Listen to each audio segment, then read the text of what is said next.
Chapter 201, Above the Law. 3 times. The big capitalist Norman Osborn, who had long concealed his emotions and had a dark face, could not control his expression after hearing this number and revealed a shocked expression. Adding 3 times the original price meant that there were still 100 humans. Norman Osborn's face was gloomy. He gritted his teeth and said angrily, "You are taking this opportunity to extort us. This number has already exceeded our agreement. But you can refuse." The mysterious hooded man leaned back on the sofa in satisfaction. He gently shook his glass and glanced at the angry Osborn. "I didn't force you, Mr. Osborn. The choice is always in your hands, isn't it? F***ck, don't think I don't know what you're thinking." Norman Osborn gritted his teeth and glared at the mysterious man. "I can't wait that long. I only have 1 month left. If I don't take out something to block the mouths of those greedy officers, they will cancel all the investments and orders. At that time, I will be kicked out by the board of directors. This news is really bad." The mysterious hooded man shook his head and said with a slightly regretful tone, "Unfortunately, I can't do anything about it. 3 months is already the minimum time limit. Who asked you to send too little offerings? You are taking advantage of the situation." Norman Osborn's eyes were full of killing intent. His face and neck were red, and the veins on his forehead were bulging. He roared in a low voice. "Hee hee." The mysterious hooded man tipped his toes and said with a smile that was not a smile, "Mr. Osborn, your words are a bit hurtful. It was clearly you who wanted to deliver the goods in advance. I was only helping you think of an idea. How did it turn into taking advantage of the situation? Don't force me." Norman Osborn's expression was cold as he threatened, "If I expose this matter, you guys won't have a good time either." "Whatever." The mysterious hooded figure chuckled and said nonchalantly, "We've been street rats since a long time ago. It's nothing more than a little more trouble. But Mr. Osborn, if this matter is exposed, I'm afraid you'll have to stay in prison for the rest of your life." This sentence was like a sharp dagger, poking the weak spot in Norman Osborn's heart, causing his expression to change. His eyes were red as he glared at the mysterious hooded figure. Just as the hooded figure said, they were a group of street rats, so they didn't care about the consequences at all. Even if this matter was exposed, it was nothing more than their infamy. But he, Norman Osborn, was different. He was a capitalist who needed to rely on human society and countries to survive. He had to worry about the bottom line of law and morality. Kidnapping children for human experiments was an unforgivable evil deed no matter in which country or on the level of law and morality. Once he was exposed, he would die without a burial. Those media and board members would rush up like a herd of dogs, tearing at his flesh and blood until they stripped him clean and nailed him to the pillar of shame. "Mr. Osborn, don't be so serious, smile more." The mysterious hooded man leaned against the sofa, holding a glass full of bright red liquid in his hand and shaking it gently. Bang dash! Norman Osborn slapped away the wine glass in the hooded man's hand and said angrily, "What do you want?" "Tisk, what a waste." The mysterious hooded man stared at the wine on the carpet and shook his head regretfully. "Mr. Osborn, I told you from the beginning. As long as the number of sacrifices increases by 3 times, you will soon be able to get what you want." "How long?" "I need a definite time," Norman Osborn asked in a deep voice. After this incident, he completely did not believe this group of people. 3 days. The mysterious hooded man raised 3 fingers and smiled. "As long as the offerings are in place, you will be able to get what you want in 3 days." As he spoke, the hooded man slowly got up and leaned close to Norman Osborn's ear. He said in a low voice full of temptation, "A new batch of superhumans. They are even several times, more than 10 times better than the former Captain America." "Are you sure?" Norman Osborn's pupil shrank. The words of a superhuman who surpassed the Captain America moved him deeply. "Of course. The mysterious hooded man's voice suddenly rose, becoming extremely high. There was a faint hint of fanaticism mixed within. The great ruler of darkness is omnipotent. The people he personally created are not comparable to the defective products of the Captain of the United States. Norman Osborn. Think about it. As long as you have the people of the ruler of darkness, your Osborn group will completely surpass the Stark group and become the emperor who monopolies the entire military of the United States. With the support of your superhumans, the armies of the United States will be invincible. You will become the next Washington, making the United States great again. Your name will be engraved into history, your appearance will be engraved on Mt. Rushmore, and your thoughts will shine on all the Americans. The mysterious hooded man's deep voice was like the beautiful song of the siren, echoing in Norman Osborn's mind, making him unable to help but fantasize. Okay. I promise you. Norman Osborn's eyes were burning hot. His face and neck turned red from the blood rushing to them. The blood vessels hidden under his skin burst out. He said with extreme excitement, 3 times the sacrifice, I will immediately get someone to take it and give it to you. Money, fame, and power seemed to be at his fingertips at this moment. And getting these. He only needed to pay an insignificant price, a mere 100 lives. Max once said, if there is a 50% profit, the capitalist will take the risk. If there is 100% profit, the capitalist will dare to trample all the laws of the world. If there is a profit of 300%, the capitalist will dare to commit any crime and even risk being hanged. It's a deal, Mr. Osborn. The mysterious hooded man's lips curled into a mocking smile. Just as Lord Caecilius had said, stupid humans would only pursue things that Hollow did not have. Just a small magic could make them submit. It's a deal. Norman Osborn's heart was burning, as if all his worries were gone with the wind. His mind was filled with thoughts of how to use those superhumans. Then I will wait for good news from Mr. Osborn. The mysterious hooded man used his right hand with a golden ring to draw a magic pattern in the air of Hollow. Zi la dash. The orange-yellow magic moved like an electric current. A magic door appeared out of thin air, and then stepped into it and disappeared. Superhuman. Norman Osborn's eyes flashed with a cruel light. Then, he took out his phone and dialed a number. Mr. Osborn, what can I do for you? Find a way to get 120 children. Those who are under 15 years old and do not have any social background, send them to my secret experimental base. I understand, Mr. Osborn. I will do it as soon as possible. I will only give you 3 days. The other side of the line was silent for a while, and then a firm voice came, Yes, Mr. Osborn. I will do it in 3 days. Chapter 202, Little Spider's Bizarre Adventure 1. Central City High School. The school bell rang urgently.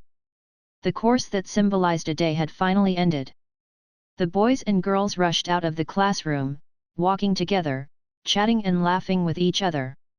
Their faces were filled with the aura of youth. And among this group of people, 3 people were very conspicuous. Peter Parker, with a haggard and tired face, with 2 big dark circles around his eyes, was like a panda that had just run out of a zoo. The other was that although he was not yet an adult, his weight had reached 200 pounds, and the school's famous electronic master, Ned. As for the last one, of course, it was one of the school beauties, Michelle. The 3 people walked together, only Peter Parker yawned and looked like he had not rested well. Hey, Peter, are you okay? Ned looked at his friend who looked listless, and his eyes looked a little strange. Although I know you really want to be in love, you should at least pay attention to your health, right? Don't talk nonsense, Ned. Michelle glanced at Ned, turned to Peter, and said worriedly, Are you playing games all night? Don't worry, I'm fine. Peter Parker yawned and said with a tired face. Peter, what are you doing at night? Michelle frowned and said with some concern, You have already hung up 3 classes.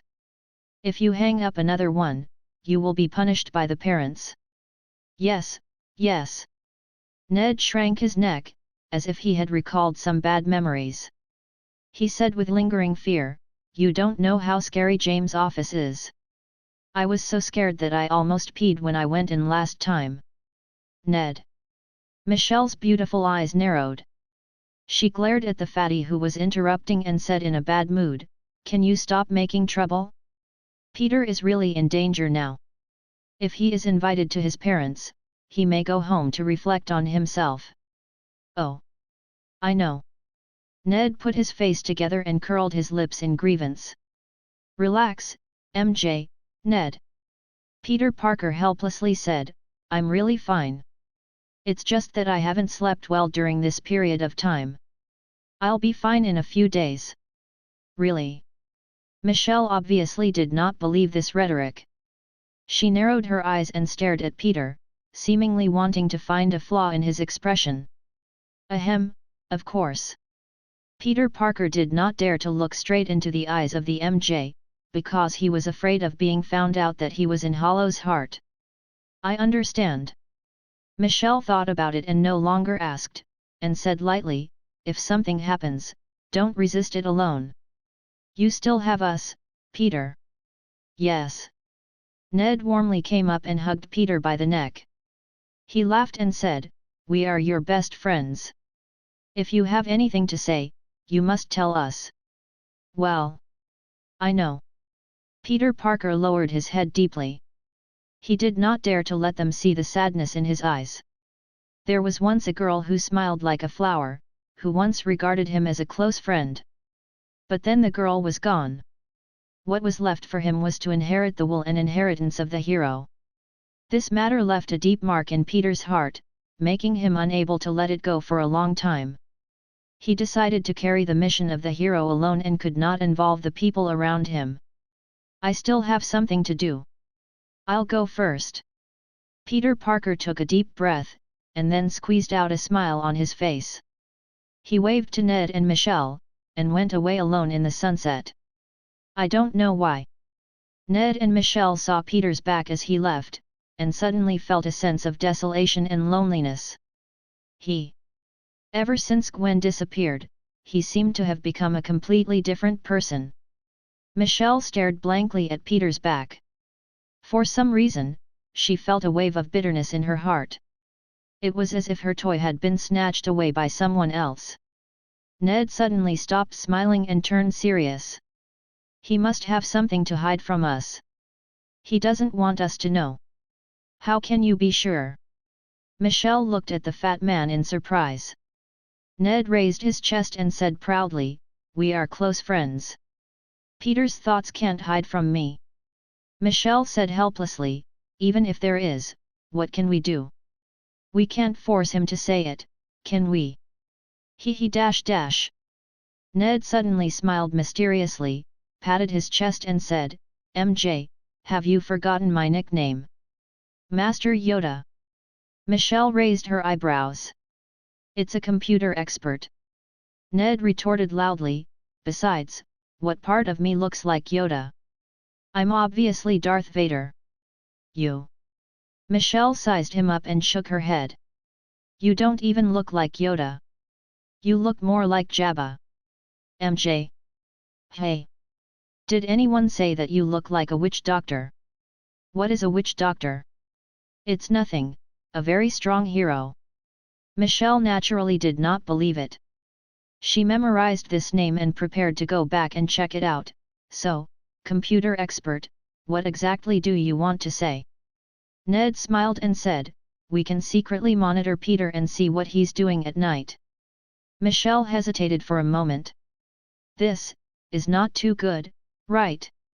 Don't you want to know what Peter is doing every day? Ned tempted in a low voice. I'll listen to you. Michelle hesitated for a moment, but finally nodded. All right, I agree, but this is for Peter, not for peeping. That's right, this is not peeping. Ned said righteously, patting his chest righteously. It was night. The moon was bright, and the dark clouds were thin.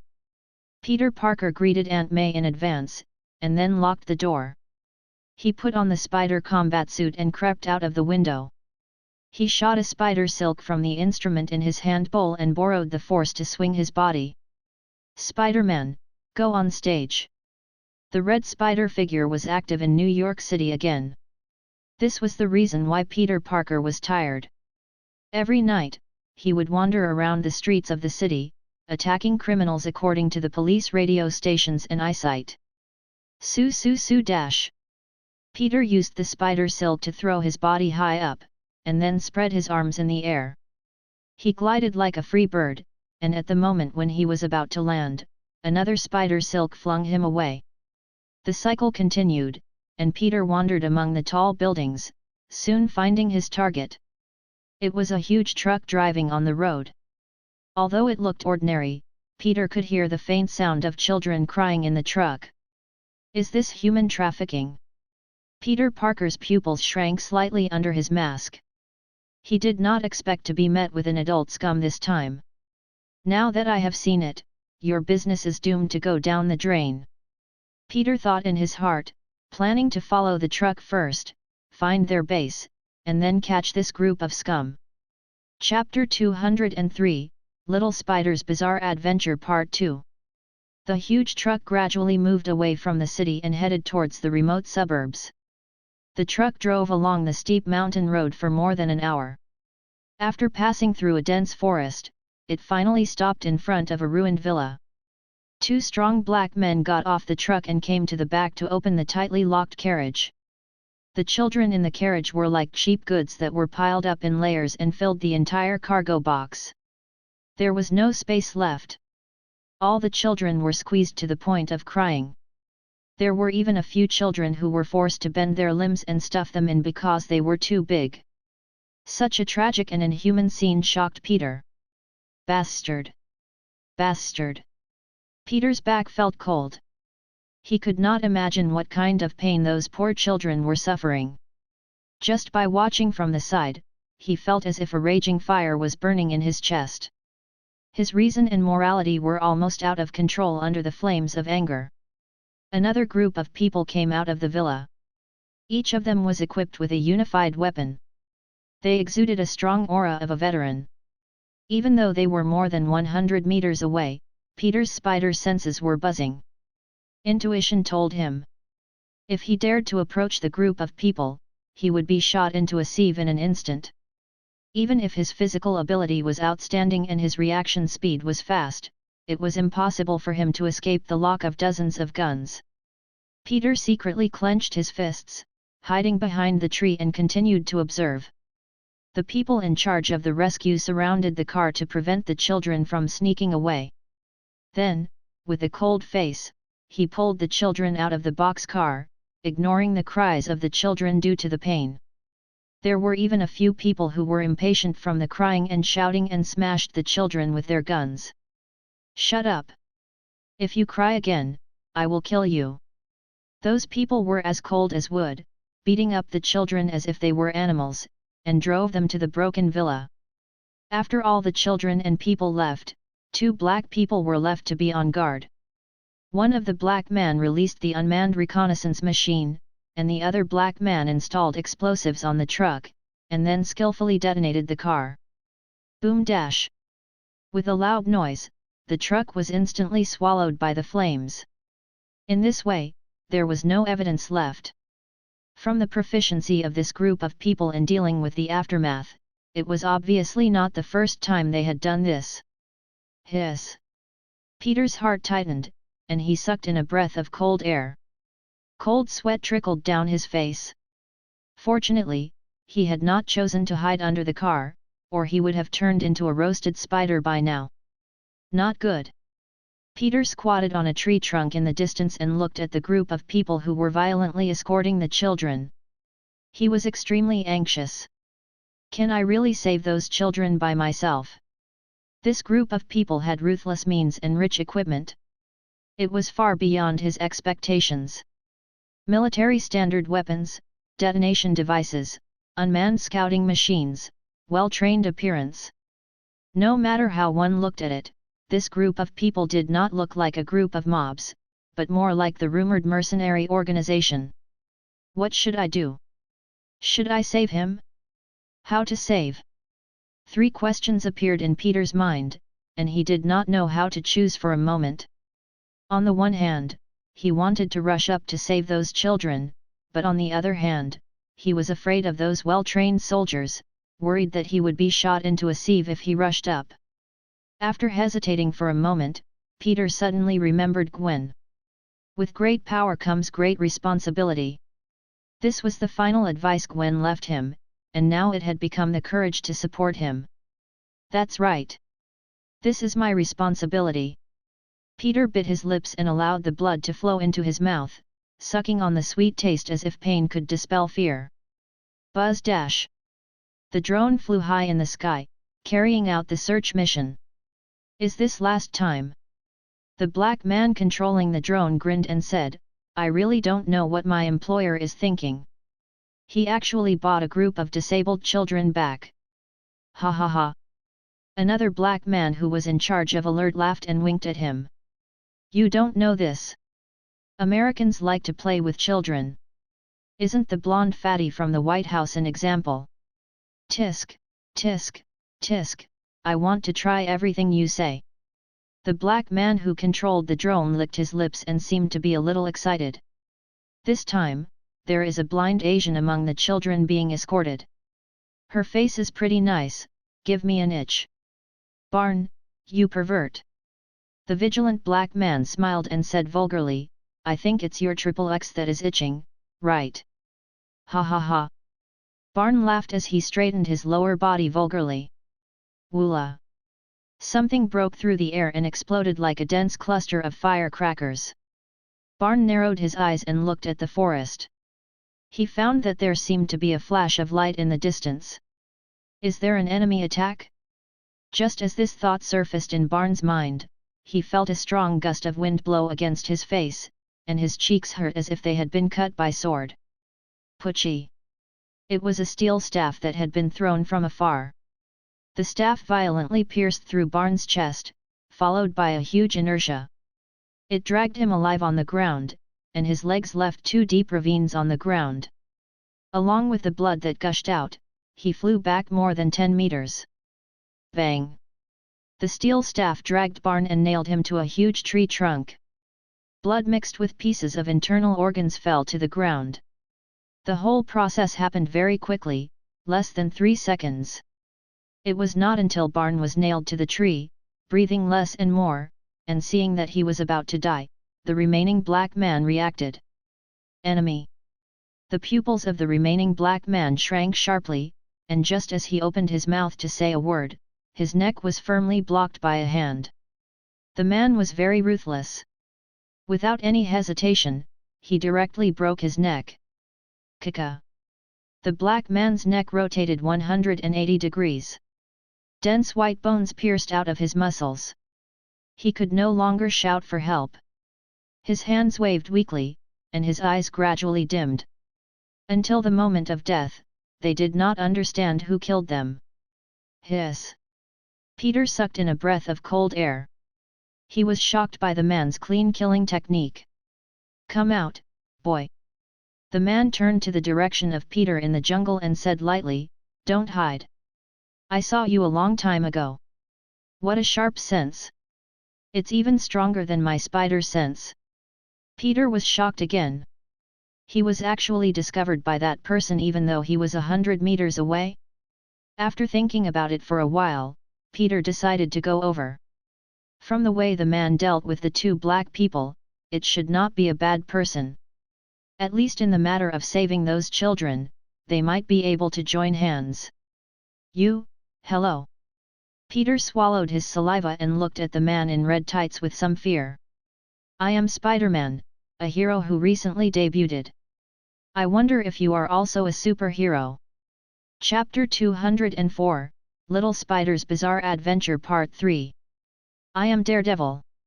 The man pulled out his steel rod and felt that it was still not enough to vent his anger. He lifted his foot and crushed Barn's head. Pachi! Barn's head was crushed like a watermelon, and red and white sticky matter splashed all over the ground. If it was the former Matt, perhaps he would not be so ruthless. Unfortunately, what Barn met was the Matt after becoming a Quincy. His mind and moral concept had already changed slightly under the influence of the soul fragment. For such a damn scum like Barn, in the eyes of Matt, there was no value to live at all. Gulp. The impact of this scene was too strong. Peter's eyelids jumped wildly, and stomach acid surged up from his abdomen, almost throwing up dinner in his mask. But on second thought, if he were to vomit in his mask, wouldn't it be even more disgusting then, and he would forcefully swallow the acid that had welled up in his throat. Daredevil! Peter silently shifted his gaze away, forcibly diverting his attention. I don't think I've heard of it. Do you usually move around in that area? Superheroes are like police, and everyone has their own areas. Most of the superheroes have limited energy, so they are stationed in one area. Occasionally, they will go to other areas because they are chasing some criminals. Like Peter Parker, who is known as a good neighbor in New York City, but most of the active areas are in Queens. This is the first time he came to other areas since he became a superhero. Hell's Kitchen. Matt said lightly. Oh, that place is not easy. I went there once before and was almost killed by the gangsters. You don't know how powerful their weapons are. At that time, I accidentally got shot. If not for my fast recovery speed, I wouldn't be able to go to school the next day. It was the first time that the little spider had met a colleague. He had a lot of things to say in his heart and couldn't help but start to talk about it. From trivial matters to recent thoughts, he poured them out all at once. Your tight clothes are so cool. Are they transformed with a jacket? Is your weapon a stick? Where do you usually put such a long stick? Is it inconvenient? I heard that Hell's Kitchen is very messy. You should be very powerful, right? How long have you been a superhero? Buzz. Matt suddenly felt a bit regretful. This damned spider was like a fly, surrounding him and jabbering on and on. It almost made his brain explode. Why aren't you talking? Are you shy? That's impossible, right? I think you. Enough. Matt's eyebrows twitched, and he interrupted the chattering little spider. He said coldly, I am here to save those children, not to listen to your complaints. Oh. The little spider felt a little guilty. Matt rubbed his eyebrows and said, now is not the time to chat. We have to hurry in. If we are late, something will happen to the children. Something happened. You seem to know a lot, the little spider said sharply. Why did they catch so many children? I don't know the details. Matt paused for a moment and said in a low voice, I have been following them for a long time. The only thing I know is that they captured these children to sacrifice to the Dark Ruler. Dark Ruler? Sacrifice? Peter swallowed and laughed dryly. Are you joking? This is not a Hollywood movie. It's true. Matt sighed and said, Hollywood movies are fake, but sacrificial rituals and magic are real. I still can't believe it. Peter was conflicted. Do you mean that they summoned an evil devil like what they did in movies? That's more or less what I meant. Matt nodded and said with a sigh, I once fought with their leader, and I saw him use magic with my own eyes. He appeared out of thin air and then disappeared into thin air. In short, it is very tricky. Magic. The little spider suddenly raised its voice by 8 octaves. It felt as if its 3 views had been impacted. It said in shock, Are you joking? Is there really magic in this world? Do I look like I'm joking? Matt said unhappily.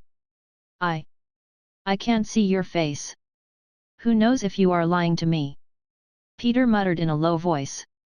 Although his voice was very low, for Matt, who had sharp senses, he heard it clearly. His temples twitched slightly, and he gritted his teeth and said, Damn it! I regret calling you out. Shut up and don't talk. Just listen to me. I was just saying it casually. Peter pouted, feeling wronged. He wanted to defend himself, but when he met Matt's murderous gaze, he immediately closed his mouth and motioned for him to continue. Who dash dash. Matt took a few deep breaths. After calming down the agitation in his heart, he continued, Listen, kid, I don't have time to chat with you. If you want to go in with me, just shut up and listen to me. Do you understand? Understood. Peter nodded obediently. Matt said with satisfaction, First of all, they belong to an organization called Zealot. The number of people is still unknown, but it is estimated that it will not be too many, but it will not be too few. Secondly, their leader is called Caecilius, and he is very strong. I almost died in his hands before, so I must be careful. There is one more thing. Do not forget. They are mages, and they can use all kinds of strange abilities. According to what I know, there are about 3 types, namely the robe magic used to bind, the transparent sword blade-like magic used to attack, and the shield magic attached to the 2 hands. I don't know if there are any left, so we must be careful. These were all very important information, and it was related to the safety of their lives after going down, so Peter listened very carefully. Do you remember? After Matt finished, he was a little worried that the offline guy would forget. He did not forget to ask again. I remember. Peter nodded heavily, indicating that he had remembered it. That's good. Matt removed the steel rod and placed it on the back of his waist. He said lightly, There is no time to lose. Let's hurry down. Wait, is it just the 2 of us? Peter's voice trembled slightly. He said, I'm not afraid of death. I just said, should we call the police first? Hey! Matt was so angry that he almost laughed. Are you kidding?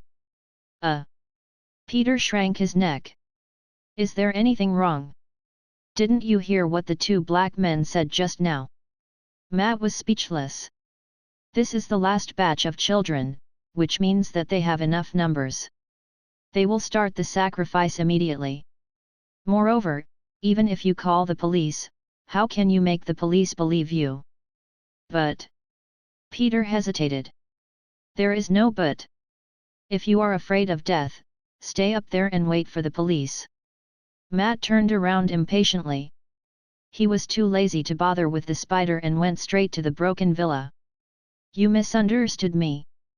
Peter followed Matt in a few steps and said word by word, I'm not afraid of death. I'm just afraid that I can't save those children safely. There are only 2 of us. It's impossible for us to protect so many children. Crack. Matt paused and took a deep look at the little spider. After a long silence, he said, Don't worry, it's not just the 2 of us. There's another person who hasn't come. She will arrive soon. Chapter 205, Little Spider's Bizarre Adventure Part 4. Are you sure? The little spider expressed his doubts. After all, Matt's tone did not sound very confident. Instead, it sounded like he was comforting himself. Ever since he had been modified by the super spider gene, all of Peter's senses had been magnified dozens of times. So he could clearly feel that when Matt said that sentence, his heart beat faster, the sweat secreted by his pores increased, and his eyes unconsciously looked to the right, and his slightly hesitant tone, and his subconsciously clenched fists. These performances were exactly the same as when he was deceiving Auntie May, Uncle Ben, Ned, and MJ. In terms of micro-expression psychology, this was a sign that people had no confidence in themselves. In other words, the man in the red jacket in front of him was not sure if he had any support. I'm not doubting you, but you should know that our primary goal is to save those children safely. Next is to eliminate those evil magicians, right? Peter said. You are right. Matt took a deep look at the little spider. Compared to the long-winded look just now, he didn't expect it to be so reliable when it came to business. So what about our support? The little spider asked. Don't worry, the support will definitely come, but first of all, we must first confirm whether this is their nest. Matt rubbed his forehead, feeling a headache. When he was following the big truck, he had already contacted Jessica, but the reply he got was to investigate the internal situation first, including the distribution of personnel, the number, and so on. That damned crazy woman! It was obvious that he had offended her last time, and this time he deliberately used the excuse of stalling for time to make him suffer a little. The little spider suddenly understood. With a touch of pity in his eyes, he patted Matt on the shoulder and sighed, "Mr. Daredevil, you are really unpopular. This spider child is really annoying." Matt felt as if his heart had been pierced by sword. The veins on his temples bulged, and he said, "If you don't speak, no one will treat you as a mute." After saying this, Matt quickly walked towards the villa. Looking at his hurried back, it was as if he was afraid of being caught by someone. "Wait for me, Mr. Daredevil -- Peter trotted all the way. The villa was quite large.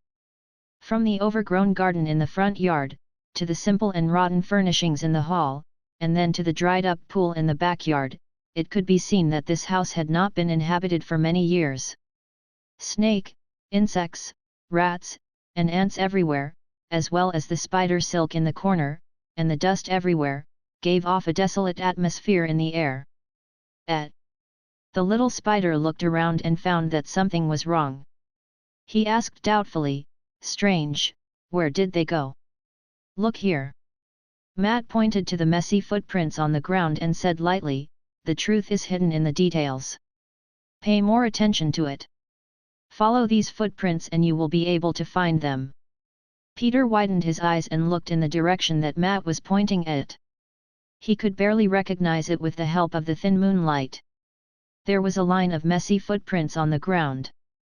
Because it was night and the light in the villa was not very sufficient, the footprints on the ground were relatively difficult to find, so he did not see them at the first time. Peter scratched his head, a little embarrassed. "I'm sorry, I didn't see it just now." Matt ignored him and followed the direction of the footprints carefully towards the backyard. Peter stuck out his tongue and knew that he was bored, so he lowered his head and followed Matt. The two of them passed through the hall and arrived at the backyard of the villa. They found traces of the footprints and suddenly disappeared at the edge of the dried pool. "Wait! The footprints disappeared. Where did they go?" Peter widened his eyes and stared at the pool that had long dried up. He was confused. Matt squatted down and carefully observed the footprints. His eyes narrowed slightly and his eyes fell on the dried pool. He muttered, "They went down. This pool is used to cover up the entrance." "Are you sure?" Peter expressed his doubts. Matt glanced at him, too lazy to explain the reason. He got up and walked around the edge of the pool, looking for something that might be a mechanism.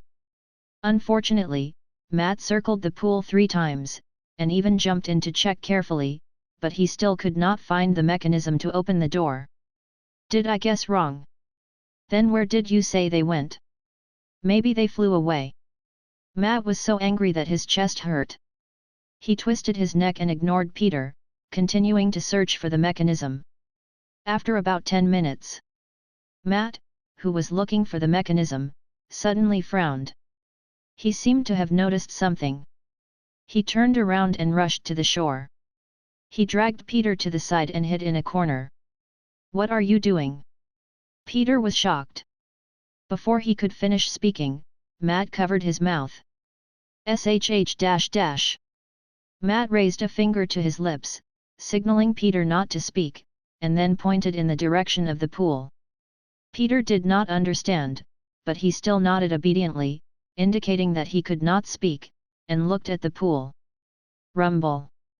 There was a slight tremor from the ground, and the bottom of the dried-up pool suddenly split open from the middle. The floor opened to both sides, revealing a dark passage that extended downwards. It turned out that there was really a hidden passage under the pool. Peter turned his head and looked at Matt, his eyes full of worship. Matt curled his lips and did not say anything. He continued to stare at the secret passage. A person walked out from the secret passage. He was one of the mercenaries responsible for escorting the child. SHH. The man hummed a song. After looking around and seeing that there was no one around, he went to the side and lit a cigarette. He put it in his mouth and took a deep breath. Then he began to untie his belt and water the weeds. What should we do? Peter was afraid of being discovered by the man. He deliberately lowered his voice very low, like a mosquito. If not for Matt's sensitive hearing, he might not have been able to hear what Peter was saying. Catch him and ask about the information underground.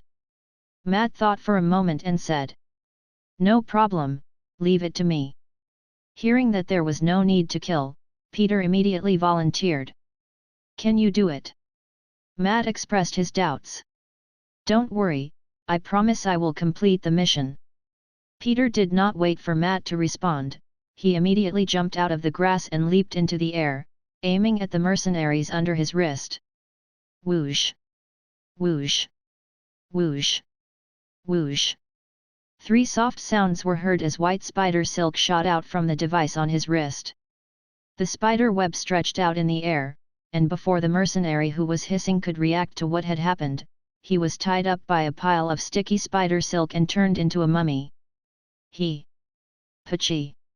As soon as the mercenary spoke, he was hit by a spider web on his mouth and even his nose was covered. "Oh, perfect!" Peter rolled over beautifully and landed firmly on the ground. He said to Matt in a dazzling manner, "How is it?" "I said it was okay." "Not bad." Matt rubbed his eyebrows, feeling a little tired. Chapter 206, Little Spider's Bizarre Adventure Part 5. Matt dragged the mercenary back to the main hall of the villa. The main hall of the villa was more than 10 meters away from the secret passage. There were several walls and doors between the pool and the main hall, which could very well cut off the sound and spread. It was the best place for interrogation to prevent this mercenary from jumping over the wall. Ugh! The mercenary twisted his body like a maggot, and his face turned purple because of the lack of oxygen. The little spider reached out and poked the spider web that sealed the mercenary's nose and mouth. Otherwise, this guy would probably be suffocated to death. Pant! Pant! The mercenary gasped for breath and greedily inhaled the air. Peter stared vigilantly at the mercenary, his wrist slightly pressed down, ready at any time that the mercenary had the tendency to open his mouth and call for help, he would immediately use the spider silk to block his mouth. The mercenary was also very tactful and understood his current situation, so he did not shout casually. Matt held the steel rod and said coldly, "Now, I will ask you to answer. If you answer the wrong word, you will prepare to say goodbye to your XX." Bang!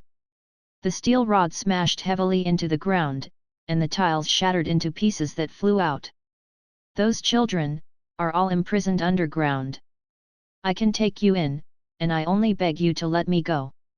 The mercenary's pupils suddenly shrank, and then he spoke extremely quickly, afraid that if he spoke too slowly, he would be poked like the tiles just now. "What about your professional ethics? Aren't mercenaries supposed to keep it a secret for their employer?" Peter's mouth twitched and he asked, "What is that?" The mercenary asked in a different way, "Compared to my life, my professional ethics are worse than a toilet paper. What a strong desire to survive." The corners of Peter's eyes twitched. Sure enough, all the tough guys in Hollywood movies were fake. Matt did not want to waste time. Sword directly said, "Tell me everything you know. If I find anything wrong, I will kick your XX to pieces." The mercenary was shocked and his mouth was like a machine gun. "There is a laboratory underground, composed of 2 parts. We are only responsible for escorting the children. As for what they are used for, we are not very clear either. Who else? There's also a group of mysterious guys. They wear yellow robes all day long and their faces can't be seen clearly. There are about dozens of them. What about the power of the guards? It's us. There are a total of 32 people. They are responsible for guarding the safety of the outside of the laboratory and escorting the children. Where are the children?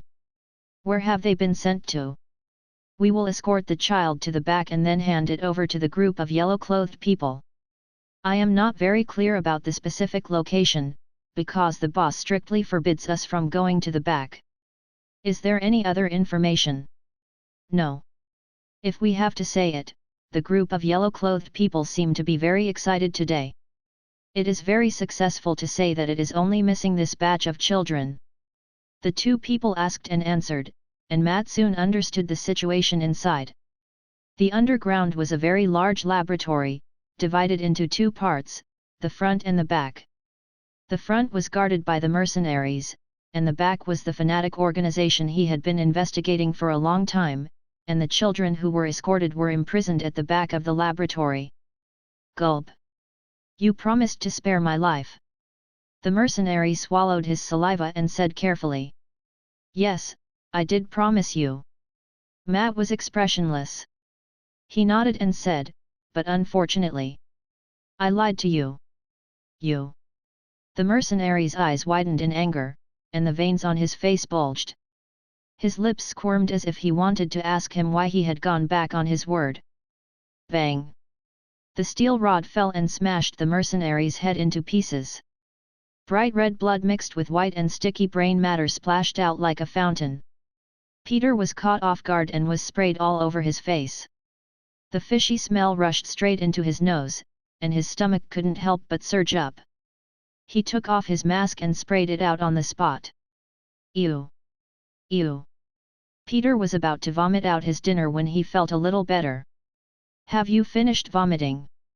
Matt wiped off the filth on the steel rod with his hand and said calmly, get ready to go down. You! Why did you kill him? Peter wiped the filth from the corner of his mouth and looked up. His young face was full of anger. You clearly promised to let him go. Ha! Matt sneered and asked, you asked me to let him go. Have you ever thought that he would let those children go? This. Peter's pupils contracted slightly, and his mind recalled the miserable state of the children. His throat seemed to be blocked, and he could not say a word for a long time. If you think that I did something wrong, then you can continue to stay here. Matt turned around and left.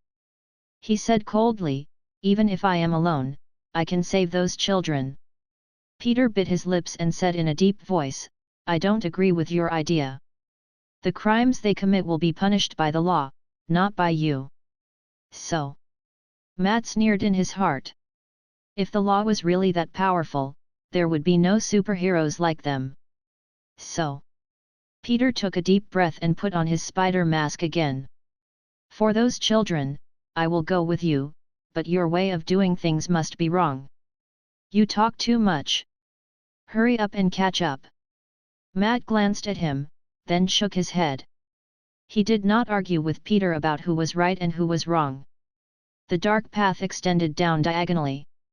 There was no lighting device set up. It was pitch black and bottomless. Coupled with the heavy and oppressive atmosphere around him, Peter felt that this place was like a huge mouth that could devour people. The two of them walked in the dark for about 4 or 5 minutes. Finally, a light appeared in front of them. Matt lowered his footsteps and said in a low voice, their nest is right in front of us. Don't make any noise, understand? Don't worry, I understand. Peter was careful not to make any noise and alert the people inside. Behind the tunnel was the laboratory that the mercenaries had mentioned. Matt closed his eyes and used the spirit particles in the air to sense the environment in front of him. The area at the front of the laboratory was not big, only half the size of a football field. The metal tunnel that spread out in all directions was like a spider web, connecting to the room that the mercenaries usually used for rest. Fortunately, there was no monitoring equipment installed here. Although they did not know why, it was a good thing for them. Matt continued to extend his perception and found a metal tunnel with several mercenaries in the same attire. They were guarding a huge metal door. If there was no accident, that door was the back end of the laboratory where the children were imprisoned. Come with me, I found the way," Matt said and rushed out. "Wait. If we didn't sneak in, what would we do if we were discovered?" Peter subconsciously followed and asked worriedly as he ran. "It's infiltration," Matt emphasized and pulled out the steel rod from his lower back. He said coldly, "As long as we kill everyone who sees us, it means that no one has seen us." "Who did you learn it from?" Peter was dumbfounded. It was the first time he had heard of such a fair and open method of infiltration. "A crazy woman." The corner of Matt's eyes twitched slightly, as if he had thought of something bad. Chapter 207, Hell is empty, and all the devils are here on earth. In front of the superhumans, well-trained mercenaries were no match at all. The 29 mercenaries in charge of guarding the underground laboratory were all silently knocked down. Attention! It was a knockdown, not a shot. Due to the little spider's repeated emphasis and repeated promises, Matt did not kill them. He just knocked them out with a steel rod and then handed it to Peter. He tied all the mercenaries into mummies with his spider silk. After making sure that all the mercenaries could not break free, Matt and Peter came to the big door leading to the back of the laboratory. Unexpectedly, they found that the door was not locked. It could be opened with just a gentle push. Strange. Why is the door not locked? Matt frowned slightly and vaguely felt that something was wrong. Isn't this a good thing? Peter didn't think too much about it. He said, "Maybe I forgot to lock it when I came out last time. I often have this kind of illusion. I clearly remember that the door has been locked, but when I went back to look, I found that the door was not locked." Matt stared at the metal door that had opened a crack, and felt a little uneasy. "I always feel that something is wrong. The door opened a crack, and it feels like it was specially left for us. How is that possible?" Peter shook his head like a rattle drum and said, "If it's really like what you said, why didn't they rush out directly? They even left a crack in the door for us. Could it be that they intend to welcome us?" "That's true. If that group of fanatics had really discovered them, with Caecilius methods, the two of them would have died a long time ago. How could they still be standing here?" Matt let out a long breath, thinking to himself that he was too nervous. Perhaps it was just as the little spider said, it was just that the group of people were careless and did not lock the door, or perhaps this group of mercenaries had not closed the door at all. "Let's go. Be careful when you go in." Matt took the lead and pushed the metal door open a little, revealing a gap that could accommodate one person. Then, he entered. Peter followed him closely and followed Matt through the gap between the door. Behind the door was another tunnel. The two sides of the corridor were very spacious. It was enough to accommodate 5 or 6 people walking side by side at the same time. The two of them walked along the corridor.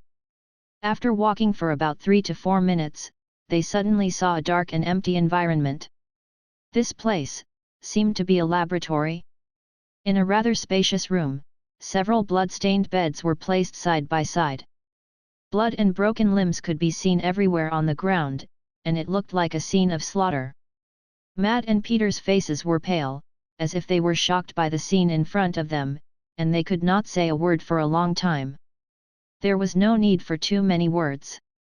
They were very clear that these broken limbs that were casually thrown on the ground, as well as the blood that was everywhere, all came from the children who had been kidnapped. They.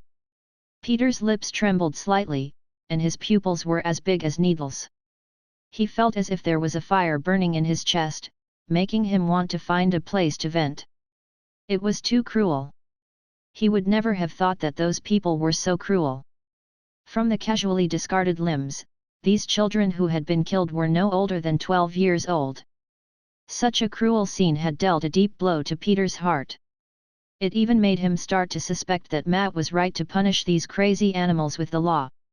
It seemed to be the greatest tolerance for them. "Let's go. Don't forget our mission is to save the rest of the children." Matt sighed deeply, patted Peter on the shoulder, and continued to walk inside. Peter did not say a word, clenched his fists, and followed Matt with red eyes. After leaving this bloody slaughterhouse, there was a strange. Peter and Matt stood at the edge of the cliff and looked down. It was a natural underground cave that had never been built. The area was as big as a football field, and the height was about 20 to 30 meters. The group of fanatics in yellow robes were using blood to smear a huge pattern on the ground. The pattern was very strange. The lines were crooked and formed a five-pointed star. In the center was a pupil, and there were dense and complicated words around it.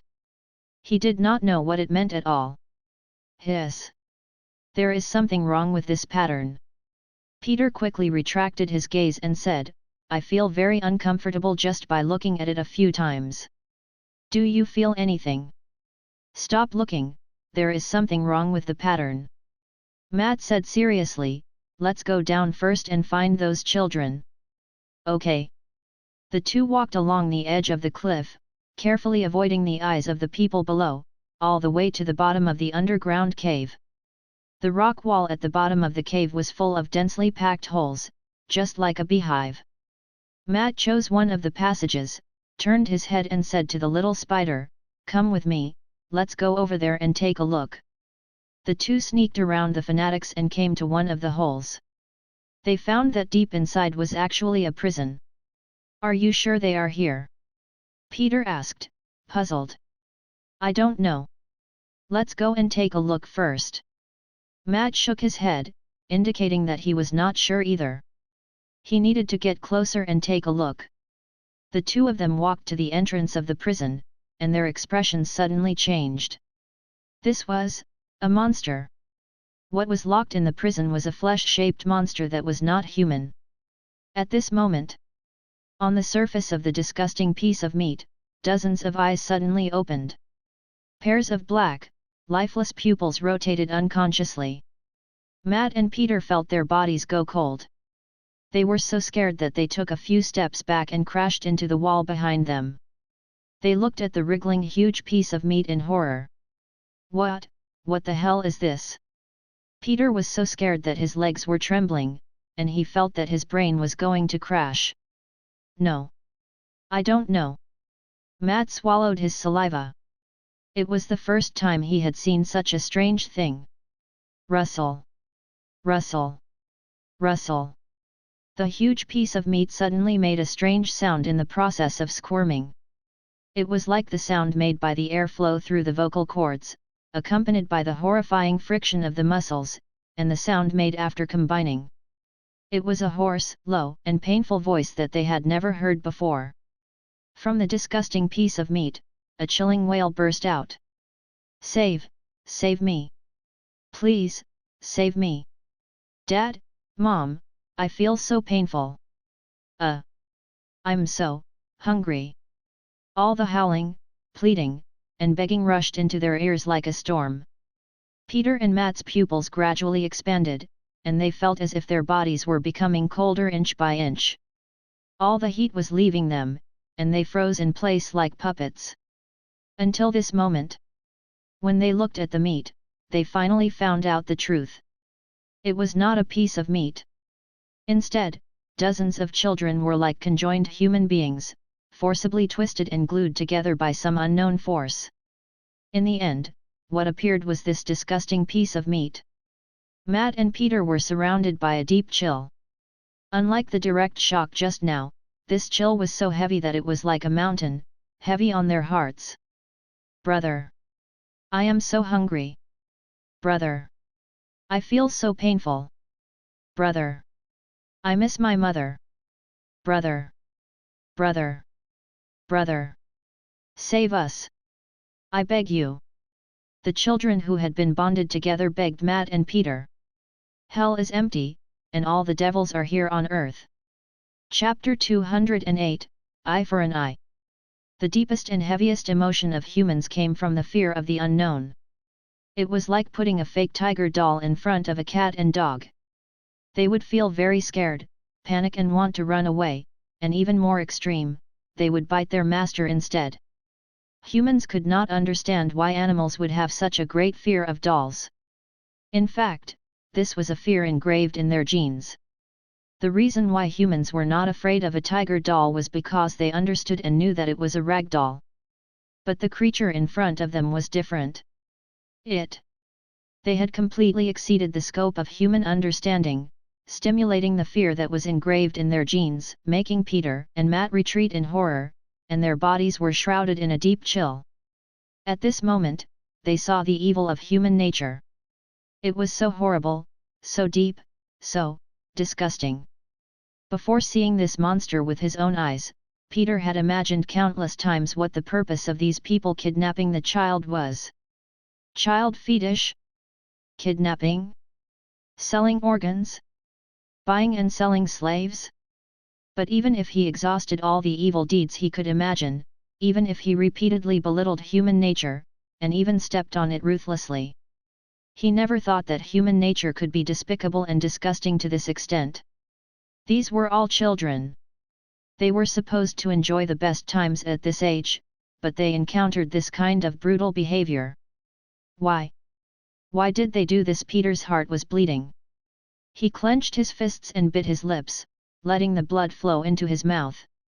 Only this kind of self-mutilation could prevent him from roaring angrily because he could not control himself. Those piece of she**. Matt could not stop the anger in his eyes. If anger could turn into power, he would probably be able to turn into a Hulk at the moment. The monster created by innocent children. Was this sacrificial offering Caecilius and the others wanted? The ruler of darkness that the zealots believed in was not a good thing to be able to accept such a sacrifice. Dormammu. I regret it. Peter clenched his fists and gnashed his teeth. I shouldn't have stopped you just now. Those bastards are not worthy of being punished by the law alive. Daredevil was right. The sins committed by people were divided into severity. The heinous sins committed by these people were not worthy of being punished by the law at all, because it was too light. Let's go. Matt forced his eyes away from the piece of meat and dragged Peter outside. Wait. Peter struggled violently and said angrily, are we not going to save them? Save them? Matt stopped and said without turning his head, open your eyes and look clearly. They are no longer humans. How can we save them? But Peter bit his lips and said in a low voice, maybe there is another way. Kindness was a rare quality. Even if those children had become monsters, Peter still refused to give up and tried to save them. Matt's gaze softened, but he still shook his head firmly. Give up. They are hopeless. Don't forget that there are other children here. They are waiting for us to save them. Yet, they still had to save the other children. They could not waste time here. On one side was a child who had turned into a monster, and on the other side was a child without a monster. No matter from which perspective, the first choice was the children who had not turned into monsters. I understand. Peter's voice was hoarse and his eyes were bloodshot. He forced himself to turn his head away, not daring to look at the monster again. I'm sorry. Peter and Matt lowered their heads deeply, as if they had used all their strength to squeeze out these 3 words from their teeth. I'm sorry. These 3 simple words seemed to be as heavy as Mount Tai at this moment, pressing down on Peter and Matt's chests, almost making them unable to catch their breath. They could not respond to the children's requests, nor could they save the children. The pain that they could only watch helplessly but could do nothing, was like thousands of sharp blades that pierced their soft hearts. The piece of meat seemed to understand something.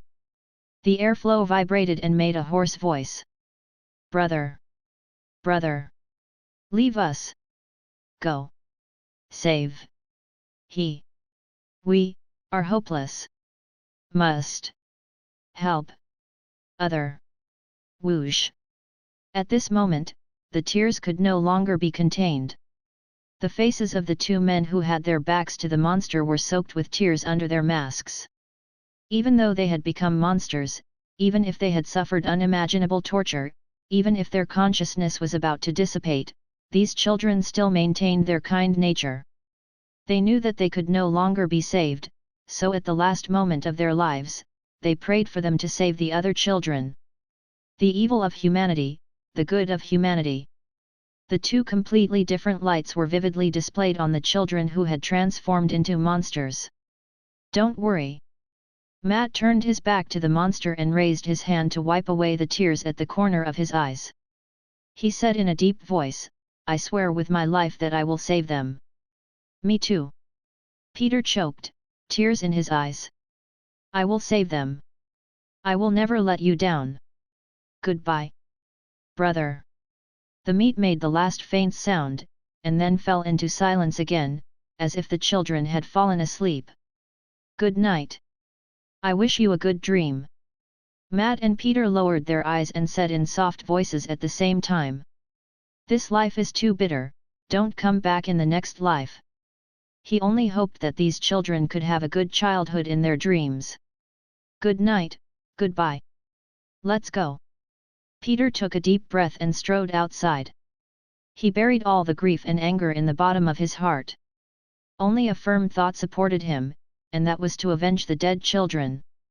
You seem to have changed. Matt was slightly stunned. He sensed a strong killing intent from Peter. Maybe.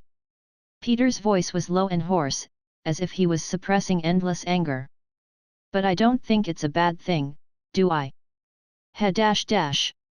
A hint of self-mockery flashed through Matt's eyes. He said bitterly, yes, it's a good thing. You grew up. I would rather not pay such a price for growing up. Peter clenched his fists and bit his lips. Sometimes. From a boy to a man, it only took an instant. Be it experiences, setbacks, or... The Peter before had eyes full of immaturity and immaturity, like a fledgling child, full of innocence and naivety. Then the current Peter seemed to have been baptized. His eyes were determined and cold, and the immaturity aura completely disappeared, and he truly became a man. I want to kill them all. Peter's eyes were blood red, and he roared like a beast. His heart was like a burning furnace, emitting hot and shocking heat. What law? What morals? What heroes? Go to hell. Peter only wanted to kill those bastards who had no bottom line. Blood debt must be repaid with blood. Eye for an eye. Chapter 209, Dark Ritual. Right at this moment, a sudden change occurred.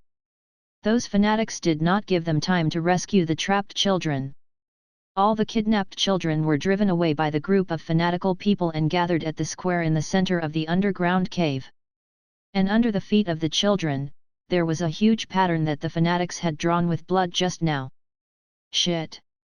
Even if there was no explanation for this action, Matt and Peter could guess a thing or two. Obviously, the zealot was about to start the sacrificial ceremony. Peter's pupils contracted slightly. He turned to look at Matt, who also had a gloomy face, and asked anxiously, Is your support not here yet? Their ceremony is about to begin. Not yet, not yet. Matt tightened his grip on the steel rod in his hand. The veins around his eyes bulged, indicating that he was very anxious. He added, She will definitely come, but I'm not sure how long it will take. It's too late. Let's go on our own. Peter said impatiently. Relax, don't make yourself too nervous. This is a battle of life and death. Being too nervous will make you make mistakes. Matt frowned. He noticed that Peter's muscles were tense, and his breathing rhythm was obviously disordered. He gave a suitable reminder. Pay attention to your breathing. Don't be affected by external things. Also, you need to relax your muscles. Don't keep being stiff all the time. Otherwise, it will cause you to cramp in battle. This will be a fatal mistake. Matt patiently taught Peter what he needed to pay attention to in battle. He told the child who had just debuted without missing anything. Yes, Mr. Daredevil. Peter threw him a grateful look. Breathe, puff, puff, puff. Then, Peter tried to adjust the rhythm of his breathing again. His originally nervous and impatient mood had indeed relaxed a lot. Very good. It seems that you have remembered it. Matt took in Peter's performance and nodded with satisfaction. He continued, now, I will make a plan. After we get out, I will be responsible for killing those fanatics. Your task is to rescue the children in the chaos. Do you understand? Wait. Mr. Daredevil. Peter heard the assignment. He thought that Matt was deliberately taking care of him, so he said with some dissatisfaction, why are you the only one fighting? Why do you want me to hide at the side? Not at the side. Matt glanced at him and repeated, your mission is to rescue those children amidst the chaos. I don't agree. Peter shook his head decisively and said hatefully, I want to fight with you and kill those damn bastards. Matt's gaze was a little stern. He said without any leeway, there is no room for discussion. You have to follow my plan. Is it because I am too weak? Peter lowered his head deeply and could not help but clench his fists. There was a strong sense of unwillingness in his eyes. That's why you took care of me and kept me away from the battle, right? You are wrong, Spider Boy. Matt shook his head and said, you are very strong. I have no intention of taking care of you. Peter asked, then, why don't you let me kill those bastards? Because this is your mission. Matt raised his hand and patted Peter heavily on the shoulder. His eyes were extremely serious. He said word by word, I don't have high mobility like you, so I can only pin down those fanatics on the ground. Don't forget that our primary goal is not to kill these bastards, but to save those children. Peter was silent for a long time. Finally, he nodded and accepted the mission. I will rescue those children as soon as possible and then come back to help you. Yes. Matt gave a short reply, but his heart gradually sank. He knew better than anyone else that by himself, he could pin down dozens of fanatics and the leader Caecilius who had yet to appear. This mission could be said to be a death sentence.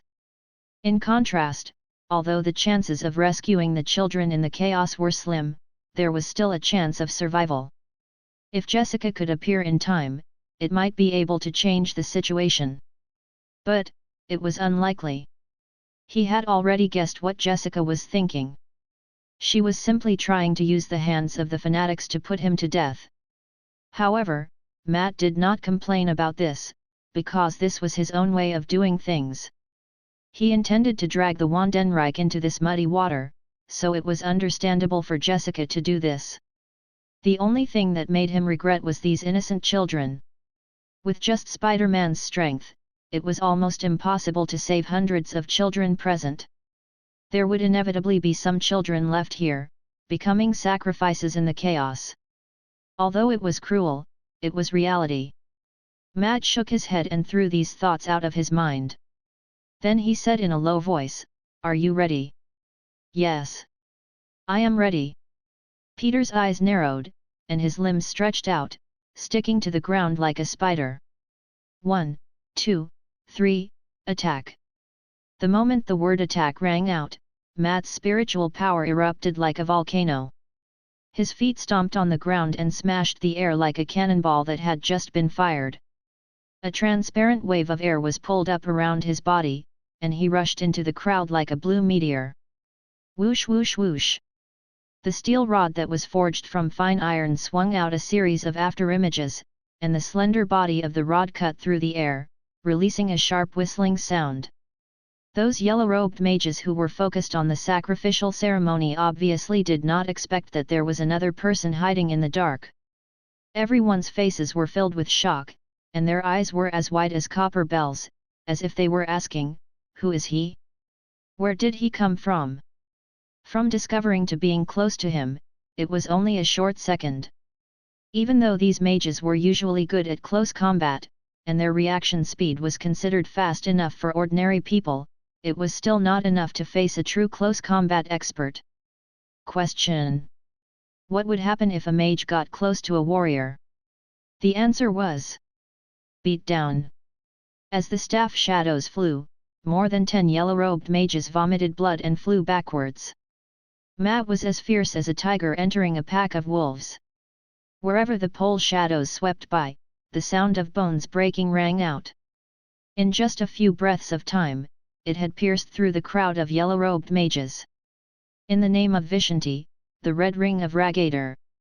One of the mages chanted an incantation, an orange-yellow magic energy jumped in both hands, each building a magic shield at the front end of the two adjusted arms.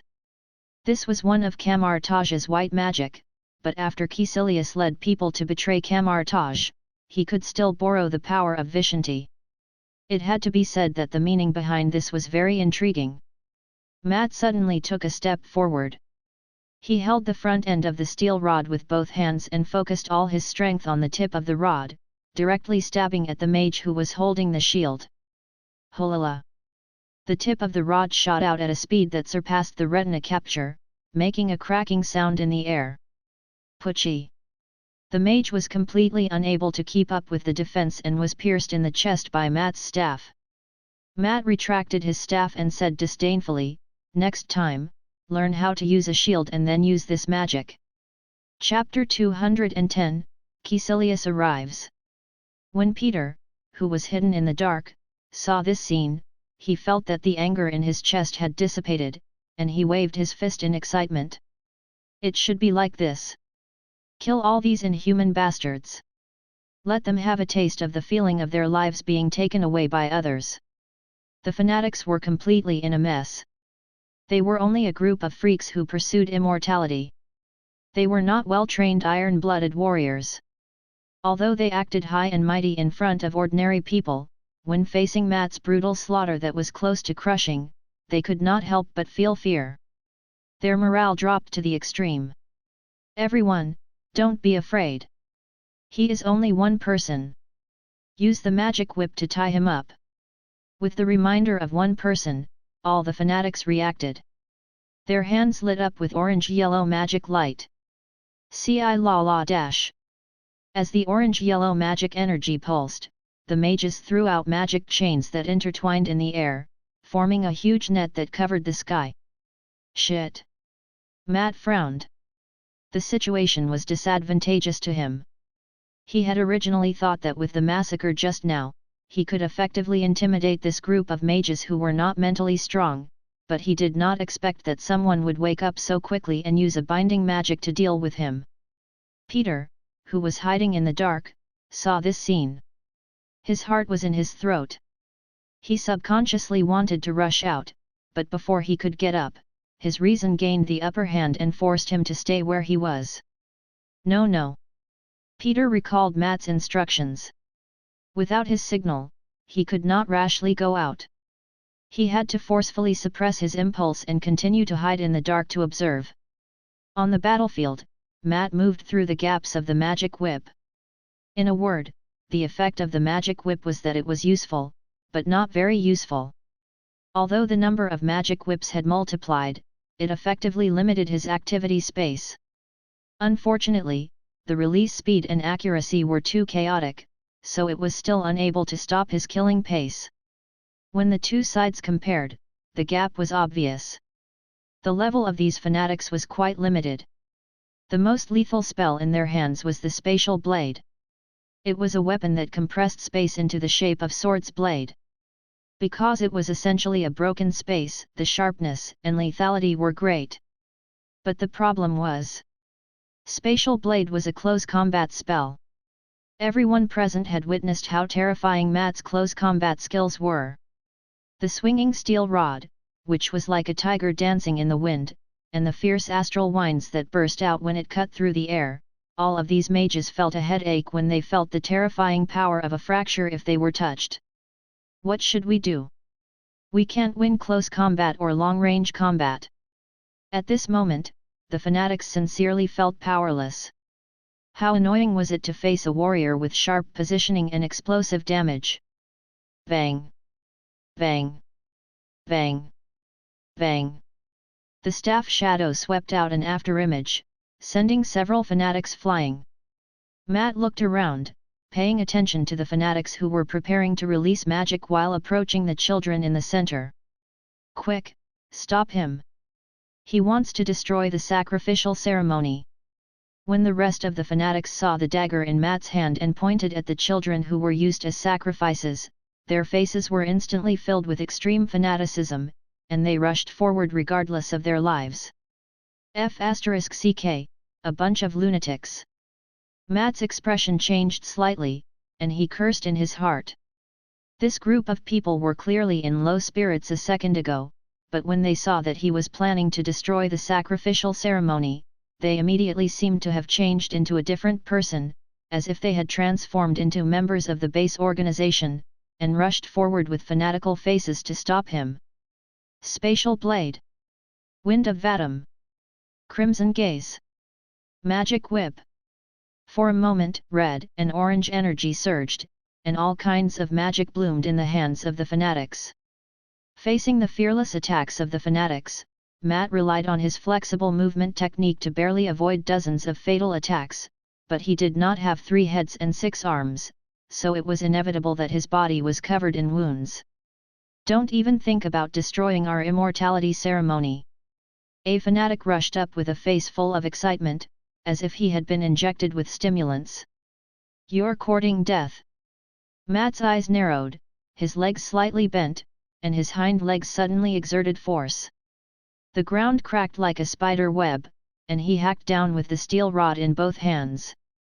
The steel rod smashed down with great force, and the man's head exploded like a watermelon. Milky white sticky substance mixed with blood sprayed out. Before he could catch his breath, another 7 or 8 fanatics rushed up.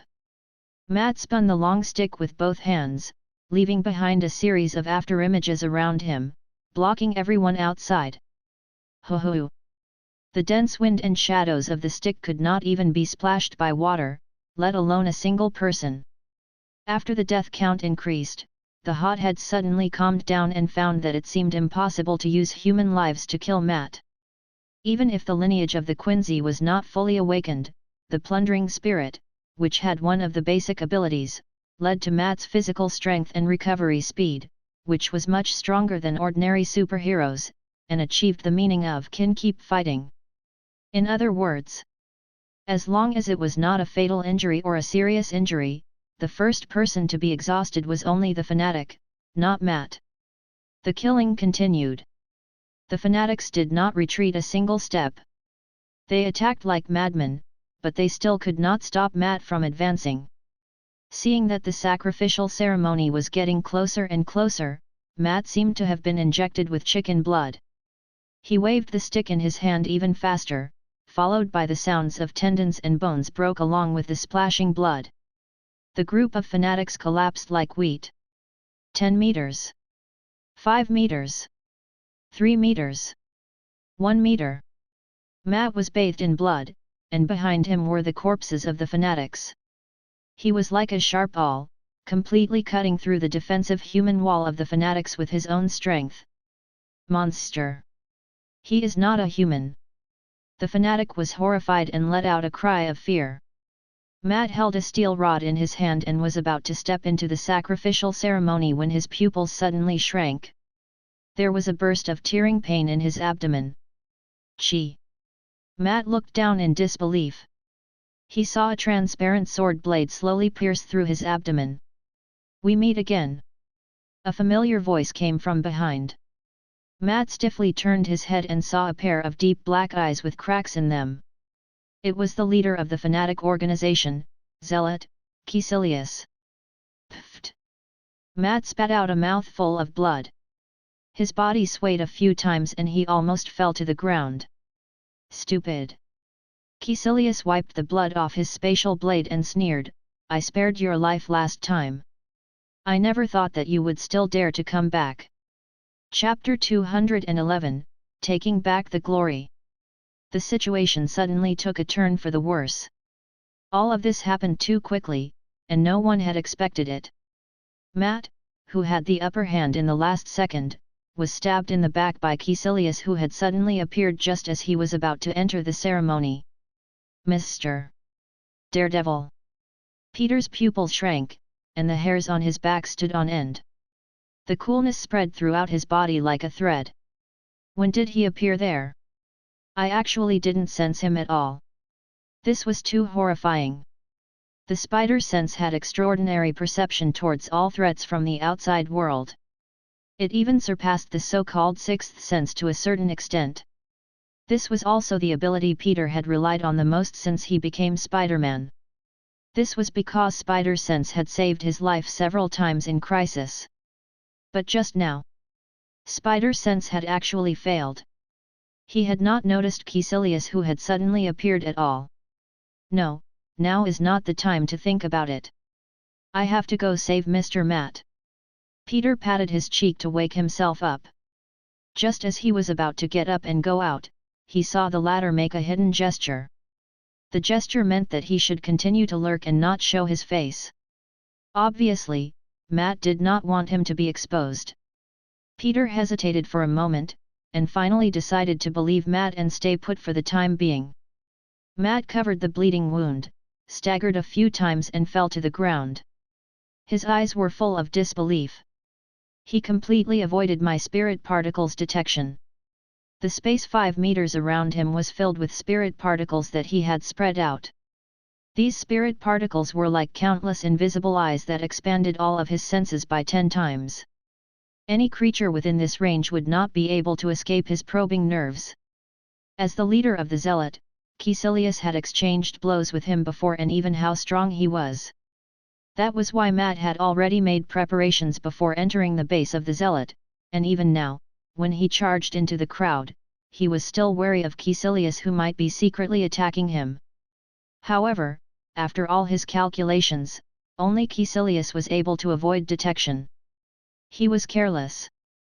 Caecilius was a mage. If there was a way to avoid detection, it should be within the scope of consideration. Oh no! The injury is too severe. Matt clutched his severely injured abdomen, his face as pale as paper. The intense pain hit his nerves, and beads of cold sweat kept oozing out of his forehead. After the spatial blade pierced through his body, it left a huge tearing wound, which affected the internal organs in his body, causing a large amount of blood loss, causing the scenery in front of him to appear. This kind of injury can be said to be quite serious. If it was the Spider Boy, he would have fainted from the pain if he had been hit by the spatial blade. The reason why Matt could still hold on was firstly because his willpower was extraordinary, and secondly because of the special constitution of the Quincy. For the Quincy, as long as it was not a one-hit kill, even if it were for such a serious injury, as long as he was given enough time, he could absorb Ryūjin to recover slowly. The missing blood and damaged organs could be temporarily replaced and repaired by Ryūjin. In this way, it would not affect the action in a short time. Caecilius, how did you escape my detection and suddenly come behind me? Matt asked as he used the conversation to buy time, taking the chance to absorb Ryūjin to repair the internal organs that were injured in his body. However, it was a pity that Matt's thoughts could not escape Caecilius' eyes. Trying to buy time. Caecilius' lips curled up slightly, forming a cold arc. I am not the talkative villain in the movie, and you are not the hero who saves the world. I do not have the mood to explain this to a dead person. Only the male lead in the movie could enjoy the special treatment of killing the boss. Obviously, Matt was not the main character. These two simple and easy to understand principles were commonly used in that country, and Caecilius, who came from Camartage, was obviously well versed in the principles behind. He was fierce and decisive, ruthless and merciless, not giving the slightest chance to turn the tables, directly killing his hope at the budding stage. He was seen through. Matt's expression changed slightly. He did not expect the other party to be so decisive, not giving him the chance to buy time. Goodbye, nosy fellow. Be careful in your next life. Don't be a superhero. Caecilius gave a cold smile as he slashed at Matt's neck with the spatial blade. The spatial blade created a fierce wind that blew towards the door. Before the transparent blade even landed, it had already cut open Matt's skin, leaving behind tiny blood marks. Matt gritted his teeth and tried to get up to dodge, but the laceration on his abdomen and the weakened body caused by the large amount of blood loss caused him to stagger and miss the best opportunity. It's over. My life is over. Matt mourned in his heart and closed his eyes in despair, waiting for the arrival of the goddess of death. Swoosh! A sharp and ear-piercing sound suddenly exploded in the air, setting off a violent hurricane that rushed towards him like sword. Caecilius' expression suddenly changed. He subconsciously dodged to the side, but the speed of the arrow was too shocking. In the blink of an eye, it had already broken through in front of him. It was obviously too late to dodge. In the name of the Vishanti, the ring of Ragama. Caecilius gritted his teeth, his arms flashing with orange-yellow magic lightning. He turned into two shields in front of him. Bang! The blue arrow hit the magic shield and burst out a dazzling light like fireworks. The surrounding air shook with a bang, like a 1,000-pound boulder being thrown into a calm lake, stirring up a rolling storm. Finally, it's here. The moment he got familiar with the azure arrow, Matt's solemn expression relaxed slightly, and his tense nerves finally eased up a little. Caecilius held his magic shield and was pushed back more than 10 meters by the huge force of the arrow explosion. His feet rubbed against the ground, leaving a charred mark. Who is it? Caecilius' face was gloomy. He raised his head and looked towards the source of the arrow, only to see a mysterious person standing in midair. That person was dressed very strangely. Outside, he wore a western white cloak. He wore loose clothes with his own hood, completely covering up his body and face, making it impossible to see if he was male or female. On the right side of the white cloak, there was a 5-pointed star pattern embroidered with gold threads, as well as an exquisite golden buckle, which tied the cloak to his chest. Jessica completely ignored Caecilius, stepping on the stairs formed by the air, and then slowly walked towards Matt. Cough cough. Matt coughed out a mouthful of blood and looked at the woman with a face as pale as gold paper. He did not know whether to laugh or cry. You are finally here. If you are late, you might have to collect my corpse. Trash is indeed trash. Jessica's voice was extremely hoarse and extremely sharp. It sounded like glass scratching a blackboard. It sounded very uncomfortable. It was obvious that she had gone through a special disguise. You are right. Matt was powerless and revealed a bitter smile. I am indeed trash. I only ask you to save those children. No matter what grievances we have, those children are innocent. Jessica was silent. Her gaze landed on the wound on Matt's abdomen. After a short pause, she turned to Caecilius and said in a hoarse voice, You were the one who injured him. So it was a companion, humph. Caecilius narrowed his eyes. His deep black eyes looked extremely horrifying. That's right, I did it, so are you going to avenge him? I can't say for revenge. Jessica stretched out her right hand with a loose cloak, and a silver 5-pointed star pendant wrapped around her wrist slipped down, making a crisp and melodious sound of silver weapons colliding. I just want to retrieve the glory he left here. Chapter 212, Now is the time. No matter how useless Matt was, he was still a member of the Wandenreich.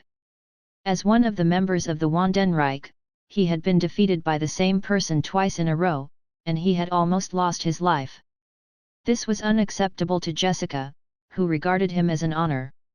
It would be fine no matter how he closed the door. But when it came to the outside world, protecting the glory of the Wandenreich was the most important task for Jessica. The spirit particles in the entire underground cave seemed to have been summoned. They suddenly became like boiling water, turning into a surging tide, surging wave after wave towards Jessica. The silver 5-pointed star pendant, under the impact of this spirit energy, blossomed with a dazzling brilliance, illuminating the dark underground cave, covering the rock wall with a layer of clear blue like seawater. As the spirit energy tide gradually receded, everyone could see clearly that Jessica was holding a strange weapon in her right hand. Spirit Bow, Silver Ridge Arc Sparrow. It was forged by Nemu, Bureau Chief Technological Development Department, and Hashwalth together to bestow her the exclusive spirit tool of. The Silver Ridge Arc Sparrow was surrounded by a light blue light. The main body of the bow was shaped like a long cross and an octagon, shaped like a magnified pentagram. As a personal spirit tool of the Quincy, the greatest advantage was to absorb the surrounding Reishi and condense it into a bow and arrow. It greatly reduced the consumption of the spiritual power when attacking, and the maximum range of the Silver Ridge Arsperd was 1,200 shots. Jessica held the Silver Ridge Arsperd in her right hand and placed her left hand on the light blue bowstring. Divine, exterminating arrow, fast.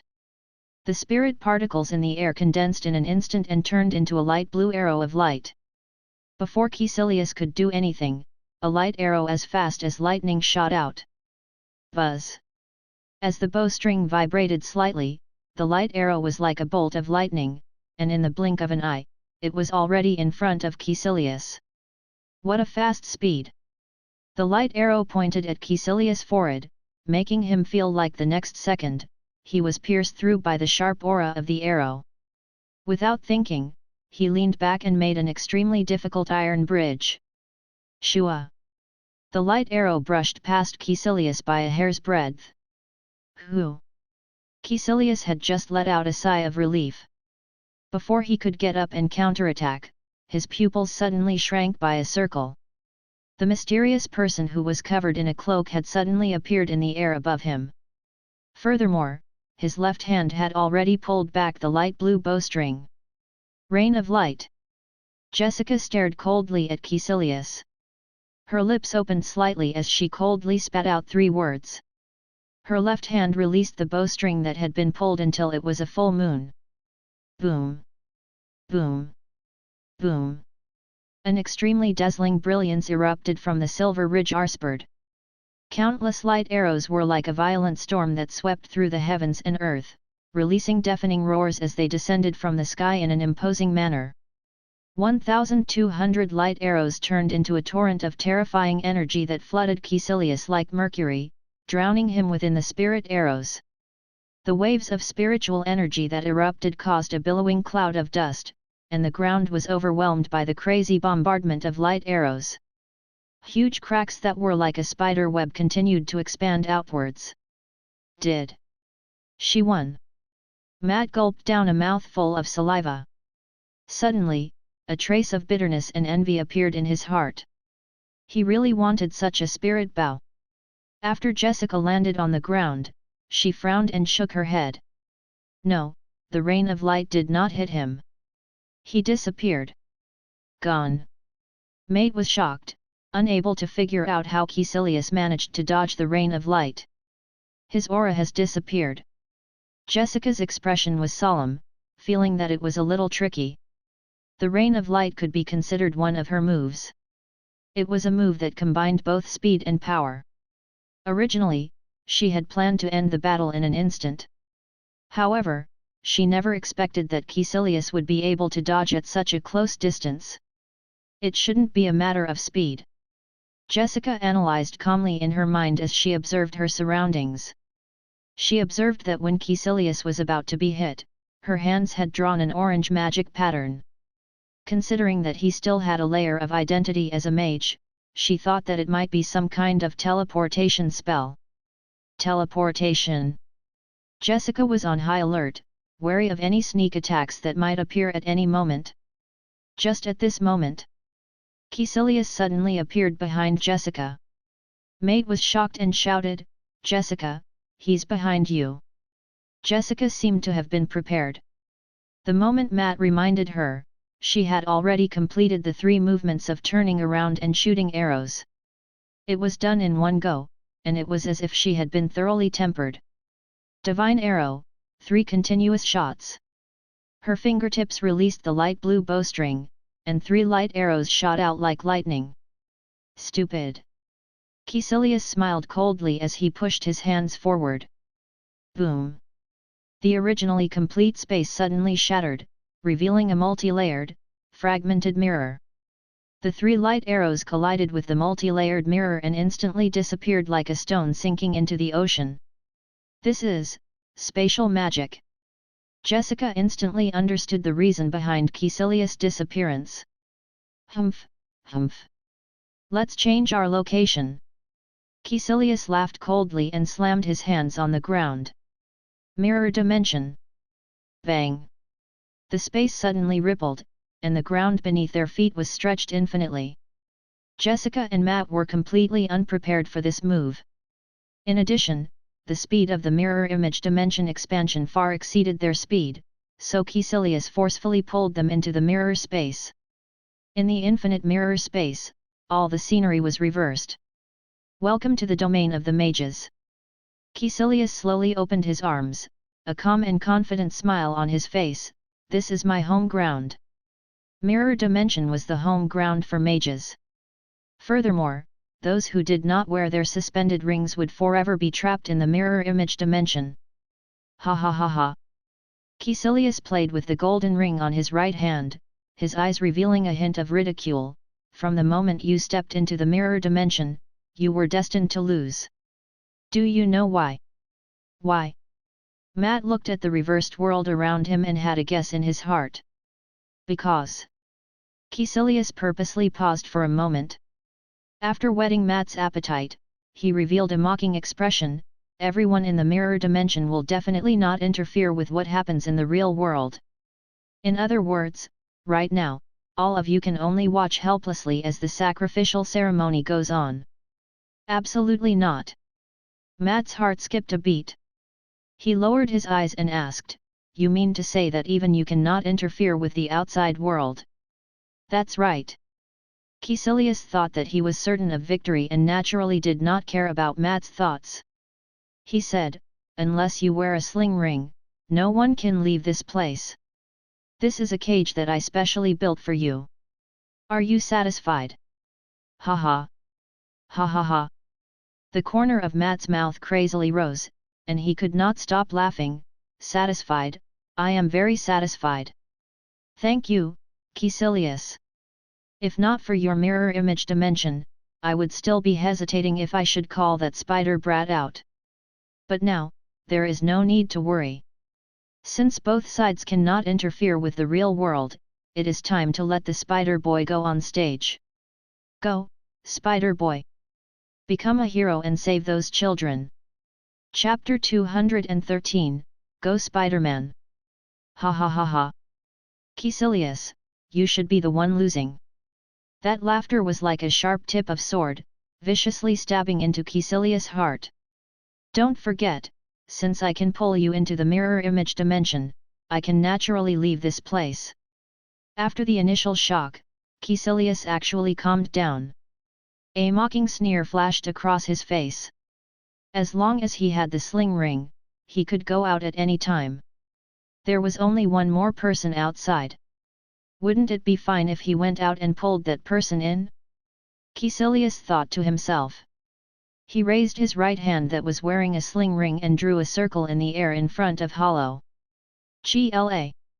The orange-yellow magical electric current appeared once again, and a circular teleportation door appeared.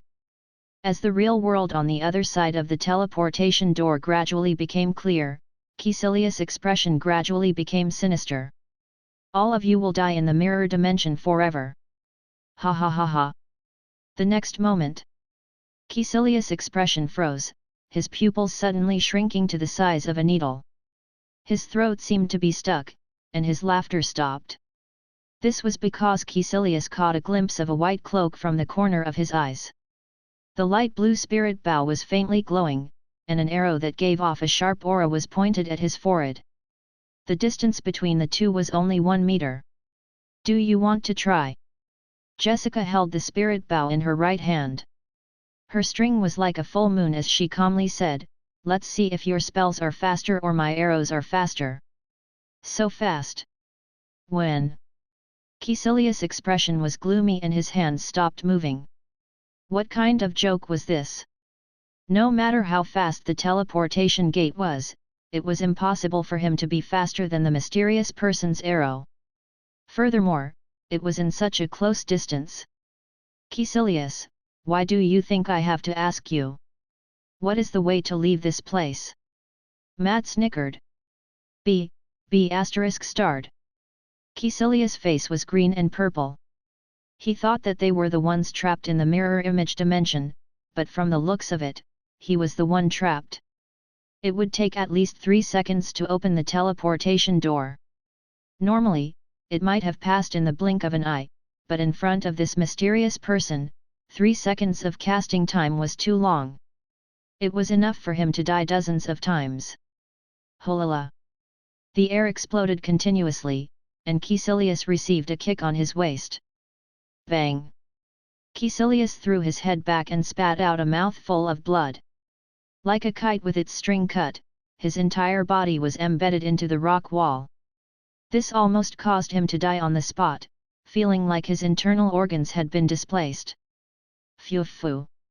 Caecilius sucked in a breath of cold air, and a black halo appeared on his body. This was not Kamar-Taj's orthodox white magic, but a black magic from the dark dimension. It could recover all the injuries within a few breaths of time. But in contrast, the price one had to pay to cast black magic was even greater than white magic. Oh, a recovery spell. Jessica raised her eyebrows slightly, her lips forming an invisible arc. Licking her lips, she said with a little excitement, "Looks like I don't need to show any mercy. I hope you can hold on a little longer, Mr. Caecilius." Hiss! Caecilius suddenly felt a chill on his back. He did not know if it were for an illusion, but he felt that the other party seemed to be even more excited. Amen. May God bless you. Matt drew a cross on his chest with his right hand and silently prayed for Caecilius. What spell did you say was not good, but you had to use recovery spells? This time, they must have hit the muzzle of a gun. The crazy women over there were all shaking. Lord Caecilius has trapped them. Prepare the ceremony. Time is almost up. We cannot delay the ceremony. Offer his blood to the great ruler of darkness. Ha ha ha. We will soon receive eternal life. Just as the fanatic was about to start the sacrificial ceremony, a red figure suddenly descended from the sky and appeared in front of them. The red figure slowly stood up. There was a black spider pattern printed on its chest. Spider-Man, appear. Welcome to my nest. The anger in Peter Parker's eyes rose. He slowly opened his arms, and his cold voice echoed in the cave. Now is the punishment for scum. There was another person. And it was a red skin-tight suit. The fanatics were horrified and subconsciously took a step back. The fear that Matt had brought them before was too deep, so much so that now as long as they wore red skin-tight clothes, they felt their legs trembling. Peter's eyes were like swords, and he slowly took a stance. Bang! The ground suddenly cracked, and Peter swept over like a gust of wind, rushing into the crowd of fanatics. For a time, screams were heard again and again. The bone-aching sound, accompanied by the violent blood, filled the entire underground cave.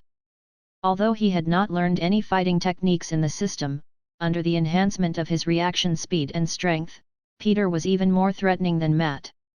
Every punch and kick contained a long-suppressed anger that devoured all the scum who had fallen into his nest. The body of a mage was as fragile as a thin piece of paper in front of Peter. A casual touch would make one's teeth ache, and then a mouthful of blood would fly out. In the name of Horgus.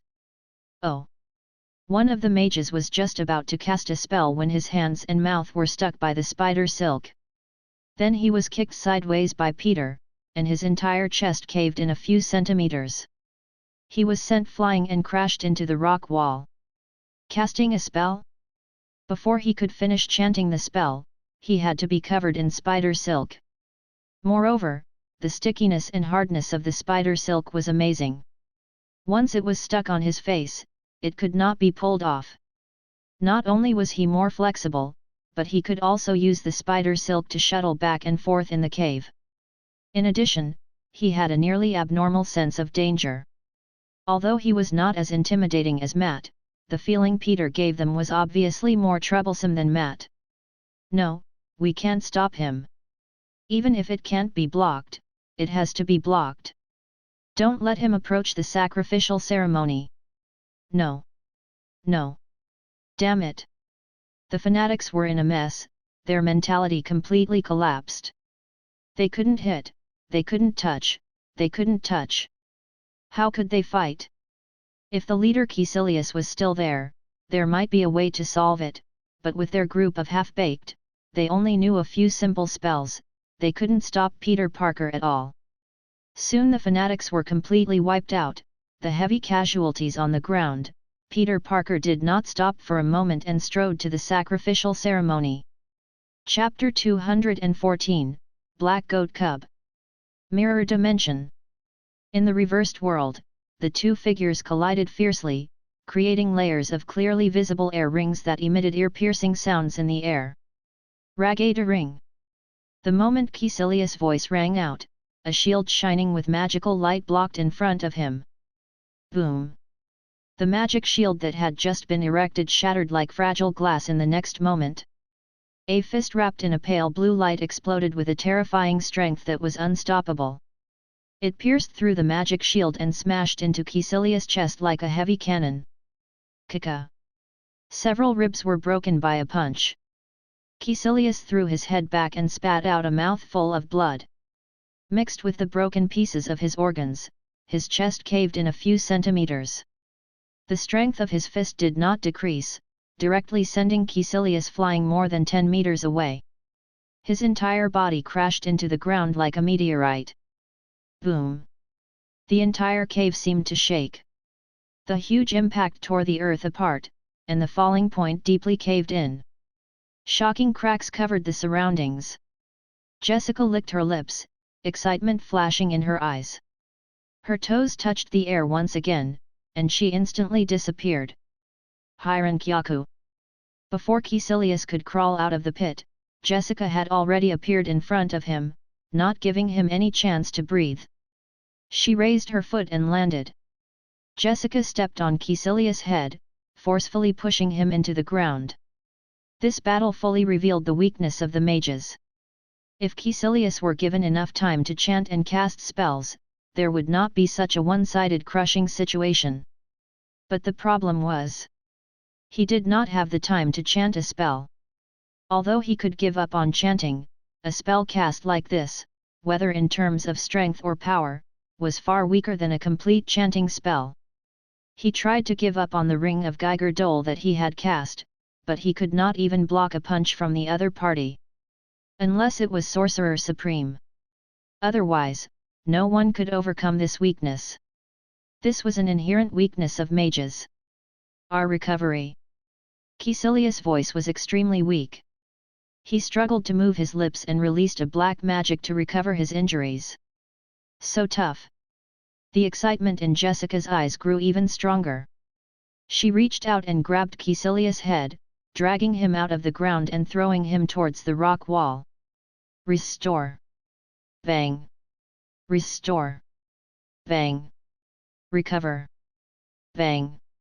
Every punch from Jessica happened to be within the limits of Caecilius, forcing him to use black magic to recover. Then, after recovering from his injuries, Caecilius would fall into a new round of abuse, just like a nightmare of endless reincarnation. How tragic, tisk tisk. Although they were all enemies, seeing Caecilius in such a miserable state, Matt could not bear to look straight at him and subconsciously turned his head away. Damn it! Caecilius' face was covered in blood as he roared, I didn't want to use it here. You forced me to do this. After being beaten up like a sandbag for over 10 minutes, even a clay Buddha still had some anger, let alone Caecilius who believed in the power of darkness. Great God, grant your believers power! Caecilius shouted with a face full of fanaticism. He took off his clothes, revealing flesh that looked like it had been corroded by strong acid. Jessica frowned, but she did not choose to continue chasing. She carefully distanced herself from him. Ah! Caecilius' face twisted and he let out a horrifying scream. Black lines spread out from the festering flesh and blood, like some kind of evil creature, slowly wandering on the surface of the body, bit by bit devouring his flesh and blood, and constantly overflowing with an unknown black sticky substance. Guji! Guji!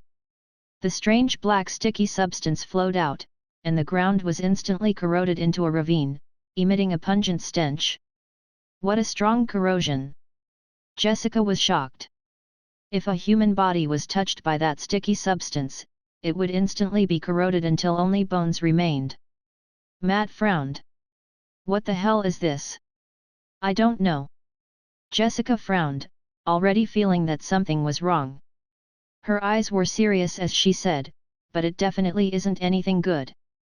This ominous aura gave her a very similar feeling to Great Hollow, but Great Hollow's evil aura was far inferior to Caecilius.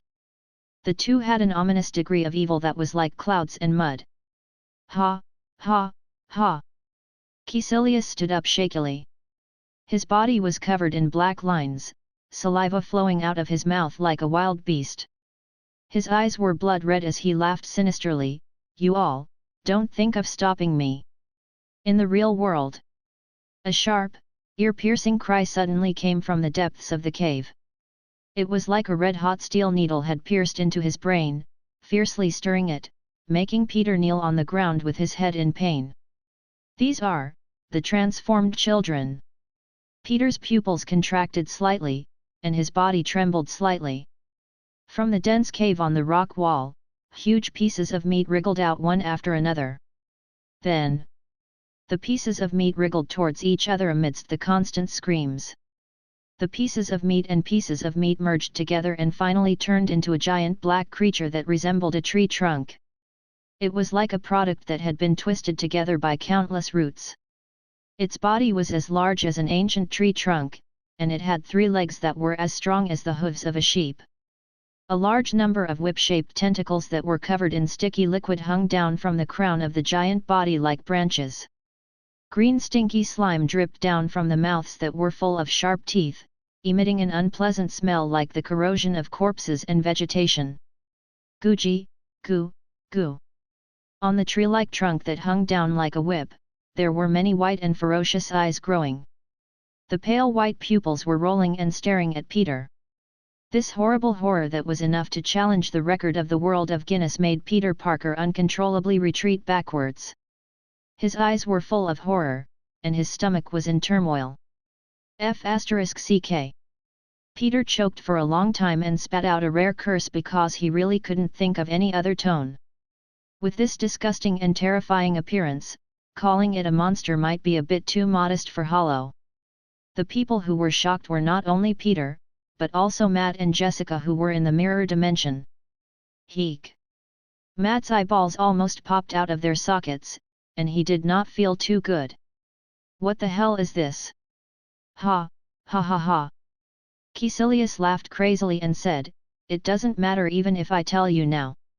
Anyway, you can't stop the ceremony.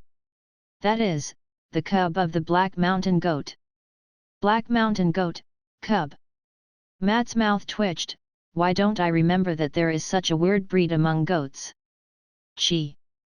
Caecilius sneered, don't associate the Black Mountain Goat cubs with those inferior species. They are the descendants of the Great Mother of Thousands, the messengers who spread the blessing.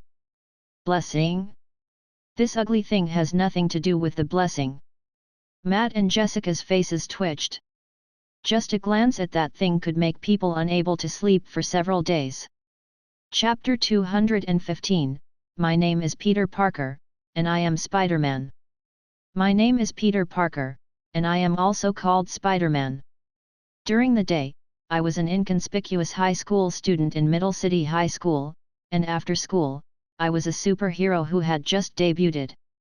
My daily activities include but not limited, help the old lady cross the road, save the pets trapped in the trees, attack the robbers, help the police uncle arrest the fugitive, and sometimes part-time tasks. Although I have not been out for long, I have worked hard enough, and the people of New York call me the friendly neighborhood Spider-Man. I never expected that. My business area has been forced to expand. May I ask what to do if I encounter a disgusting and ugly monster with a height of 15 meters and full of tentacles and eyeballs? It was Peter Parker's psychological activity. Boom! Boom! Boom! There was a sudden violent tremor on the ground. The entire underground cave seemed to be shaking. The surrounding rock walls were constantly falling with gravel and dust. A huge shadow covered the only light in the cave. Peter's neck was stiff up, and the whole person was like a toy with a hair bar, staring at the ugly monster in horror. The cub of the black goat moved its feet that were as big as the hooves of a sheep. It moved its body that was as big as a tree trunk, waving its tentacles that were as long as branches and eyeballs in a meaningless manner. It was like a turtle in an old dragon bell, approaching the sacrificial ceremony bit by bit. Its speed was not fast, but it was full of oppression. The ugly body that was large enough to occupy half of the cave was filled with the smell of vomit that seemed to come from plants and rotting corpses. The strength of the whip tentacles that kept swinging around was astonishing. They made a series of cracking sounds as they whipped the air. The green mucus that dripped from the huge mouth corroded everything in its path. Every time the cub of the black goat approached, Peter subconsciously took a step back. An indescribable sense of fear surged into Peter's heart. The trembling from the depths of his soul quickly spread throughout his body. His instinct kept urging him to leave this place quickly.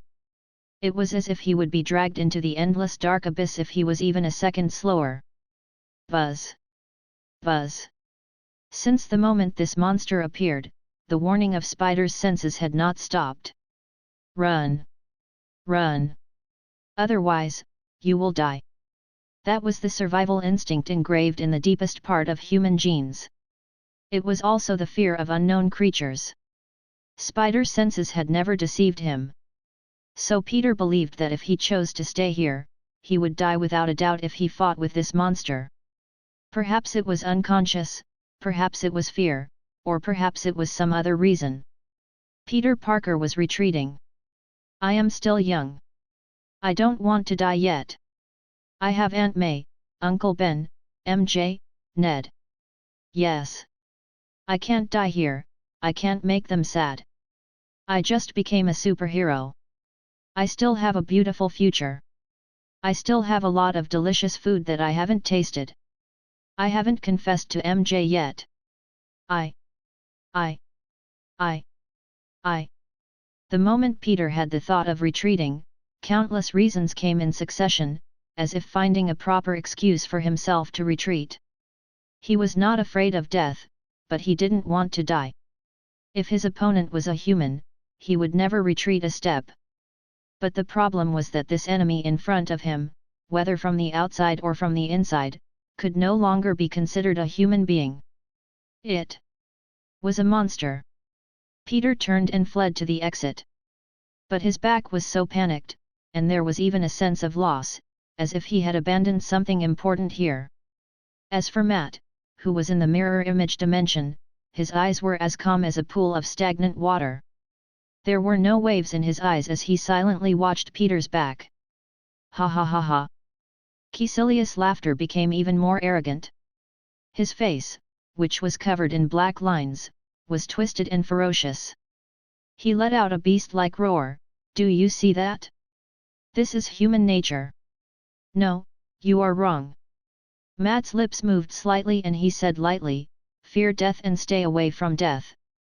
This is just the survival instinct of humans." "Ha, you are so stubborn." Caecilius coldly snorted, "That brat ran away. I want to see if you have any way to stop me." "No." Matt stared firmly in the direction Peter had left and said, "He will definitely come back. I believe in him." "Stop dreaming." Caecilius mocked, "After seeing the true face of the black goat cub, it is impossible for a human to muster the courage to fight it." "You are wrong, Caecilius."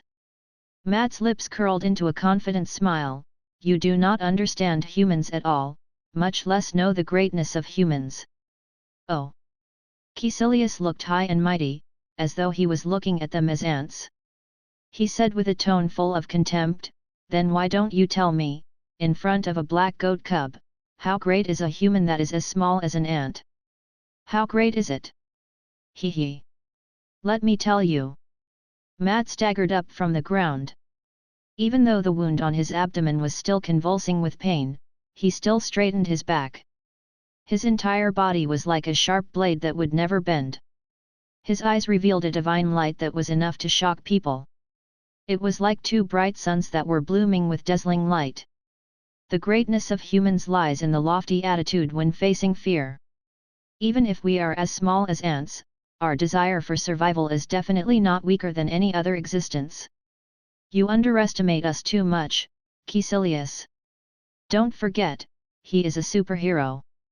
Caecilius' pupils slightly trembled, as though he was stunned by Matt's bold words. After a few seconds of silence, he angrily said, "No matter how many beautiful words you say, it can't hide the despicable nature carved into the bones of humans." Matt closed his eyes, no longer arguing with him. "What?" Caecilius seemed to be very keen on attacking Matt. He mocked, "This superhero, those children are about to become food for the black goat cubs. May I ask where is the great human you are talking about?" "Ha ha ha ha. I think he ran away." "What superhero? What justice? What protection? It's all fake. Only eternal life is real. You bunch of fake and stupid superheroes, you don't understand how great my pursuit is." Facing Caecilius, who had been shouting, Matt suddenly opened his eyes and smiled. "Caecilius, look back. That is a human facing fear. A song called courage." Caecilius stopped laughing and suddenly turned back. His entire person was stunned. It was the person who escaped. He came back. "My name is Peter Parker. I am Spider-Man." The young man's roar resounded through the entire underground cave, as if all the fear and trembling in his chest had been released. The man in the red spider suit stood alone in front of the black goat cub. Behind him were 120 children. Chapter 216, Please let me save another one. The black goat cub continued to move forward. It didn't need to care who was in front of it. Whether it was Peter Parker or Matt Murdock, in its eyes, it was just a mantis trying to stop a car, asking for death. Crack! A whip-shaped tentacle wrapped in mucus lashed out with a violent and fierce force. It was as if a heavy object weighing dozens of tons was falling down at an extremely fast speed. A sharp, ear-piercing sound of explosion erupted. The airflow visible to the naked eye was forcefully blasted apart. The violent wind howled and howled as it was whipped. It was like a flood that covered the sky and covered the earth. The thick air that covered the space around him suddenly made Peter feel as if he was suffocating. The space where the tentacle fell was faintly showing signs of collapse. If he was hit, he would probably turn into meat paste. Peter raised his hand and shot out 2 strands of spider silk from the rock wall next to him. Then, while his body leaned back, he tightened the spider silk to its limit. Shua! With the strong toughness and elasticity of the spider silk, Peter shot himself out like a slingshot. Boom! The tentacles then fell down with a loud bang. It was as if dozens of tons of objects had fallen to the ground. In the earthquake-like sound of vibration, the entire cave was torn apart. It let out an unbearable wail. Huge ravines that could accommodate adults were spread throughout the entire cave. With just one strike, the black goat cub almost destroyed the entire cave. Hiss! What a terrifying power! Peter swallowed hard, and his heart became more and more determined that he should never get close to this monster. With his fragile little body, he was not as strong as the rock wall. If he was touched by those tentacles, he would probably die on the spot. But it was also a blessing in disguise. Peter found that this monster was very heavy. Whether it was the speed of advancing or the speed of waving the tentacles, it might be very fast in the eyes of ordinary people, but for him, who had spider senses, it was simply as slow as an old lady selling popsicles at the door. Although the destructive power was amazing, as long as it could not hit him, it was meaningless. If it is to this extent, I can do it. Peter suddenly had confidence. He turned his eyes to the ritual and muttered thoughtfully, "Since it is so slow, can I save these children first?" "Can do it." "Absolutely." Peter no longer hesitated.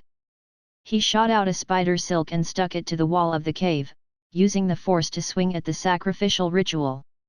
All the children in the ritual had faces like mud dolls.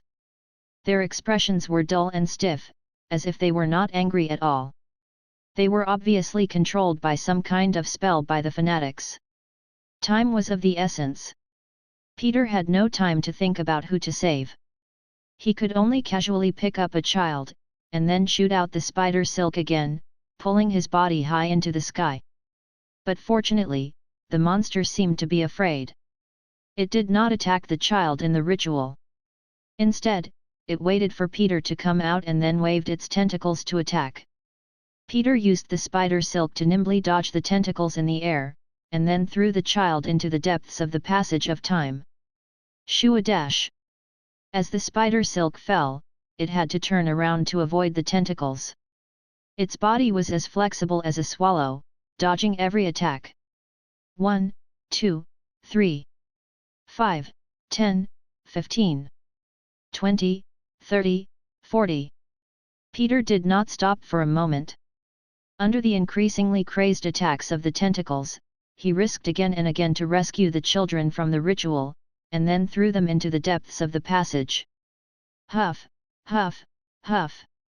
Under the high intensity and dense attacks of the black goat cubs, they had to not only split their attention to avoid, but also constantly travel underground to save the trapped children. The mental and physical loss was quite serious. Save one more. Save one more. Just let me, save one more, please. Peter was left with only one belief in his heart, breathing heavily like a broken bellows. His lungs felt as if they were burning, but his eyes became brighter. At this moment, the cub of the black goat seemed to be angry. Ying! The cub of the black goat suddenly stopped, and then let out a scream that went straight into the depths of his soul, like a shrill cry. The sound was like a red-hot iron, forcibly inserted into Peter's mind, and then crazily stirred, making him unable to help but let out a scream. Everything in front of him had a double image, and his consciousness had a strange feeling of leaving his body. Wake up! Wake up! Peter immediately bit the tip of his tongue, using the intense pain and blood to force himself to wake up from that state. But, it was too late. A whip-shaped tentacle of the black goat suddenly attacked, accompanied by a wind pressure that was as terrible as material, aiming at Peter Parker, who could not dodge in the air. No, not good. Peter's pupils contracted slightly, and all the hair on his body stood up. But then his action was subconsciously thrown out the child in his arms, and his wrist ejected a spider silk to stick the falling child to the top of the cave, lest the child was attacked by the tentacles. But this way, he had no time to adjust his position. Bang! The thick tentacles were like a huge whip, whipping fiercely at Peter. Crack, crack, crack, crack! The human body was so fragile. Although Peter had tried to dodge as much as possible, he was only swept by the tentacles.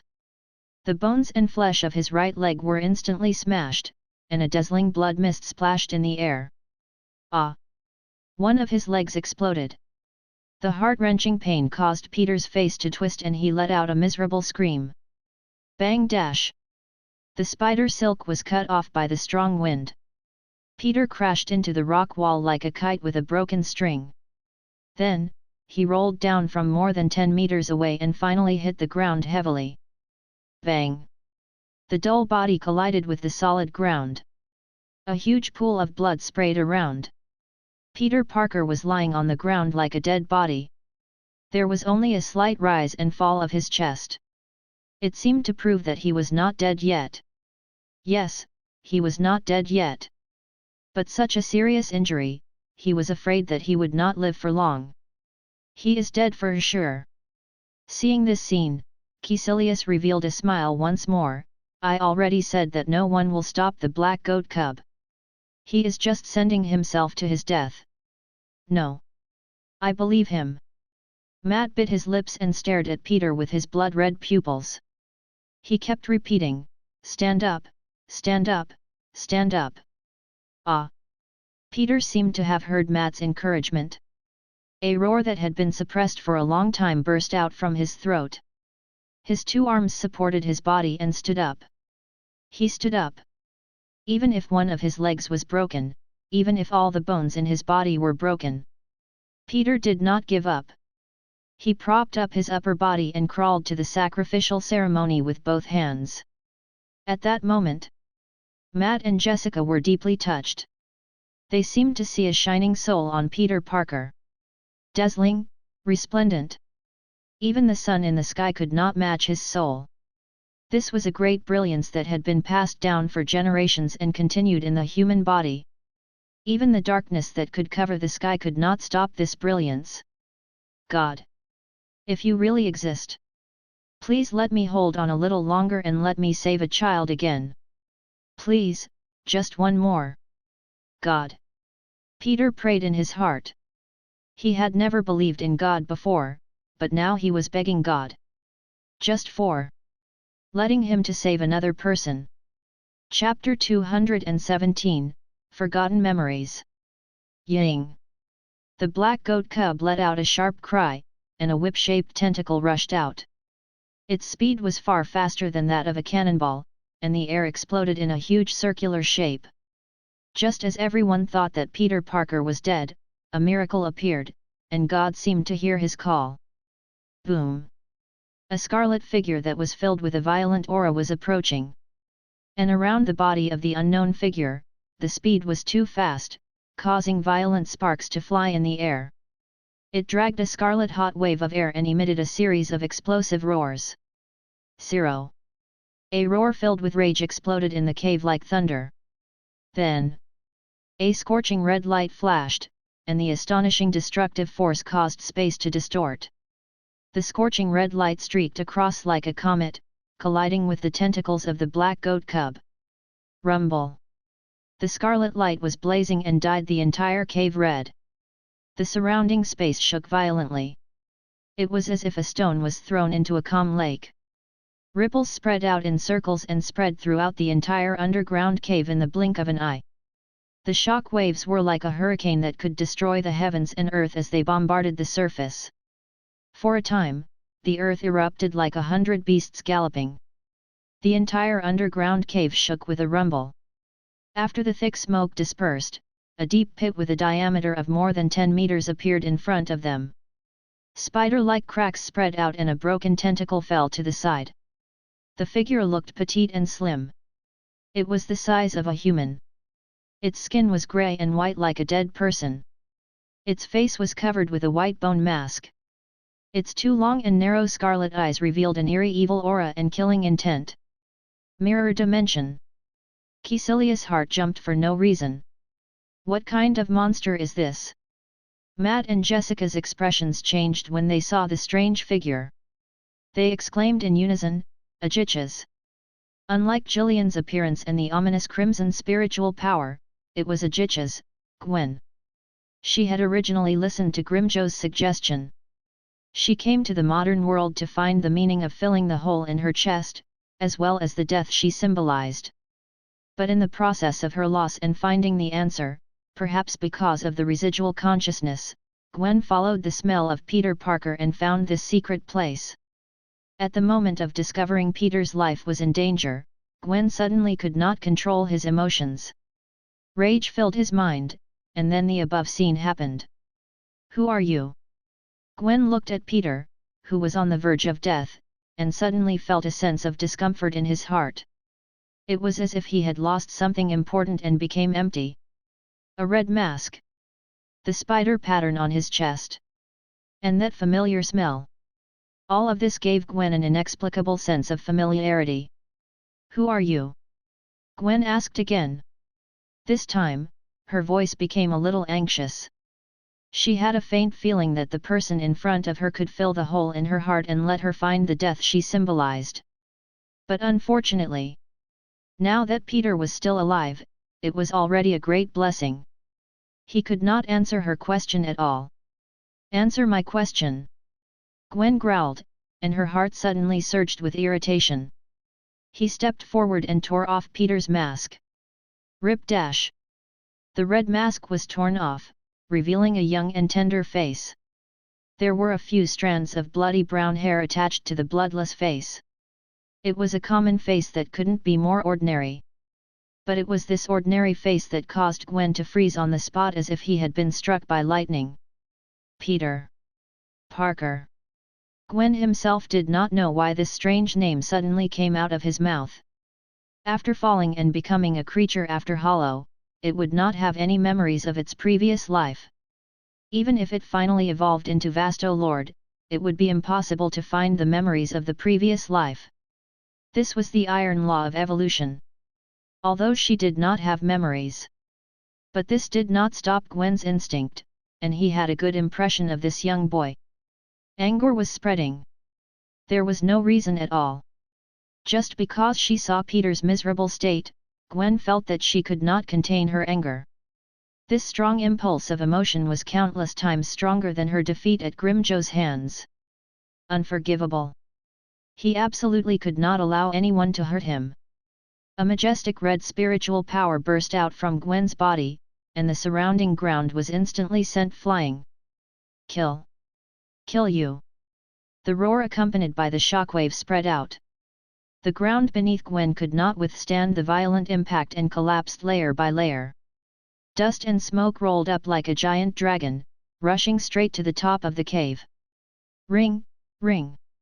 The next moment, Gwen's eyes erupted with a cold killing intent. He smashed the air in front of him with one step, raised his fist that was wrapped in spiritual power, and smashed it onto the black goat cub. Bang! The black goat cub, which was more than 10 meters tall and as large as a small mountain, was actually forced back by this punch. Boom! Boom! Boom! Boom! Without a moment of pause, the violent spiritual power filled the entire cave, and the entire space was filled with her afterimages. The black goat cub cried and screamed, screaming in pain. Its huge and ugly body was beaten to the point where green pus continuously flowed out. Those disgusting whip-shaped tentacles were easily torn apart by Gwen. Every time his figure passed by Hollow, the remaining dark red spiritual power fluctuations would cause ripples in the cave, causing the rock wall to crack open and be covered in terrifying cracks. A large amount of dust was swept up to the top of the cave by the passionate storm, and then it was torn apart by the violent waves of air. Gwen turned around and teleported to the front of the black mountain goat cub. Then, he raised his hand and aimed at the mouth that emitted a foul smell. He directly blasted out a zero at a distance of 0. The heat spread out and directly evaporated the air within dozens of meters. A scarlet destructive beam spread out and filled the mouth of the black mountain goat cub. Boom! An extremely terrifying energy exploded from within his body, directly destroying the upper half of the black goat cub. The aftershock from Zero's attack blasted a deep hole in the ground nearby, and deep cracks spread out like a spider web. The black goat cub was dead. This result was beyond everyone's expectations. Even Matt and Jessica revealed shocked expressions. This was Ajich's? After evolving to the second stage, not only did he have self-awareness, but his quality and quantity were completely different from the Great Hollow they had seen before. Ajich's, could it be that she evolved herself? Jessica's pupils trembled slightly. She secretly recorded this information and planned to report it to Lord Hashwalth. On the other side, Caecilius' expression was as ugly as if his entire family was dead. Dead, dead. Caecilius opened his eyes wide, his face filled with shock. The invincible black goat cub had been dealt with so easily. 5 seconds? Or 10 seconds? From the appearance of the masked monster to the fall of the black goat cub, the entire process probably took less than a minute. Was the black goat cub too weak? No. No. As the summoner, Caecilius knew that the monster with the white bone mask was too strong. Chapter 218, Witch. When everyone thought that this was all over, the black mountain goat cub that was only left with half of its body once again released a terrifying aura. The green viscous liquid was like a soft creature that slowly flowed out from the dead shell of the black mountain goat cub. Chi. The green viscous liquid was extremely corrosive. Everywhere it passed, it would appear to be an irregular pit that had been corroded. A strong pungent smell spread out. This was the first time Gwen had seen such a strange situation. It had clearly lost its life force, and there was no soul fluctuation. Logically speaking, this ugly monster should have already died, but she still felt uneasy. The strange situation continued.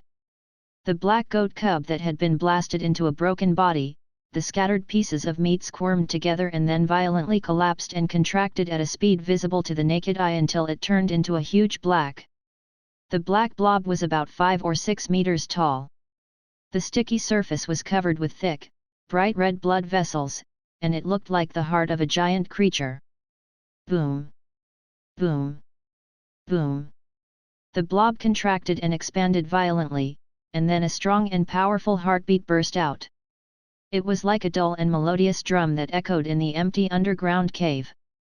There was a low murmur mixed in the huge drum. As Gwen listened to the ravings, her head felt a sharp pain as though it was being torn apart. Darkness, fog, squirming, festering. A huge black fog that kept rolling was sometimes scattered, sometimes converging, sometimes forming a certain giant organ.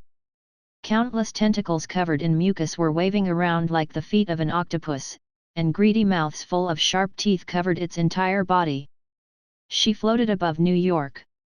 Below them were countless black mountain goat cubs that were walking on the ground. They waved their tentacles, as if they were celebrating, cheering, singing, and strange melodies mixed with unknown languages. They were like singing, praising the great mother that had given birth to thousands. Suddenly, a strong sense of crisis surged into his heart, forcefully pulling Gwen out of her fantasy. Sue! On the surface of the huge black blob. All of a sudden, countless hair-thin tentacles stretched out, turning into a black tide that covered the sky and covered the earth as it surged over. Although every tentacle was as thin as a strand of hair, this number was truly too terrifying. Gwen picked up Peter, who had fainted beside her, and immediately turned away. Even though her reaction speed was already fast enough, she had been forcefully awakened from her reverie, causing her brain to feel dizzy, and there was a sharp pain of being torn apart. In the end, she was still unable to completely avoid those tentacles and was accidentally stabbed in the left arm by one of them. In just a breath of time, the left arm was withering at a speed visible to the naked eye. Flesh, blood, life essence, spiritual power, all of the materials that possessed energy were being crazily and greedily squeezed out by that tentacle. Gwen did not hesitate at all, waving his palm like sword was slashing down. Chi-la dash! Her left arm was severed at the root, and her flesh was instantly squeezed dry by the tentacles. Not even her bones were left. What a fast devouring speed! Seeing this scene, Gwen's pupils suddenly shrank to the size of a needle tip. She felt a chill in her heart.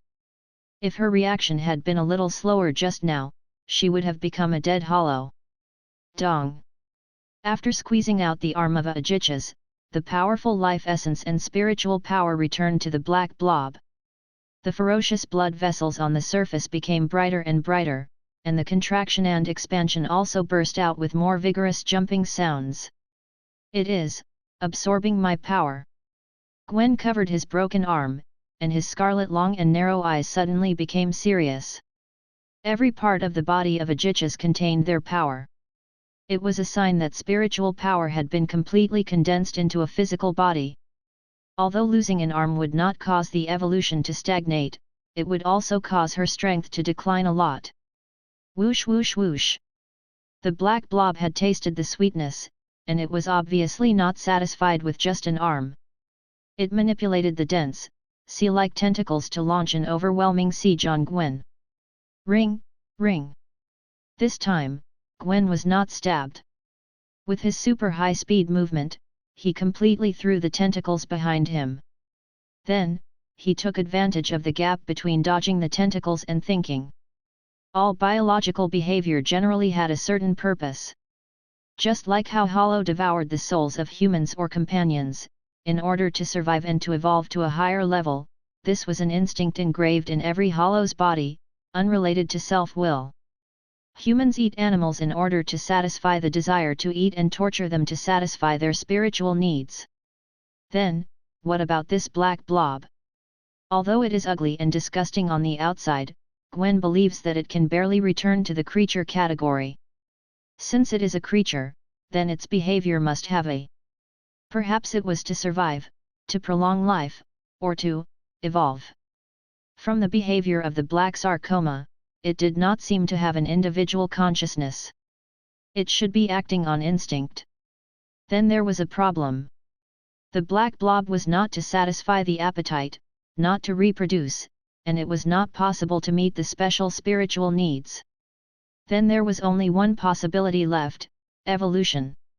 Did it consume flesh, blood, and life essence to evolve to a higher level? Its target is those humans. Gwen's eyes moved slightly. She found that the tentacles had let go of her and continued to encircle her. Instead, they were heading towards the humans in the bright red pattern. A deep chill immediately emerged in her heart. The black blob swallowed flesh and blood to evolve to a higher level, so when it swallowed those young humans, it would definitely become more terrifying than it was now. No, I have to stop it.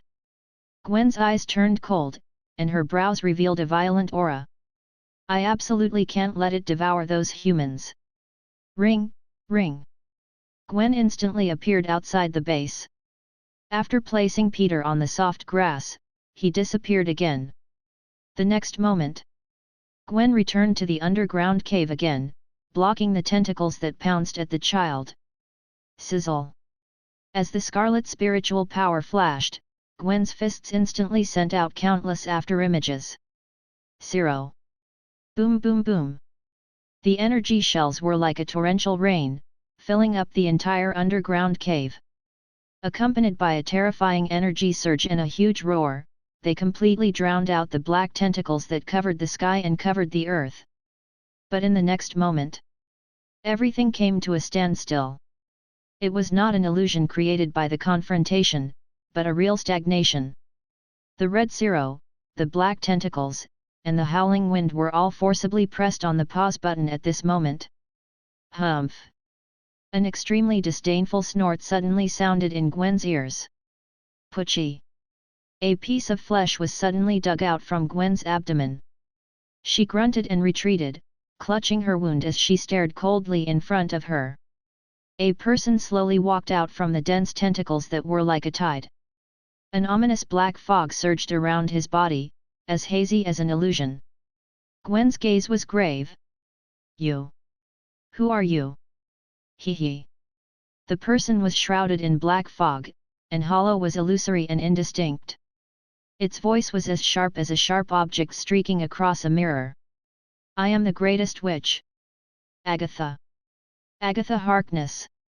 Chapter 219, Sacrifice Part 1. A witch?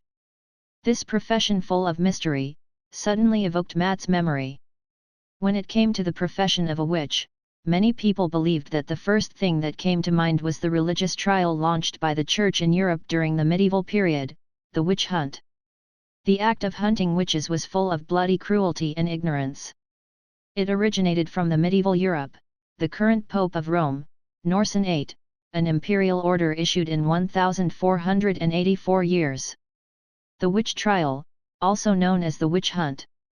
The Christian interrogation of heretics swept through the entire European continent for nearly 300 years. It was one of the darkest periods in the history of Europe and even the entire history of human civilization. Such a brutal hunting behavior lasted until the end of the 17th century before disappearing. Matt's expression became a little strange. He originally thought that the witch was the fake truth, that the church and the nobles had deliberately created it, but now it seemed that it was not the case. The person shrouded in the black fog actually claimed to be the greatest witch. This was a little intriguing. In that case, was the church really chasing after the witches at that time? In fact, Matt only guessed half of it correctly. The church massacred innocent women in the name of religion. This was an indisputable fact, and it was also the darkest scene in human history.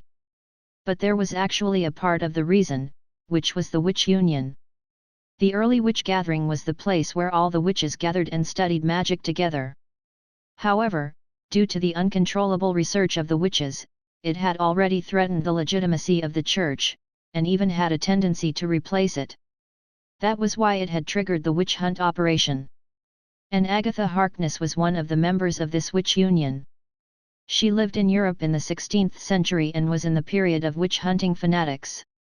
Because she learned black magic in 1693, she violated the law of the witch gathering and was sentenced to death. However, Agatha was proficient in black magic at that time. Not only was she not executed, but she also absorbed the magic power of other witches. From then on, Agatha Harkness became one of the only two remaining witches, and the other witch was the famous Crimson Witch in Marvel's future. A strange biological structure. Agatha showed great interest in the existence of Gwen. I have never seen a creature like you that is condensed from negative emotions and souls. Can you tell me what you are? Gwen did not answer her question. Her throat let out a low roar and he assumed an attacking posture. Intuition told her that this person was very dangerous. She had to always tighten her nerves and not relax even a muscle. Otherwise, if she relaxed, she could be killed at any time. This mysterious person named Agatha was so terrifying. Aren't you going to tell me? Agatha smiled gently and said indifferently, it doesn't matter. After I catch you, I will slowly study it. All of his words revealed a feeling of superiority, like a god looking down at the dust and sand beneath his feet when he lowered his eyes, directly treating Gwen as his precious test subject. Such arrogant words completely infuriated Ajichas. You don't deserve it. Gwen roared angrily, and a deep red spiritual power appeared on the surface of his body, like a burning ball of fire. Boom! The ground within a radius of dozens of meters with Gwen as the center of the circle let out a loud cry the moment the foot landed. The hard rock structure collapsed layer by layer, and a ring of air visible to the naked eye exploded behind her, accompanied by the sound of thunder and lightning flashing in front of Agatha. The speed was very fast. But it was only limited to this. You are too weak. Agatha casually waved her hand and a surge of magic power surged through the air like a tidal wave. Boom! In the blink of an eye, Gwen was severely injured after being hit by the surge of magic power. His entire body was covered in cracks, as if he was a fragile porcelain. Large amounts of blood sprayed out, dyeing the surrounding ground red. The disparity was too great. The heavenly chasm that lay between them was so great that it was enough to make one feel despair. After suffering 2 consecutive injuries, the superspeed regeneration almost squeezed spiritual power out. She seemed to really welcome her own end. Gwen's pupils dilated, her vision gradually becoming blurry. Her body swayed, and in the end, she fell to the ground like a golden mountain falling on a jade pillar. The situation was changing rapidly. Ha ha ha ha. In just a few minutes, his mood had risen and fell several times, but after seeing Agatha's strength, Caecilius laughed loudly. Did you see that? The one who won in the end was still me. Gwen suffered a crushing defeat in one move. This situation was completely beyond Matt and Jessica's expectations. That was Ajich's spiritual power, who was comparable to a captain, was actually killed so easily by that person. Matt felt a chill in his heart. Even Ajich's was not a match for him, so it was even more impossible for them to stop that person. Unless Lord Hashwalth made his move. After all, in the present Wandenreich, the only existence that could contend against captain-level death god was only Hashwalth. If he wanted to stop that mysterious person, he could only place his hopes on Lord Hashwalth. Matt had a heavy heart, and deliberately lowered his voice, forcing it into a line and sending it into Jessica's ear. Jessica, will Lord Hashwalth come? Will. Jessica was silent for a moment before nodding her head. A light flashed in her eyes. I believe that he will definitely come. Gwen fell down. Bright red blood sprayed out, recklessly splashing onto the ground. Between the scarlet lines, it was like a scene of despair that was painted with a brush. The black mist that shrouded Agatha slowly faded away, revealing the whole picture that was hidden. Hiss! Matt, who was in the mirror dimension, was shocked when he saw Agatha's appearance. He could not help but gasp. It was really too ugly. The charming and attractive image of the witch in her impression was completely destroyed at this moment. Agatha, who had taken off the black mist, was simply wearing a black robe. Half of her face was corroded by strong acid, and the right half of her body under the black robe had been replaced by some soft tentacles. Agatha's terrifying glory could no longer be called a human. Even Jessica, who had a higher tolerance, could not help but frown when she saw this. It could be seen how ugly she was. Compared to their disdain and disgust, Caecilius opposite them had a fanatical face, and even his eyes revealed a hint of envy. Ah, what a wonderful body structure! This is the real eternal life, ha ha ha ha! This disgusting appearance, how is it wonderful! Matt's mouth twitched, completely unable to appreciate Caecilius' unique beauty. For example, Agatha, who was half human and half squid in a strange form, any normal human aesthetic would not use the word wonderful to describe it. Chapter 220, Sacrifice Part 2. Stupid! Caecilius sneered and said in disdain, in the end, they are just a group of mortals. They only know how to feel about the outer shell made of protein. They do not understand how great Agatha's body is. Is that so? Matt raised his eyebrows and retorted, then I have to congratulate you first, great man, first fish, first life. The squid was also a fish. Half a person and half a fish, naturally it was a mermaid. However, the mermaid that Matt mentioned might be different from what the general public thought. It was not the upper half, the lower half, but the left half, and the right half. Whatever you say, ha ha ha ha. Caecilius did not care at all. In his eyes, there was only Agatha's body. He licked his lips and said excitedly, soon. I will be able to obtain that kind of blessing. At that time, I will truly be immortal. The person in the way has finally disappeared. Agatha raised her tone, carrying a bit of joy. She waved her hand and laughed, go, my child. This blood can't be wasted. It can make up for the missing part of the sacrifice. Suo suo. The slender tentacle that extended out of the blob was obedient like a docile pet under Agatha's command. It greedily sucked the large amount of blood that Gwen had scattered on the ground. Soon, all the blood on the ground was taken away. The tentacles that were as thin as hair were not satisfied with this and spread towards the unconscious Gwen. Stop! Agatha raised her hand and stopped the tentacles. Her tone was full of greed, don't move that child. He is my precious test subject. As expected, the tentacles stopped moving and slowly retracted back into their original form. The life energy contained in the blood of Agichas. It was far more than the amount that hundreds of children could supply, and there was also the negative emotion that Agatha valued the most. These were the nutrients that her child needed. Dong dong! As the huge black blob contracted and expanded, the violent beating sound that burst out became more and more urgent. It sounded like a dense drum, indicating that the thing inside was about to be born. Agatha raised her hand and gently stroked the surface of the black blob. Her voice revealed a hint of fanaticism and obsession. Ah, my child, it seems that you can't wait to be born. Almost. Agatha's voice seemed to be a little excited. She strode towards the array dyed red with blood. Let us welcome her together, the great mother of thousands. However, Agatha had just taken a few steps when she was stopped by another person. That was Gwen.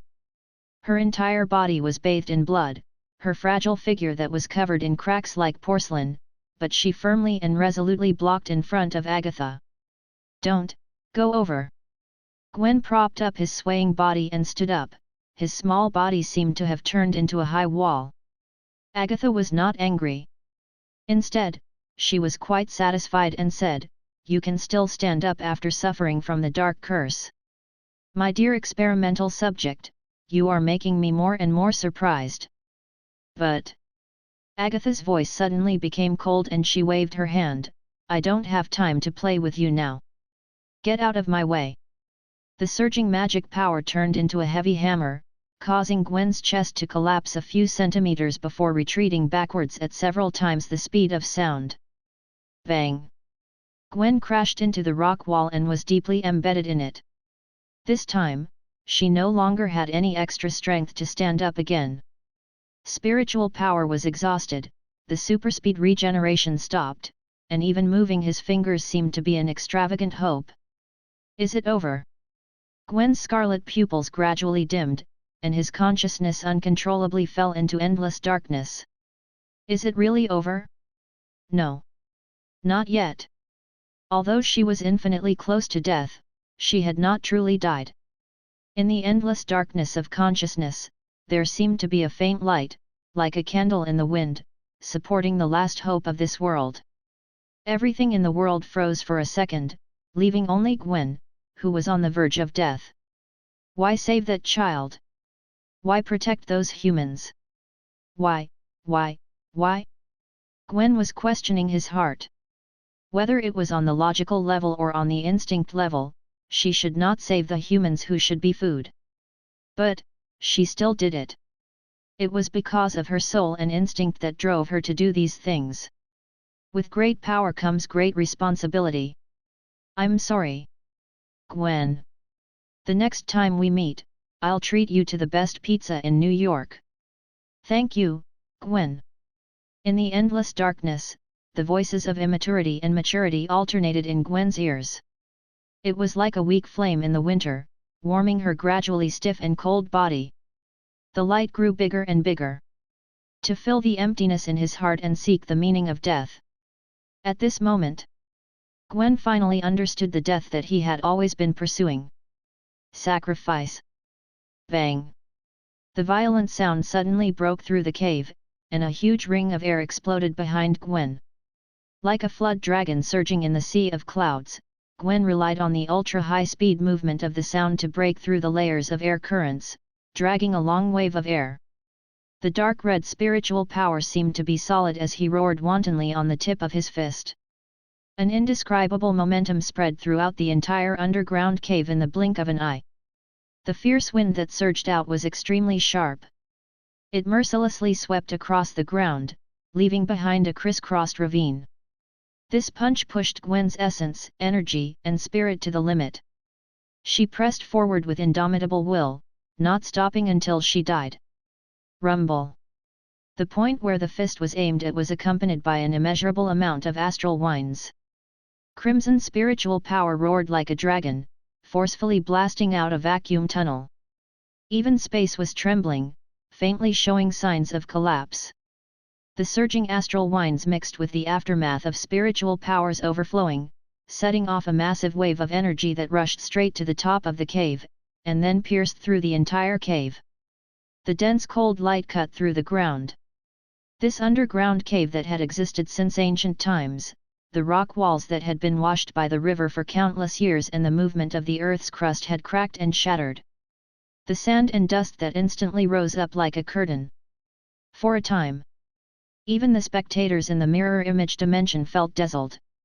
They could only see the airflow in the sky whistling, and the sound of metal colliding echoed in their ears. They could not even see the figure. Only Jessica could barely see the situation in the field. In the surging gale, Gwen used all her strength to attack, but she was still unable to change the outcome.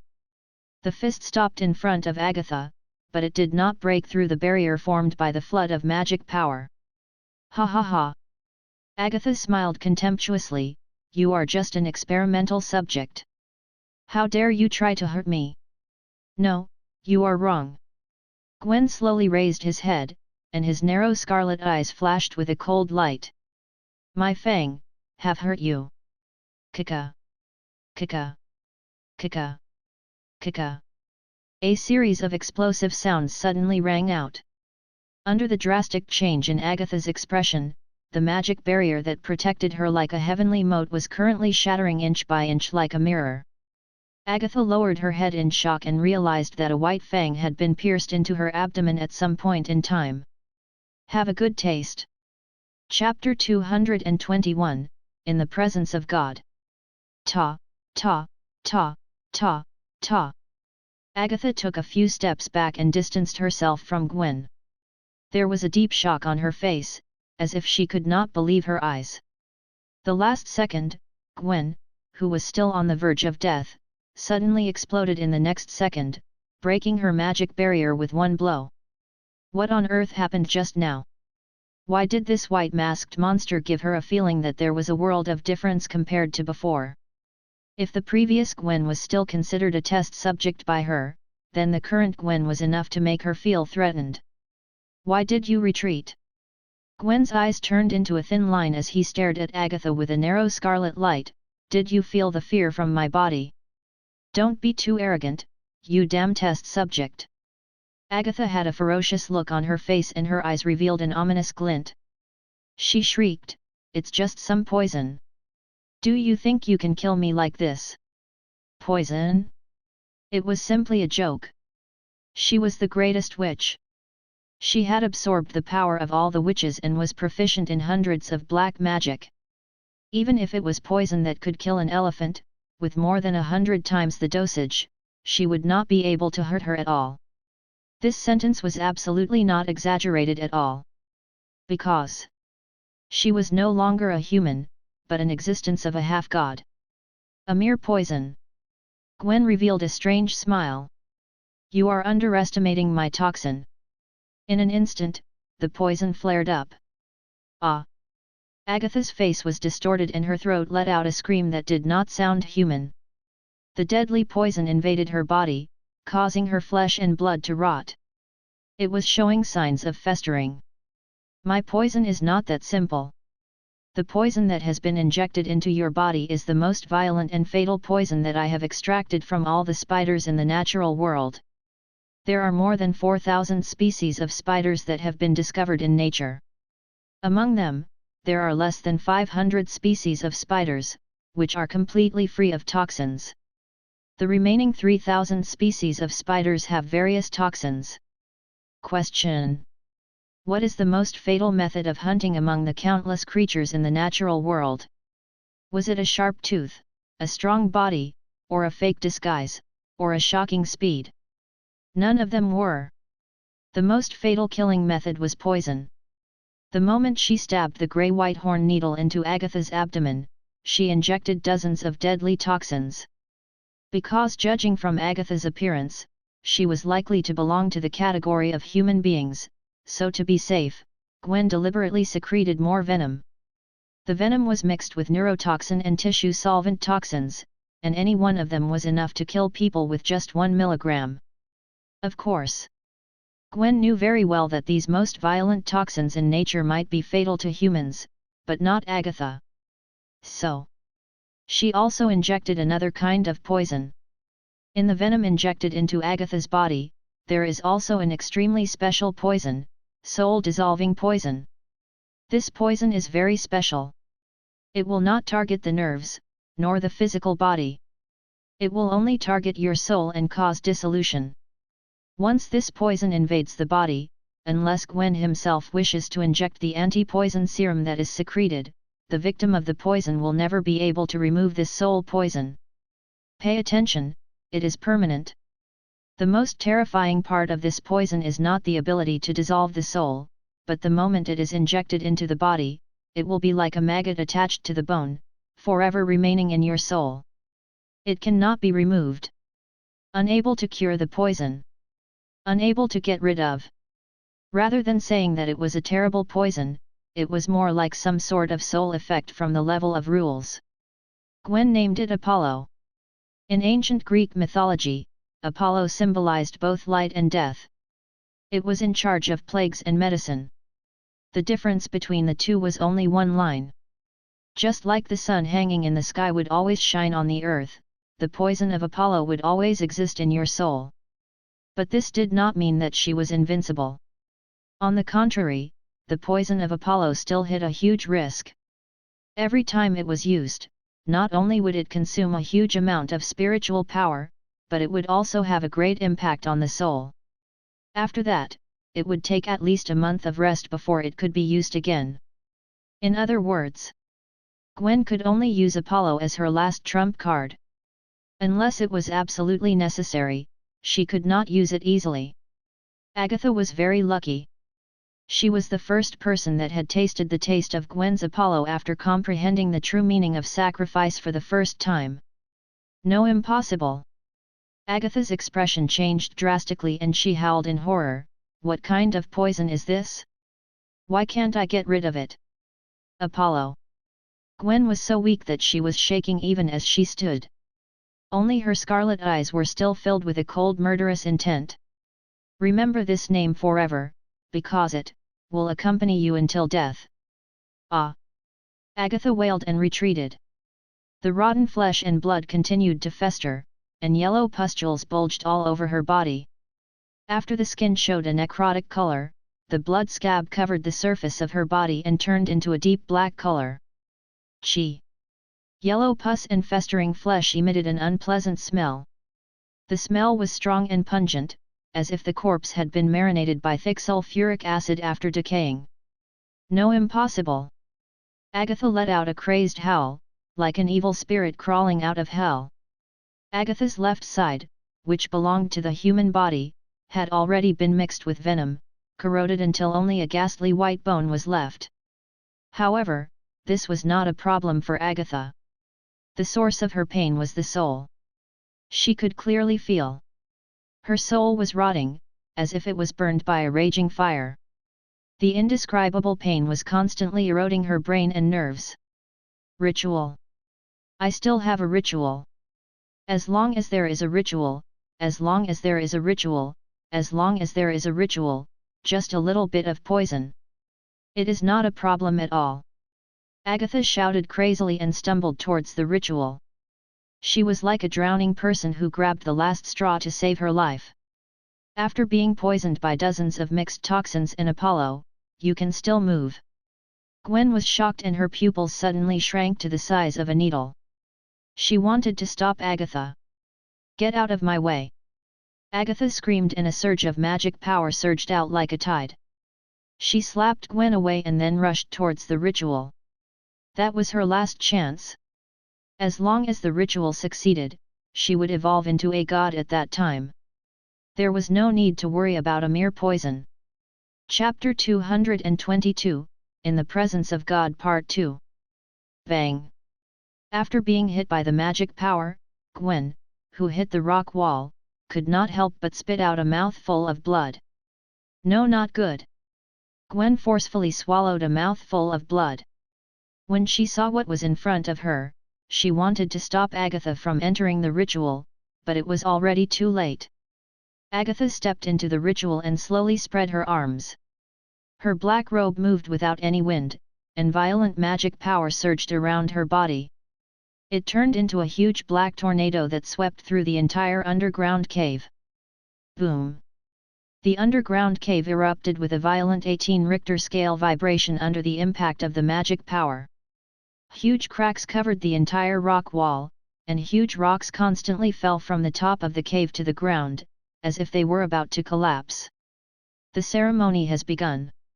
Caecilius stuck out his tongue and licked his dry lips, a hint of fanaticism in his eyes. Stupid humans, open your eyes wide.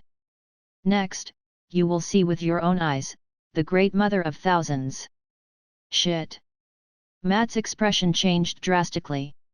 He had never expected that after going through so many hardships, he would still be one step behind. Agatha had activated the ritual. An extremely evil and terrifying aura suddenly gushed out from the blood-drawn magic circle. The children who were placed inside did not even have the chance to scream. Under the surging magic power, they were squeezed into a pile of minced meat. Large amounts of blood wrapped around the minced meat. Under the guidance of some mysterious power, they gradually gathered together. Listen to my call. The black goat that gave birth to tens of thousands of descendants. The goddess of darkness. The wife of the unspeakable. From the source of darkness to the abyss of the starry sky, from the abyss of the starry sky to the source of darkness, it will always be a compliment to you. The supreme being whose name cannot be spoken of, the black goat of the forest will prosper, your most faithful servant, calling to you. Grant me eternal glory. Agatha was like a devout believer, kneeling in the blood-red array, holding a bright red beating heart in her hands. Her lips moved, and a string of strange words came out of her mouth. The strange lines of words fell down, and the tone that was pieced together did not seem like a sound that could be made by a human's throat. Most of them were unclear and could not be comprehended what she was talking about. But even so, Gwen still felt a chill. Fear that she had never felt before spread wildly in the depths of her heart. It was as if an invisible hand was holding her heart tightly, and even breathing became very difficult. When Agatha finished chanting the prayer, the red lines that spread on the ground became erratic under the influence of the minced meat and blood. It was as if it had really turned into an eye and was staring at everyone with an evil gaze. Suddenly, flesh and blood mixed with magic power were flowing, and the space was suddenly distorted by an invisible force, like a mirror shattering into pieces. Whoosh whoosh whoosh. After the space was shattered, a huge dark black vortex suddenly appeared in the air. Through the shattered space, Gwen stared at the huge dark black vortex. Vaguely, in the deepest part of the vortex, she seemed to see a giant blood-red eye. Just this one glance caused Gwen's brain to tremble as if it had been struck by 10,000 bolts of lightning. In an instant, blood gushed out from her 7 orifices and she screamed in pain. Huff, huff, huff. Gwen hurriedly retracted her gaze. She gasped for a few breaths with lingering fear in her heart. Only then did she gradually calm down. No matter what the giant blood-red eye in the depths of the darkness was, it was clearly not an existence she could look with her eye. Agatha raised both her hands and threw all the sacrificed flesh and blood into the dark black vortex. Then, a change occurred. The huge dark black vortex squirmed like a living creature, spitting out huge clouds and mist that were constantly rolling and festering.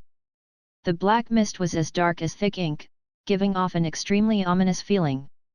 Sometimes it gathered, sometimes it scattered, sometimes it formed into some kind of terrifying giant organ. It was covered with ferocious eyeballs and hundreds of terrifying beast teeth. A roar and a wild whisper wrapped around the ear, and an indescribable giant shadow was looming in the vortex. Ha ha ha!